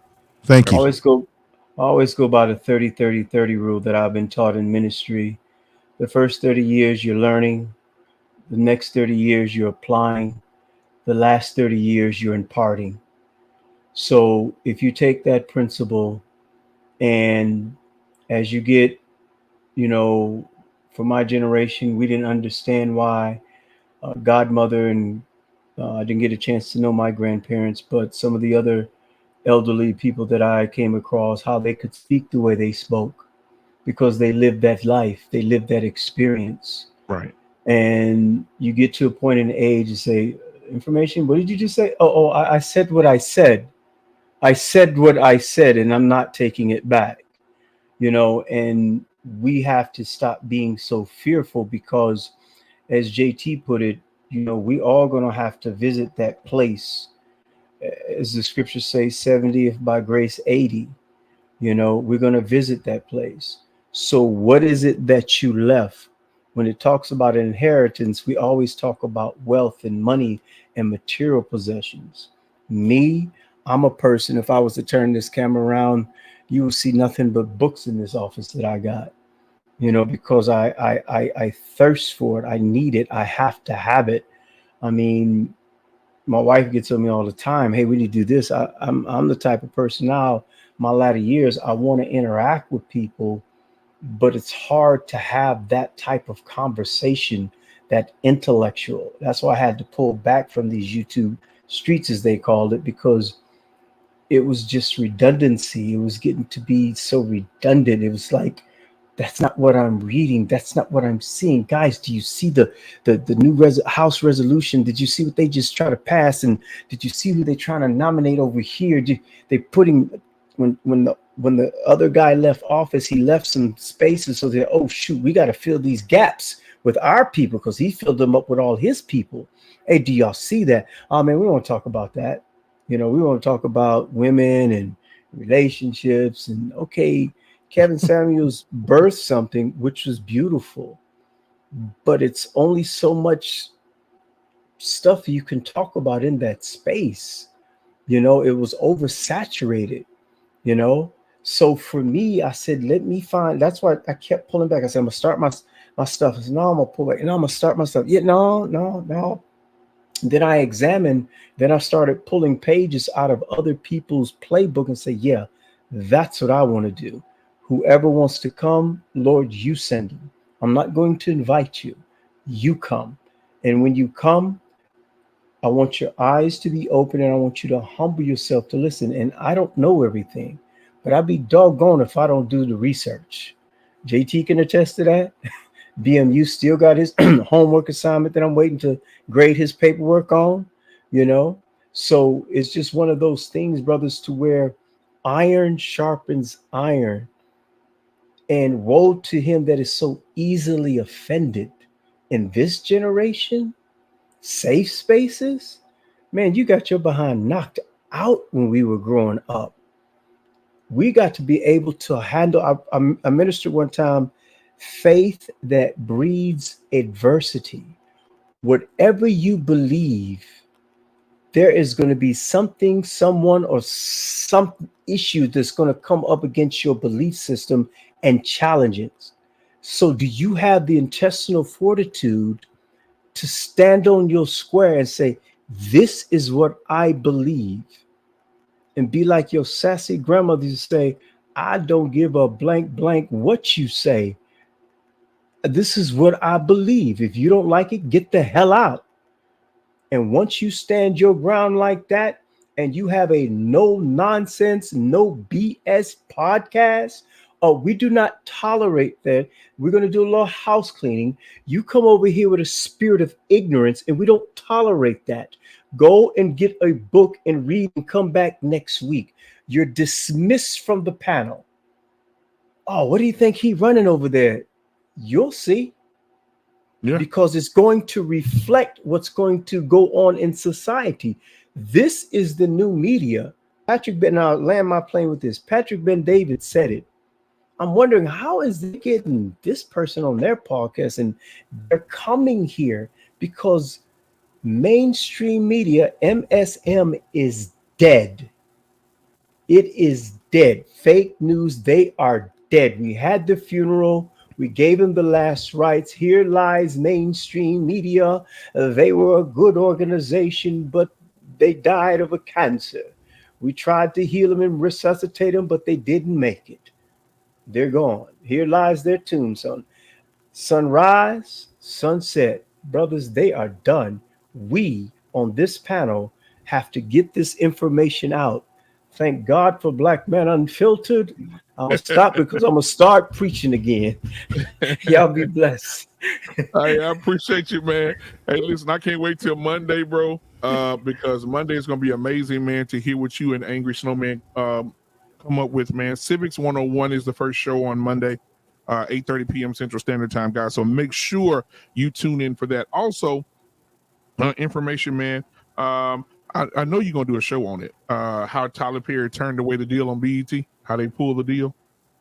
Did you see it? I'm going to do some more research into that. But yeah, they tried to fuck him real bad. Is that right? Wow. They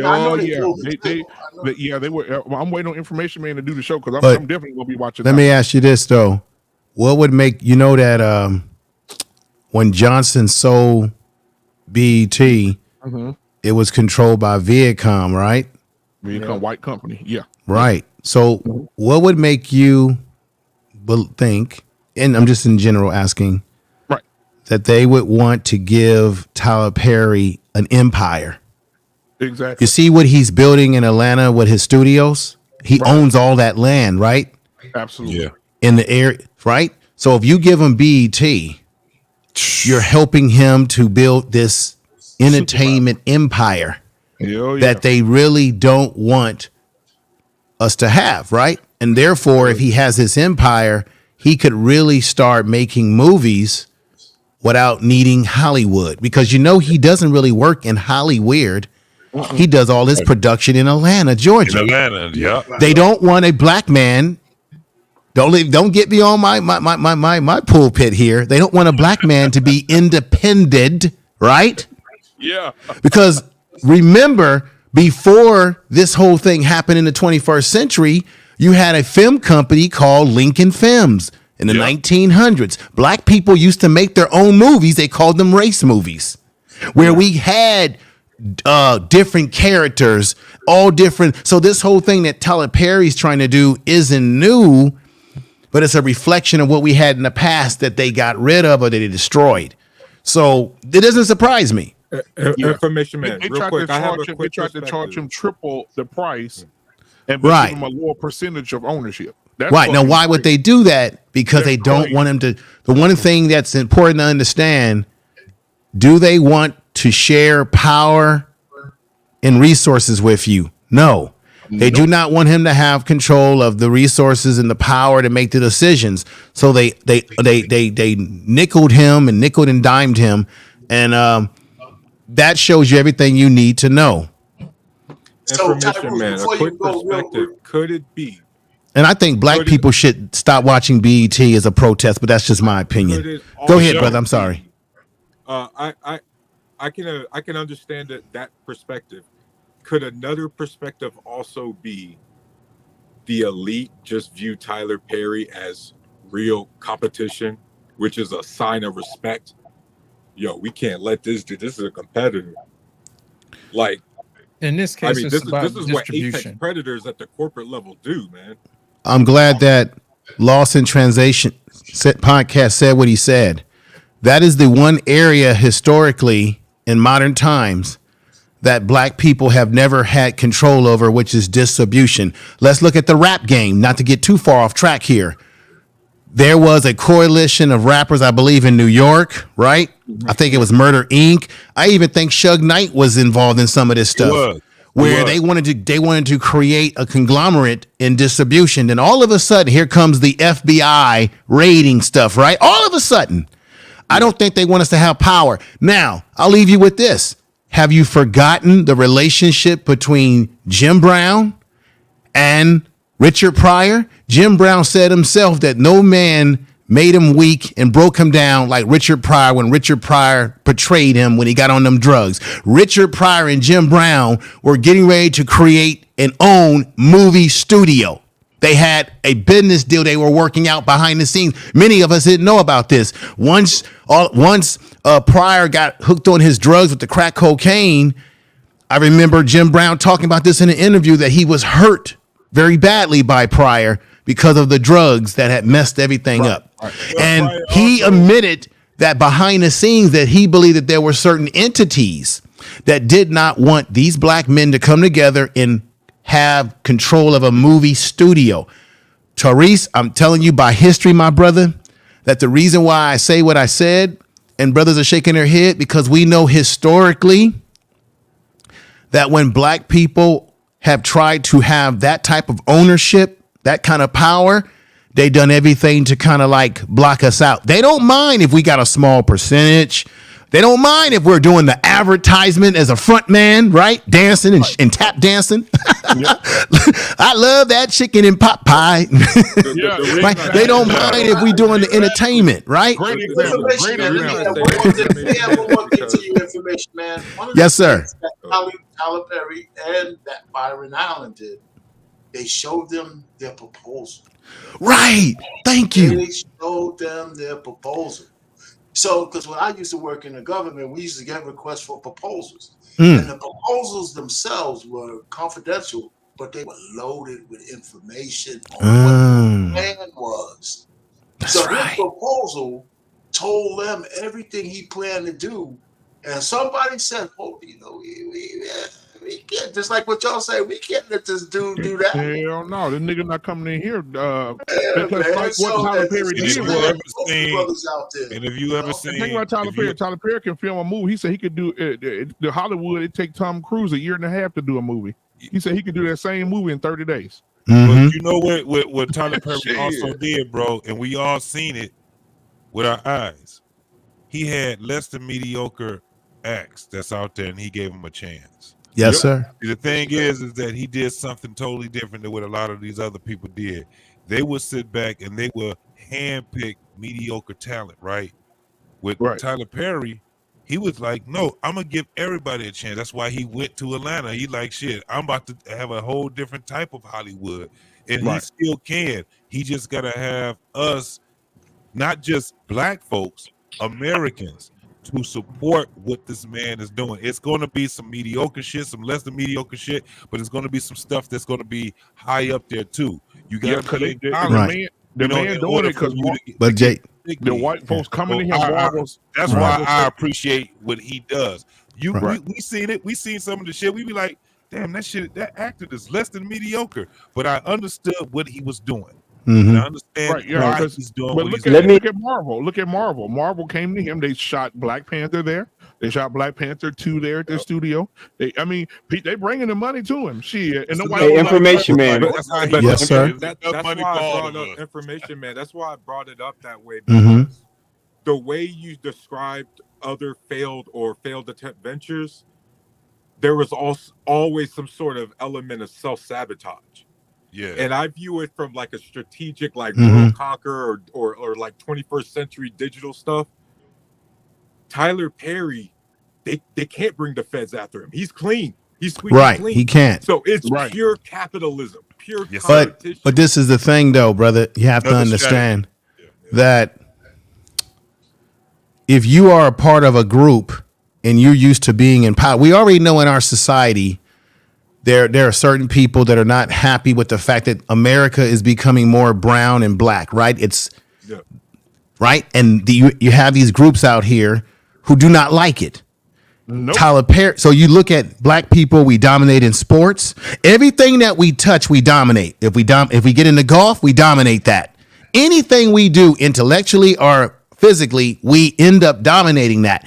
The concern is that you give Tyler Perry this kind of power.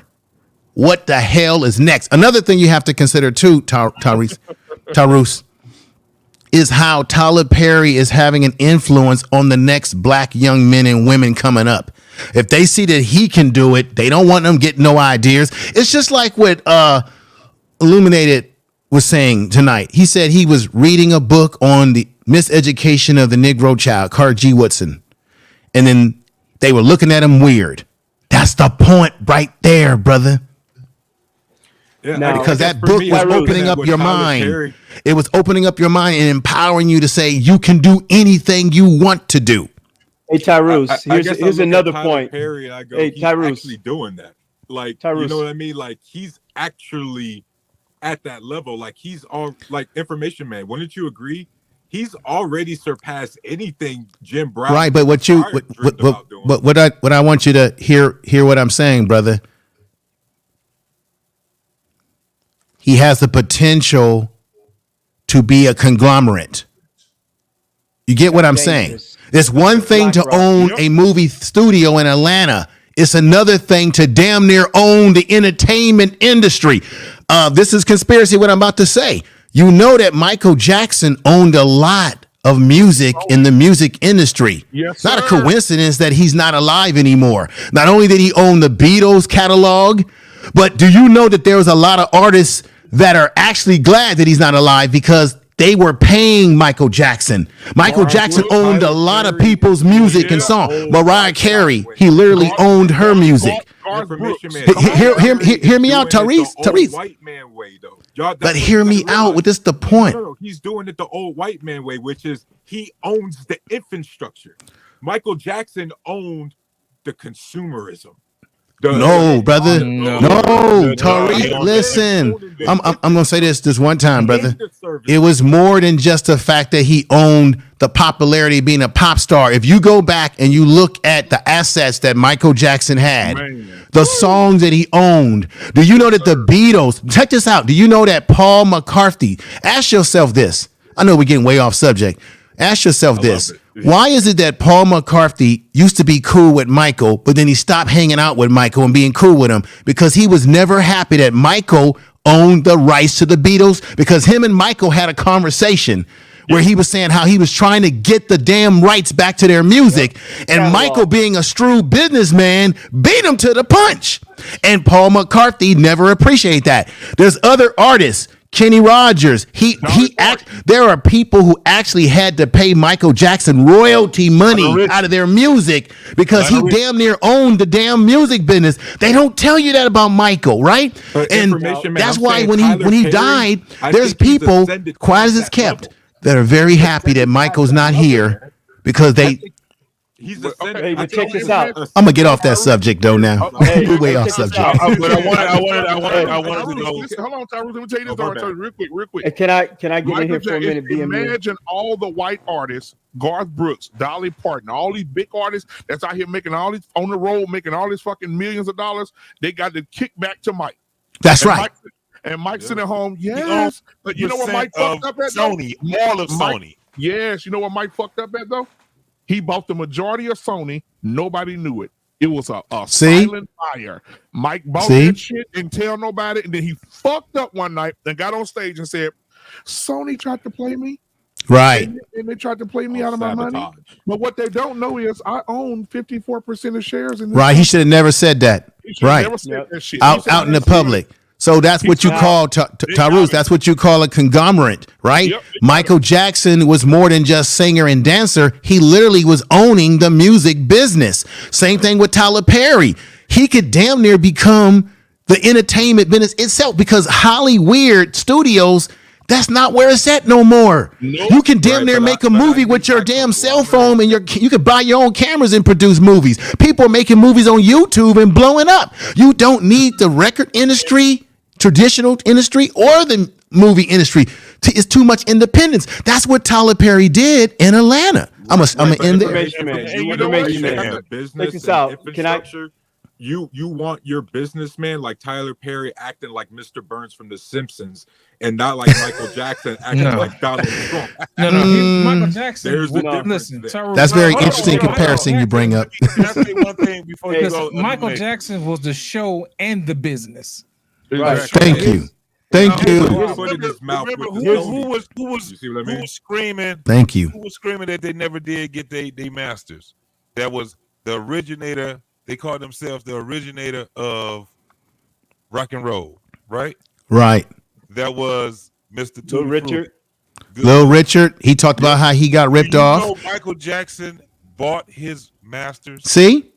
He had his shit to him. He didn't sell it to him. He gave it to him. He was one of many artists that was getting screwed in the industry. That Michael Jackson bought their shit and gave it to him. The masters. See? Now here's nobody tells you about that. So here's another one. Now here's another one. Now we remember the 90s when Prince was putting everybody up on game. Mm-hmm. And he broke that down on Jay Leno's show. Now, here's another thing that people don't know about Kobe Bean Bryant. When he left the Lakers, he got his Oscar and all that. He was getting ready to go into movies. Mm-hmm. Overseas, he's getting ready to start a league overseas. He was big overseas too. Yeah, very popular over there. And Adam Silverman was the NBA commissioner said, "Hey, you can't do that." He said, "Yo, man, you can't tell me what the hell to do. I'm done. I'm retired from the NBA." Now, here's the part 3 that people don't know about Kobe.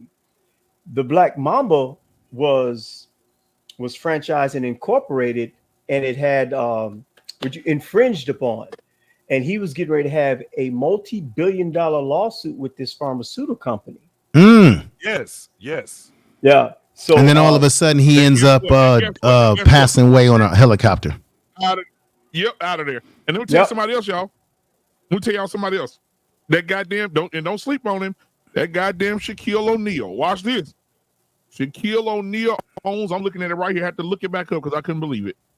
He bought the rights to Elvis Presley. Yep. He's in trouble. Yeah, he's in trouble. Shaq is in trouble. Man, he owns the rights to Elvis Presley. He owns the rights to Krispy Kreme donuts. He owns the rights to Go on, Shaq. He owns the rights to Marilyn Monroe. Anything Marilyn Monroe is his. Marilyn, yeah. Man, a new rapper. He's in trouble. Who is Megan? I was about to say that's my bad. 58% of JCPenney he owns. He owns 58%. And don't forget Papa John. He still got them ugly ass Shaq shoes. Shaq shoes. Huh? Making good money. He might be in trouble, Blackman Unfiltered, since he owns Target. the Elvis Presley, because white folks love Elvis Presley, and the idea of a black man owning it. So Shaq better he better tread lightly. They say he owns 100. Let me go down this list real quick. 155 Five Guys burger franchises. He owns them. Five Guys? Five Guys. He got 24 hours. 155 Five Guys burger franchises. Wait a minute. He owns 155 Five Guy burger joints? Yeah. Are you serious? Damn. Up on the screen. Damn. He owns 40 24-hour fitness franchises, 17 Auntie Annie pretzel companies. Damn. This motherfucker, bro. Like, this is I'm just sitting here reading it. He owns he said additionally O'Neal has invested in Apple, Google. He owns Apple, Google, Lyft, Vitamin Water. He bought the shares from that from he bought Google when they were nothing. Damn. People forgot that he bought Google when they were nothing. And he say his best investment right here, y'all, was the Ring doorbell. He said he saw it on Shark Tank, and when they didn't invest in it, he called the guy and invested in it, and they just sold the company for $2.3 billion. And Shaq get a percentage of that. Damn, he's a good businessman. Hey, check out information, and guess who missed out on that because he said it on Jake Paul's podcast. Okay, the guy was on Shark Tank. Oh, he screwed up and didn't invest in it. Damn, Kevin. What is Kevin? I know who you're talking about. Yeah, Kevin O'Leary. Information man, why don't you think we highlight more of the top black entrepreneurs in this country? Like, even we as our community don't highlight them as much. Why do you think that is? Because they don't want us to know. Right. I think he said it best. They don't want us to know, but then you have to also ask yourself, how many of our people want to hear about those things like that rather than it just being the sexy, stuff like the Keke Palmer and the if I did a stream about Keke Palmer and that latest scandalous ass video that they put out, your boyfriend. If I did a stream about that, I get 1,000 people come over and watch, right? But if I just do a stream talking about black people and what they're doing, in terms of business like Shaq and all of that, I'll probably get a minimum amount of people that come over and watch. We just seem to be attracted to the downtrodden. Yep. And also too, I don't know, man. Also too, they're not allowed to, because once you get to a certain economic status, this is where the conspiracy comes up. And JT, walk with me on this one. The $20 million club. Remember those videos used to float around on YouTube? In order for you to reach it. Yeah, it's like you have to do what we call a blood sacrifice. You go over to London and then, not speaking this on you, a family member is sacrificed. I mean, a high level family, mother, father, sister, brother, son, you know, it is alleged, information man, it is alleged, BMU. I'm gonna say this one more time. It is alleged, Airfingers quote, that was the argument between Jay-Z, Beyonce, and her sister in the elevator. Allegedly. Because if you think about it, she has been at the top rocking for a while. And usually you always hear about, I mean, Kanye West said it openly about his mother. He said he sacrificed his mother.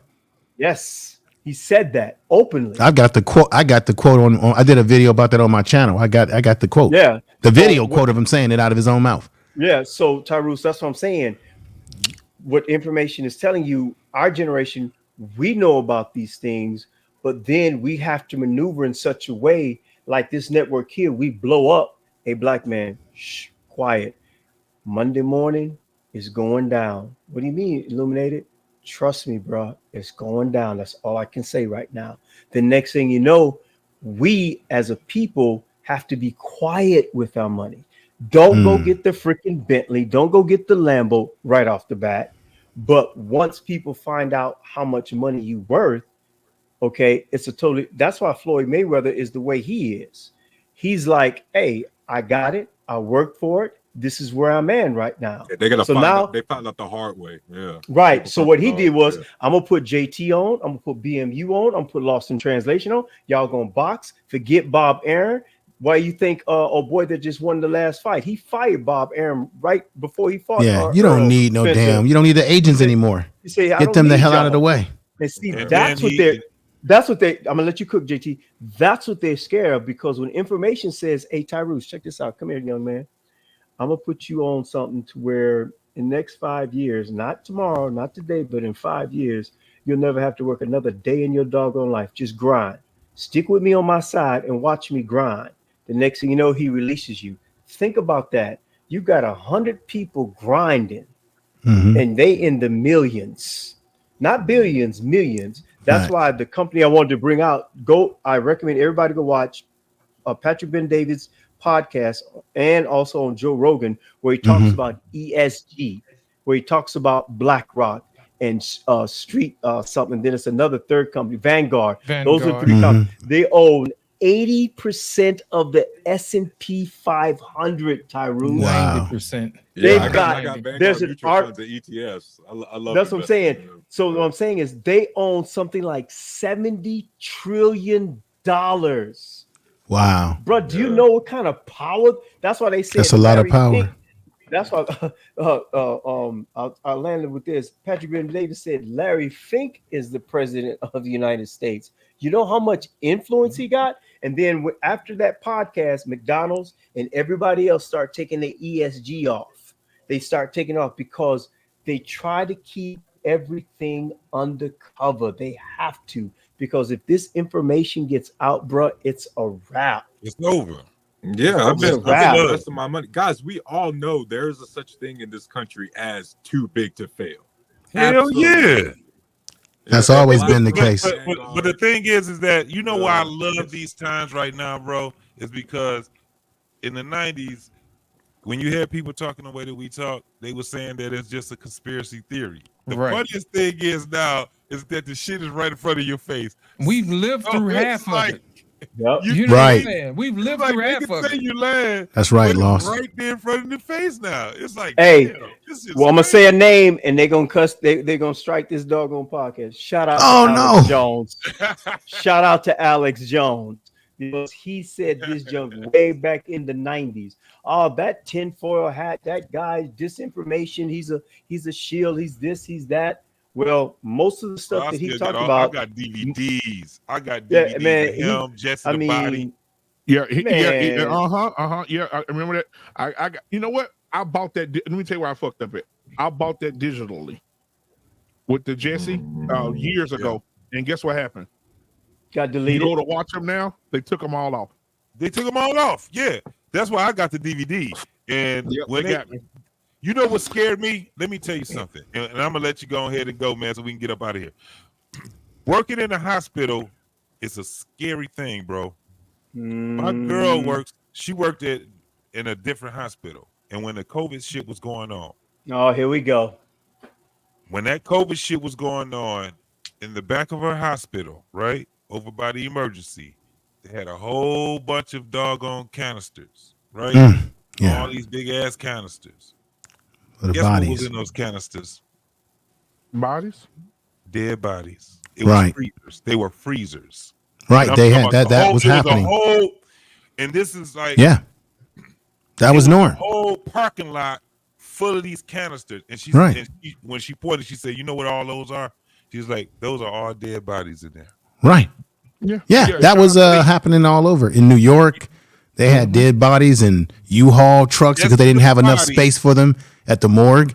It was a sad time. Exactly. Jesse Ventura got a documentary that was talking about what was going to happen in 2019. Right. That lady. Get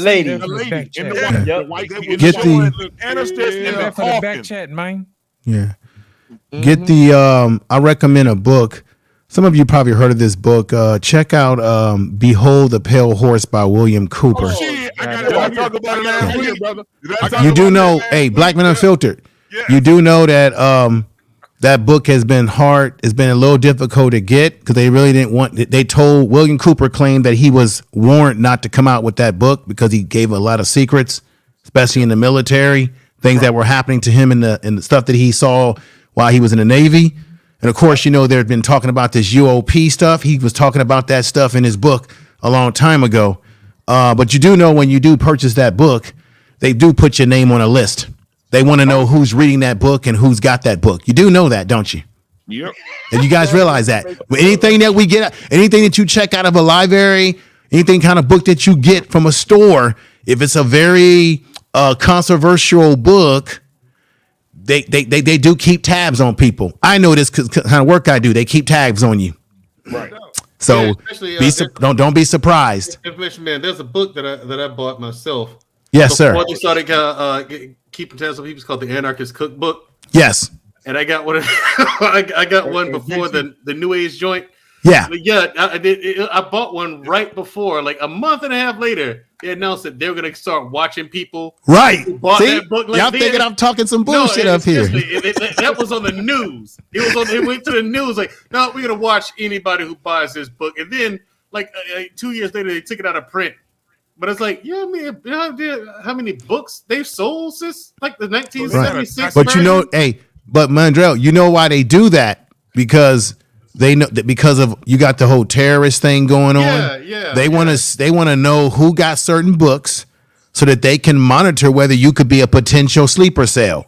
Right. And also so if you're buying these controversial books that have these controversial concepts, right, the government wants to know who the hell you are. And the crazy part is it's not JT, just I'm gonna like go high. Well, the thing is, it's not just, he's right, because it's not just books like the Anarchist Cookbook where it actually teaches you how to do stuff. It's just there's books that's just flat out literature. Yes, it's ideology. Like they watch people who buy certain books with certain ideologies in them. You know what I mean? Did you know that like the autobiography of Malcolm X is one of them? Right, you're absolutely right, brother. That book, right? You know what I'm saying? Hey, Tyrus, won't you be honest with us, brother? You was in the military. A couple of you were in the military up here. Come on, man. Tell us, do they got little ETs stored away in freezers? Come on, brother. Come on. You was on that detail. You know you was on that detail. Come on, brother. Tell us. Ain't nothing gonna happen to you. What? Hey, Tyrus gonna disappear if he tell us. Wait. Tyrus, you was an 88 Mike, wasn't you? Or did they change it? Tyrus, would you guard some little ETs? Yeah, he ain't gonna tell us because he. I would have saw that on Instagram information, man. But did you see? And I know it was probably easy to do, but did you see the guy that did the tours around the city? And he was so obsessed with what happened to Malcolm X that he actually did a documentary, and he took the little money he made. I think I seen that. Yeah, he found Malcolm X assassin, bro. Right, that was on That was on Netflix. That was on Netflix. Before he got to him, the guy before he got to him, he got there. So he passed away. He passed away. I think he was a dude. Check this out. I think because I did a video about that. He was from New Jersey because they said that it was a particular mosque in New Jersey that was known to be pretty rough. Right. And when they found him in the video, they showed he was a do-gooder. Like he was working with kids in the gym. He was well known. Cory Booker gave him awards and stuff. And then when they showed the old footage, looked like he had a shotgun, shotgun, and he had a big old overcoat. Yeah, that was him. I'm sorry, that was facts. Right at the fucking front door and walk, and then they had the guy that subdued the guy on the ground. He helped them subdue the guy and walk the fuck right. And hey, but check this out. Black Men Unfiltered. Did you notice that when they interviewed the old timers that were from that mosque that knew him, you notice they kept saying, "Why y'all want to talk about what happened in the past?" The old heads don't want to talk about what happened in the past because they know some shit happened, so they kept it a secret. Information man, when he asked, he kept asking people. He said, "Do you know who killed Malcolm X?" And they were just like this. Yeah, they said it. But then they also said, but remember, they also were saying, "Hey, why we want to talk about it, right?" And you notice they kept saying, "Well, Malcolm X knew that it was wrong to talk out against the minister." Whenever you hear them saying it like that, that tells you everything you need to know. Everything they knew it the night. They knew it the night that he was getting killed, and when it happened, like when he was asking him, he said, "Well, how long ago did y'all?" He asked that one man. He said, "We already knew that was going to happen." Right, like, they knew it. If you just seen the reaction of them, because a lot of them was like, "I don't want to." Well, as soon as he asked them that, they was like, they'll say, "Yeah." They were like, everybody knew that. Everybody knew right. And remember, when he tried to go deep, they'd be like, "This interview is over with." Right. Now I'll leave with this point. Remember the when Malcolm X was shot in the way he was, he had a guy that was doing his security that claimed that he was trying to give him mouth to mouth. That dude was a Fed. That dude was an agent. It came out that he was an agent. He worked for the CIA. Right. So when the family is trying to sue the government now, they've got a case because you not only had the New York City police that was in on it, but the feds were in on it, and the feds knew what that particular what that mosque was about to do. They all knew what everybody was going to do. They let it happen. Well, the thing is, all of a sudden on that day, all the police officers were pushed on the other side of the city for something big. Come on, get the fuck out of here. But the thing is, Black Men Unfiltered, it wasn't actually the CIA. It was the FBI. It was the FBI. Yeah, that's what I'm saying. It was FBI. That guy was an FBI agent, and he came out in an interview and admitted what he did. So this ain't no speculation. He's already been caught on video saying, "I did this," years after the fact. Yep. That Negro should be ran out of the black community. And you know what? Another Negro, and you know what? It's another Negro out here. There's a video. I don't know if you've seen the information, man, or anybody on the panel, but even the guy that talked about Martin Luther King, Jesse, and listen, man, I know a lot of people like Jesse. I understand. You mean Messy Jesse? But even after Jesse got shot, and even after Martin got shot, Jesse was going around the city using that shit as a prop to get more money. He wore them fucking clothes for 3 days straight with Martin's blood on it. And that's now he also made the phone call to the Mandrell, to the FBI. He said, "If y'all gonna do it, do it." And when you see that picture of him on the balcony, shout out to Steve. He passed away. They killed him. Coakley. He broke all that down. When you see Jesse do this, he put that blood off Martin and put it on his shirt and rubbed it on his shirt like that. Ask yourself this question. There's another rumor too about Jesse, Messy Jesse. How did Jesse get out of town? There's rumors that he was privately flown out of town.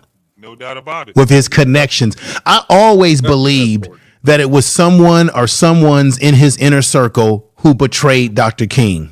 Absolutely. Because he was already stabbed once before by a black woman who might have been put up to that when he was in Memphis the first time, right? Check this out. Do you know that that Dr. King never stayed at that hotel? He wasn't even supposed to be in that hotel on that day. The hotel that he was supposed to stay at, which was black owned, for some reason, he couldn't get a room there. So you know it was orchestrated. That's not a place that he stayed at regularly. And then why would you let him go out on the balcony, in an open balcony, in a place where people were out to get him?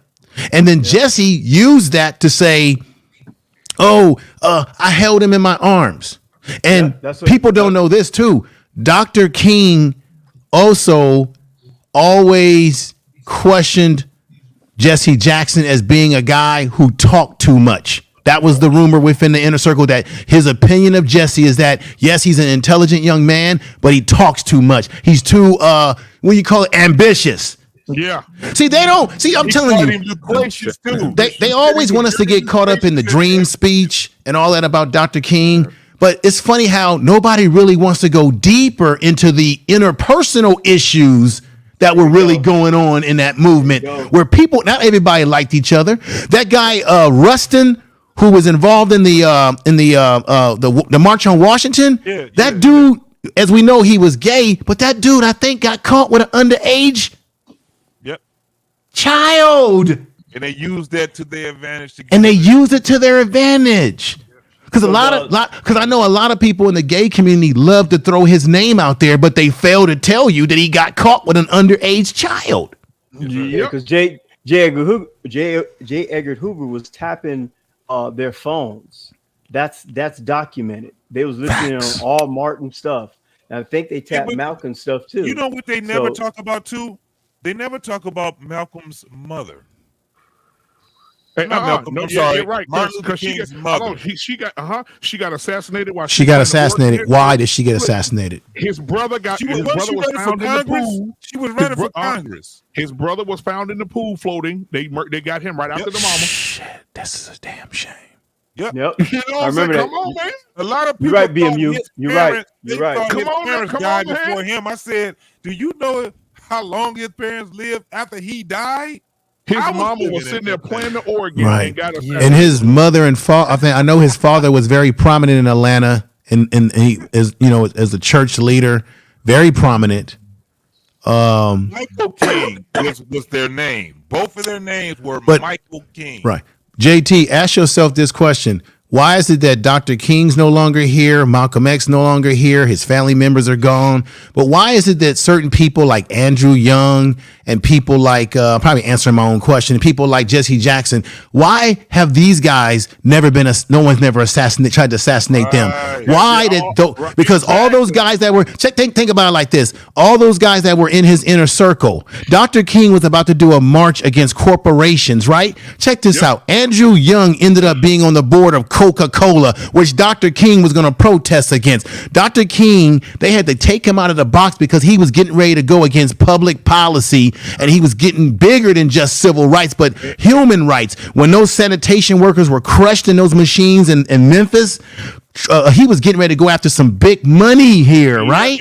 And then all these other people, right? All these people like Jesse Jackson and Andrew Young, they all made out like bandits. Ask yourself, Jesse Jackson has never had a church. How did he make all his money? How did he send all of his kids to private school? I know he does talking engagements at colleges and he made money that way, but the man never had a church. Al Sharpton does all this running of his mouth. He has no church. I think these people are agents. They're being given money. They're being told, we're going to put you on TV. We're going to give you a spot. And the real black leaders have been exited out of here. Well, Al Sharpton is a known snitch. He worked undercover. Wait, the mafia knew for a fact that Al Sharpton was a known FBI informant. And here, a known FBI informant is giving you news on MSNBC. That's Mandrell, right? Mandrell. Hold on, Mandrell. Real quick. So the whole thing with Martin Luther King, right? So there's footage of the Pastor Billy Cowles, who admitted, and that's why my grandmother always used to have this saying, sometimes if you let a person talk long enough, they'll tell on themselves. And they caught this motherfucker on camera saying this. I want y'all to hear this. Listen. Oh, I saw that video. Go ahead and play it. I saw this one. Man, shit.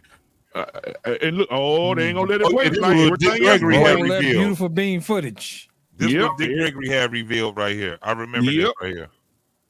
Yep. See, they ain't gonna let it play. Y'all come on, Hey, we keep talking. Why you doing that amen drill? Also, too, about your boy Sharpton, how is it that he get away with not paying his taxes like a certain other individual that we know? Mm-hmm.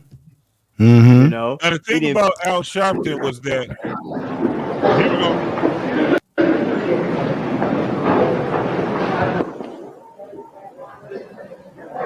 Some of the activities are geared especially for the young who did not have a chance to get the feel or to know what the civil rights movement actually was about. Even as they marched, now they could have stopped in a hotel, but when you think about marching from Memphis to Jackson or Jackson to Memphis, there were no hotels. You stayed in churches, you stayed in people's homes. And that's how we got over, that's how we got through. The struggle was a spiritual struggle. You couldn't pay people to do what we had to do. You couldn't pay people to stand before mad dogs and fire hoses and billy clubs and cattle prods. It was strictly a spiritual and moral movement. So we wanted that dimension to be in the pilgrimage to Memphis. We will revisit the mountaintop speech site. That's the Mason's Temple, where Dr. King made his last address, which he almost didn't make, because the night that we were having that rally, there were tornado warnings, and he was behind on the Poor People's Campaign. And he said, you guys go on over and have the rally. I'm going to stay at the motel and work on the Poor People's Campaign. When we got there and Dr. Abernathy walked in and Jesse Jackson walked in and I walked in and others, people started clapping because they thought Martin was behind us. And so Ralph's preacher said to him, this is not our crowd. And he went to the phone and called Dr. King and said, any of the marches that we had in those days, you have an opportunity to bring the children and bring the family and march with us. And when I finished sharing with them the last hour of Dr. King's life, I hurried. But that gave me the wonderful privilege of spending the last hour on earth. 3 preachers in a room, Abernathy, King, and Kyle. And we spent that last hour together in room 306 at the Lorraine Motel. The press is always curious, and writers, what went on? What did you talk about? I say, we just talk preacher talk. What preachers talk about when they get together. Y'all pay real attention to what you're fixing to hear now. About 5:45, we walked on the balcony, and he was talking to people in the courtyard. He stood here and I stood there. Only as I moved away, so we could have a clear shot, the shot rang out. Thank you. Information is power. Oh shit. You should have won that last part back. Bro, I get chills every time I hear that shit, bro. Because even if we listen to Martin Luther King, remember the last thing he said? He said, I'm coming for the agriculture money because now y'all to put white boys in school to learn how to do agriculture. Y'all teach them how to do it. Y'all giving them the land to do it. Y'all giving them houses and subsidies. He said, we coming next week. We coming to Washington to get our check. And his ass was right. His ass was and that's why they had to get him out of the box. Yeah, exactly. Yep. He switched. Started. Oh my God! He switched from civil rights to economics. And right, and that's where that was the end of him. Power.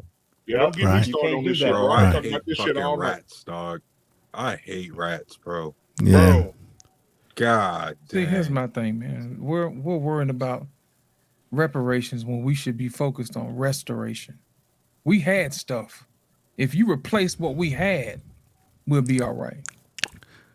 But lost in translation, part of the reparations would be exactly that, brother. It's all in the same. You got to look at the land that was stolen from black people, not just coming out of Jim Crow. So you got land, you got certain things that we were supposed to get that were put in law but then snatched away. So I say all of it, land, money, whatever is old needs to be old. This country, if you look at everyone else that's gotten some piece of the pie, they continue to deny our piece of the pie. I've been involved in the reparations movement in California, And the reason why we had to make it lineage based in California is because California has a law that says you can't just say black. You have to make it lineage based. All the other groups that get money out of this state made their movements lineage based. So, and then you have to be able to, prove your accounts. So I agree with you, but I'm very conservative on this issue. Black people are owed a debt. America owes Exactly. black people a debt Exactly. that needs to be paid. Now, of course, some say, oh, it should be education or housing or what have you. But at the end of the day, something has to break. This country just gave $100 billion to the Ukrainians. There's no Ukrainian that has voted for any of these politicians, but yet they got $1 billion. Then I'm listening to the people over there in Maui, Hawaii, and they're saying that the damn government in this country has done nothing. Nothing. That the money and here you can give the Ukrainians $100 billion. Yep. And they're saying that they're already putting those people through red tape, just like they did in New Orleans with the FEMA money and all of that. Katrina, I was there. Joe Biden, with a strike of a pen, he could send them an influx of billions of dollars, just like he gave the Ukrainians. We don't take care of our own home, but we take care of other people. I got a problem with that. Information, man, he can't. And unfortunately, wait a minute now. They can do what they want. No. I'm not going to buy what you're getting ready to say, brother. I'm not going to buy it because I've watched this country give money to people just like that.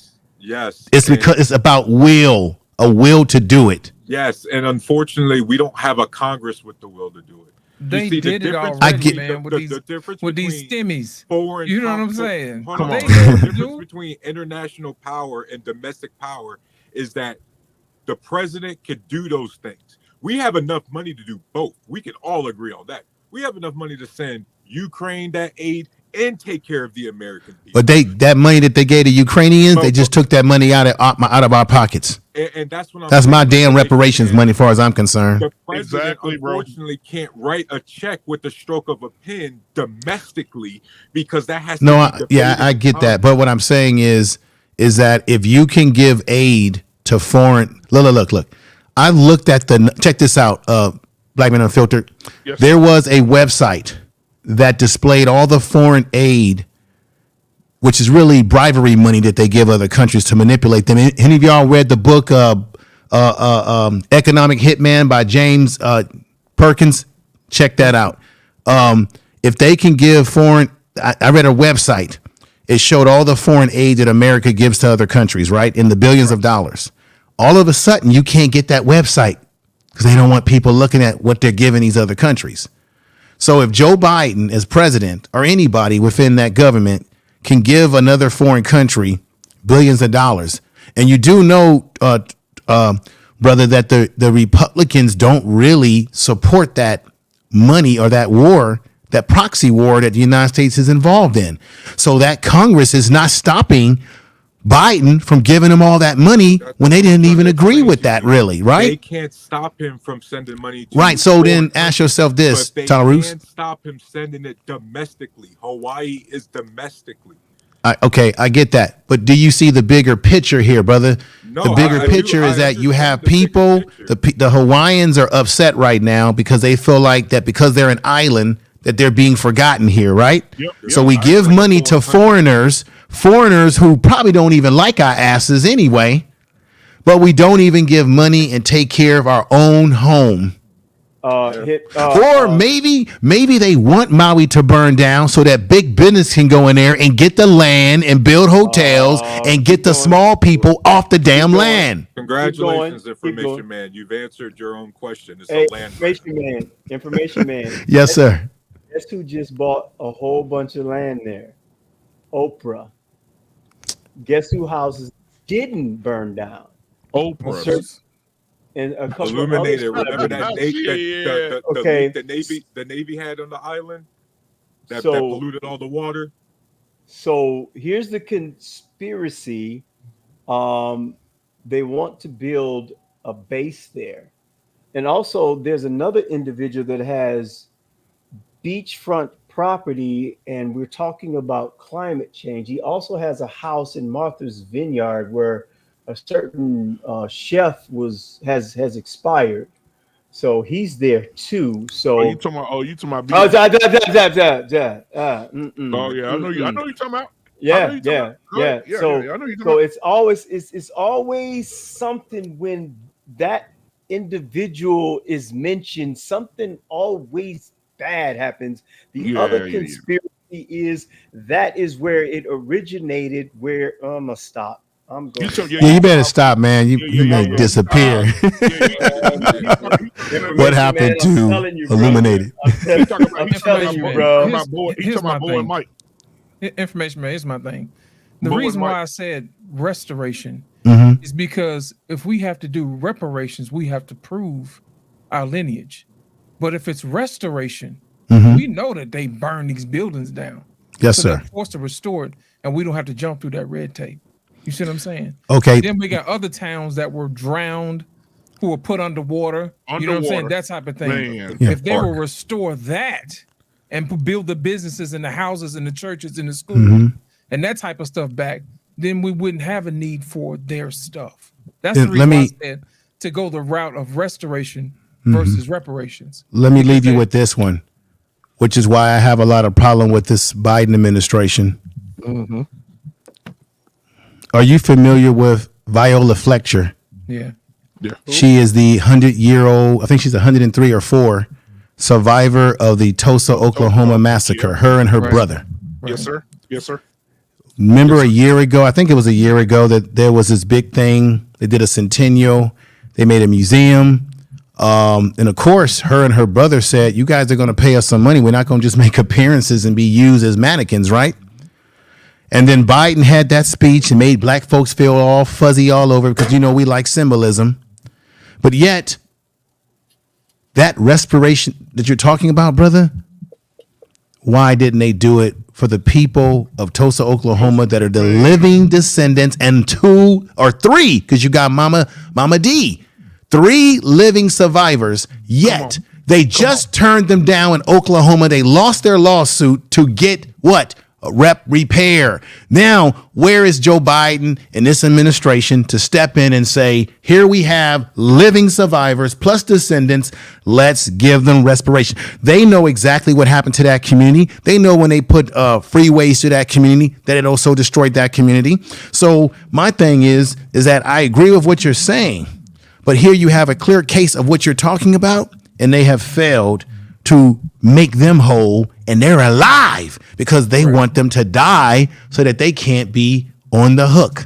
That is the sad commentary of American society. Y'all have a great night. And you know what? Let me tell you Have a great night, man. The same thing. I'm gonna say this, and we're gonna get out of here, y'all, because we can. Man, Monday night gonna be something. We could talk about this all night. but even the Aunt Jemima situation. Aunt Jemima made billions of dollars for that company. Billions, and that family say, you know what? Oh no, you're gonna pay us.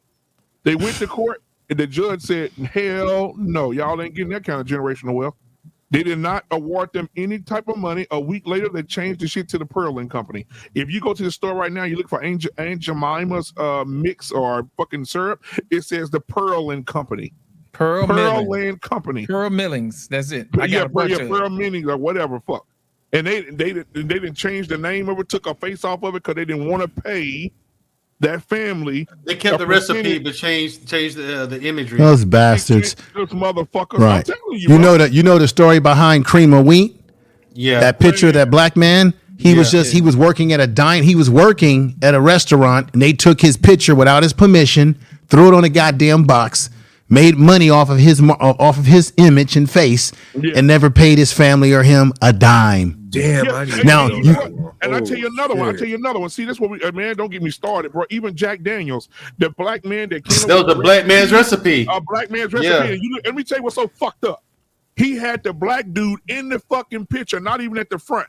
Had him at the back of the fucking picture, standing up with the other people that worked on the plantation, and his fucking ass in the front, talking about Jack Daniels, and they're in there storing the liquor when the man got the whole recipe. Man, these motherfuckers. Y'all better watch yourself. Somebody might be taking pictures of you. They may take a picture of our pain and put him on a damn box and make money off of you, brother. They could be taking photographs of any of us. You never know. Shit. Put your ass on a biscuit box. Wasn't his name Nearly or some shit like that? But you know what? KFC too. KFC I'm serious, man. You don't know. Any of us could be on somebody's goddamn box right now. We wouldn't know. Nathan Nearly. Miss Childs. Miss Childs came Nathan with Nearly. Yeah. Nathan, is it the guy named for Jack Daniels? The creator was Nathan Nearly Green. or Nearly? Yeah. Like that? Yep. Exactly. Yeah. Y'all have a good night. Shit. We talk about this shit all damn night, bro. Man, I can too, bro. Listen, man, when I found out even about the KFC, I'm gonna say this and I'm gonna get us up out of here. That KFC shit, when Miss Childs came up with that seasoning for that damn KFC, and Colonel Sanders stole that shit and put his face and likeness on it and took her recipe and made billions of dollars, and her family died poor. Hey, bro, they died poor. Again, for the people that's listening, go look up Colonel Sanders and listen to that man's ideology. Just listen to his ideology. Yeah, that's son of a blow you the bitch. fuck away. I'm glad he maggot food. All right. Come on, man. Look, that's real. History. This is the thing about history. We have to know history so we won't be making the same stupid ass mistakes, man. History is what it is. I am not a proponent of getting rid of history. It is what the fuck it is. It is so much shit, bro. Famous Amos cookies, fucking Jack All kind of Daniels, shit. fucking KFC. It's so much shit. And if black people were, like Lost in Translation said a few minutes ago, if black people were able to keep what they created, the generational wealth. Imagine if Tulsa would have stood for 100 years. Right. The kind of generational wealth that would have came from that goddamn town. Or all these other towns, the jobs of businesses from the created. Mississippi. Yeah, they broke the levees of the Mississippi River and flooded these people, drowning people. Oh my! Let me go. All right, we y'all. would have known all the black families with old money. Hey, man, Oh we my gonna have God! to We're gonna have to come up with a show. Oh We're my gonna have to God. come up with a show with this, bro. We gonna have to come We up got with a show, bro. We got to. You got to, bro. No, we don't. Don't listen to J. Black Man Unfiltered. Didn't I tell you how many times I told you to not listen to JT, man? No. We gonna get you in trouble, bro. No, man. Listen, man. We trying to talk about. Hey, listen. I'll be up here. I'm talking, but I'll be up here talking about the same shit too. Get the fuck out of here. Exactly. Hey. You saw what we did. What we did to racists down here. That's my hometown, Montgomery, Alabama. Now, born and raised. He wearing it proud too. I sure am. You saw. I sure am, JT. Hey, JT. The name of the show gonna be "Where My Mama Money At." Where my mama money at? Where my daddy records? I want my daddy's records. Excuse me. We got to have a more intellectual title than that. Black contributions to America. Oh shit! Oh Lord! My mama biscuits. That's what we gonna call it. We gonna call it my mama biscuits. We go. Yeah, where my mama money? Yeah. All right, man. Well, hey, man. Thank y'all so much, man. I appreciate y'all, bro. And I see y'all on what's the day? Shit, Saturday or Sunday? What is it? It's Saturday. I see y'all on Monday with Illuminated Tuesday, Talk That Talk Tuesday, Wednesday Sports Show, Mandrill and Shushu. Thursday, Dr. Nkumbe. Friday, another episode of Barbershop. We'll see y'all next week, man. Peace. Hey, we gotta go to the back. We gotta go to the back channel. I gotta show Mandrill. Absolutely. Let's go.